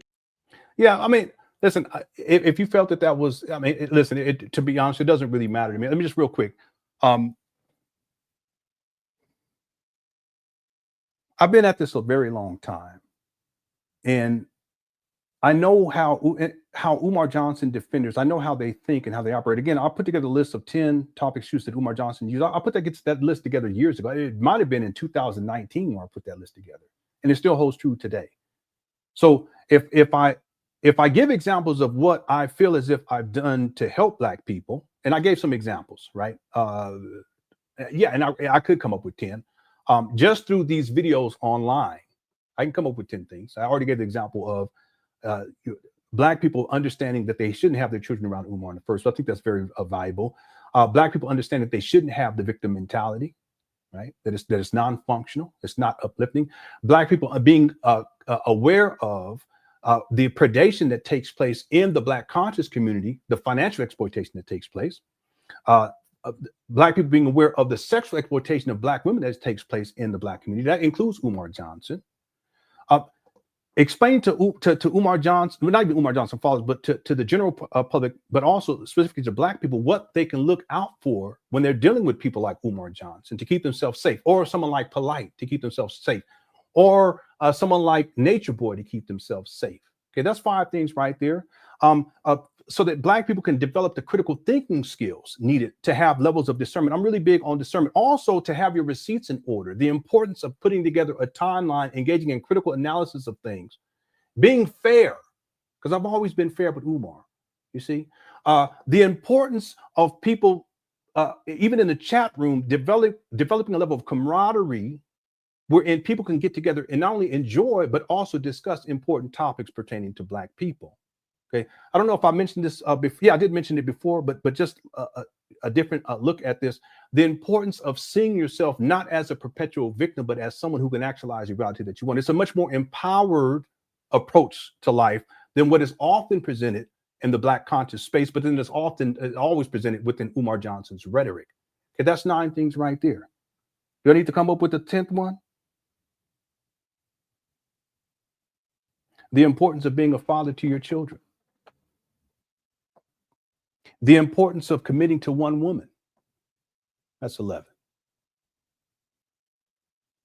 Being there every single day.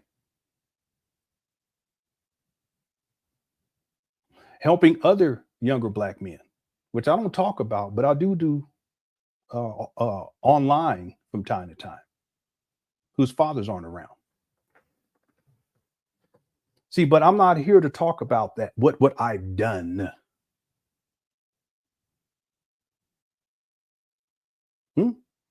That's not my job, because that's not what Black people don't need. Someone getting up here trying to act like they have all the answers and that they're the next Messiah like Umar.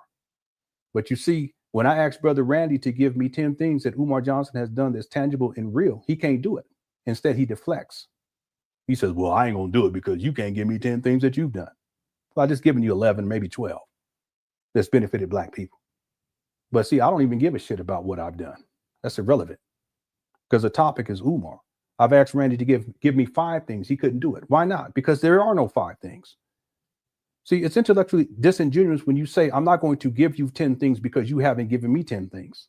Well, you don't want up here defending Umar. Give me 10 things. You can't do it. So why not just say, I don't have 10 things, I have 7. Okay, well, give me those 7. Or say, I can't give you 10, but I can give you 5. Well, give me those 5 then. Oh, I ain't got 5. I got 3. I can give you 3. Okay, I can give you 1. Couldn't even give me 1.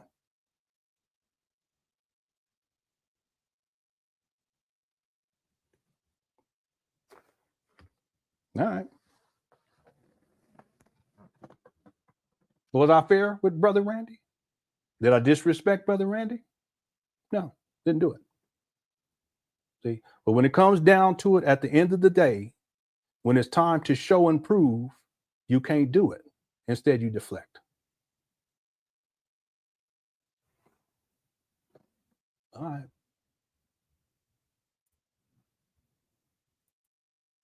Here we go. This is the closeout. Be from pre-K to 12, but we're going to start with 2nd, 3rd, or 4th, or 3rd, 4th, and 5th, and we'll grow up a grade and down a grade every year. But again, the only approval we need to operate is from the Delaware State Department of Education. I will not be looking for any white accreditation agency to tell me whether or not. Okay, but that he's saying, oh, real quick, this is fascinating. Watch this. To tell me whether or not they think I'm doing a good job. Any white accreditation agency to tell me whether or not it's from the Delaware State Department of Education. So he's saying the State Department of Education, and I've already issued the challenge to anyone. If you can find a receipt that shows, and it has to be a legitimate receipt, because I always operate, it has to be legitimate, that shows that FDMG RBG Leadership Academy has been registered with the Delaware State Board of Education. Please send it to me at LenonHonor@yahoo.com, and I'll send you a $25 super chat. I have yet to see that. So he hasn't even done this, but listen to the contradiction here. He's saying that he has to go to do that, which he hasn't done yet. But then he says he's not going to any white organization to see if he's doing a good job. Certification isn't, accreditation isn't about whether you're doing a good job. Accreditation has to deal with standards that have been set that have to be met and put in place even before you start classes. This makes sense? I don't even think Umar understands the process. Very The approval we need to operate is from the Delaware State Department of Education. I will not be looking for any white accreditation. See that? But that the Board of Education would be a white. See, Umar, you tripping. agency to tell me whether or not they think I'm doing a good job as a black. Okay, and if you guys follow me, just to, I don't know if I made it make sense. Hit the one, just because I can explain it again. Okay, but you see the contradiction here. I don't think that Umar really understands how all this works. And I'm not saying that I'm an expert on it either, but I've done enough research that we're in. When Umar speaks about this, he's contradicting himself as he's speaking about this. Man teaching black children. For parents who want white. Okay, cool. For parents who want white validation, white approval, and white accreditation, they should probably take their children somewhere else. Shout out to James. So she asked the question, but how will children take their education to the next level once they leave FDMG without an accredited diploma? This is what we've been addressing today as we close out. Yeah, and once again, the state of Delaware is the only authority we must submit to in order for. Yeah, but the state of Delaware will be a white organization, a white institution based upon Umar and all this, white supremacy rhetoric, because he's a contradiction here. But he hasn't even registered with that organization. See? For the children's grades to be considered legal and valid. The next level will be college, and our children will be more than prepared for that, because as a psychologist, I know how tests are designed, I know how tests are created, and I will personally be teaching our children how to master the art of test taking. So we will be able to prove the quality of education that our children get when they score the highest, not only in the state of Delaware, but throughout the United States on college entry examinations. The proof will be in the pudding when it's time for them to make that transition to the next. But it doesn't matter though, because, and this is the last point, because you have to have the diploma has to be worth something in the first place. Again, Umar's conceptualization, last points, it's unaccredited. The teachers can teach and they don't have to have certifications, which also means they don't necessarily have to have degrees. Umar's doing whatever he wants to, however he wants to. That includes the curriculum. There's no government oversight whatsoever. There's no checks and balances, no board of directors or anything like that. So it's like anyone can just go ahead and open up a school and have people attend and charge them $500 a month. Y'all can do it. And then somehow, once they get to graduation, you can print out a diploma and it means something in the real world. See, that's Umar's conceptualization of this. That's just not how this works. You're not going to be able to use this diploma from an unaccredited school that doesn't have checks and balances, and that is not even, the school itself isn't even registered with the Board of Education.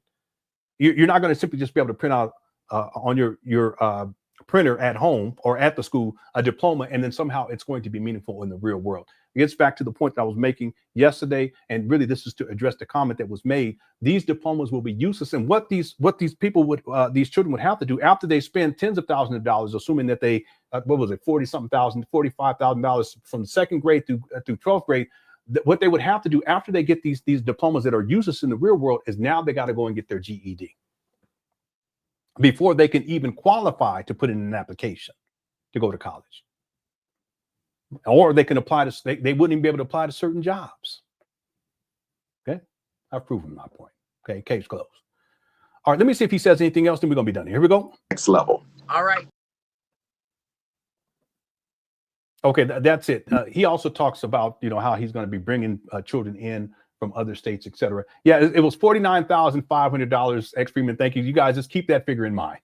Okay, that's wild. You're going to spend close to $50,000 from second grade to 12th grade to go to an unaccredited school, and then these children are going to graduate with a diploma that means absolutely nothing. There's no paperwork. There's no paperwork that shows that FDMG RBG Leadership Academy actually exists legally.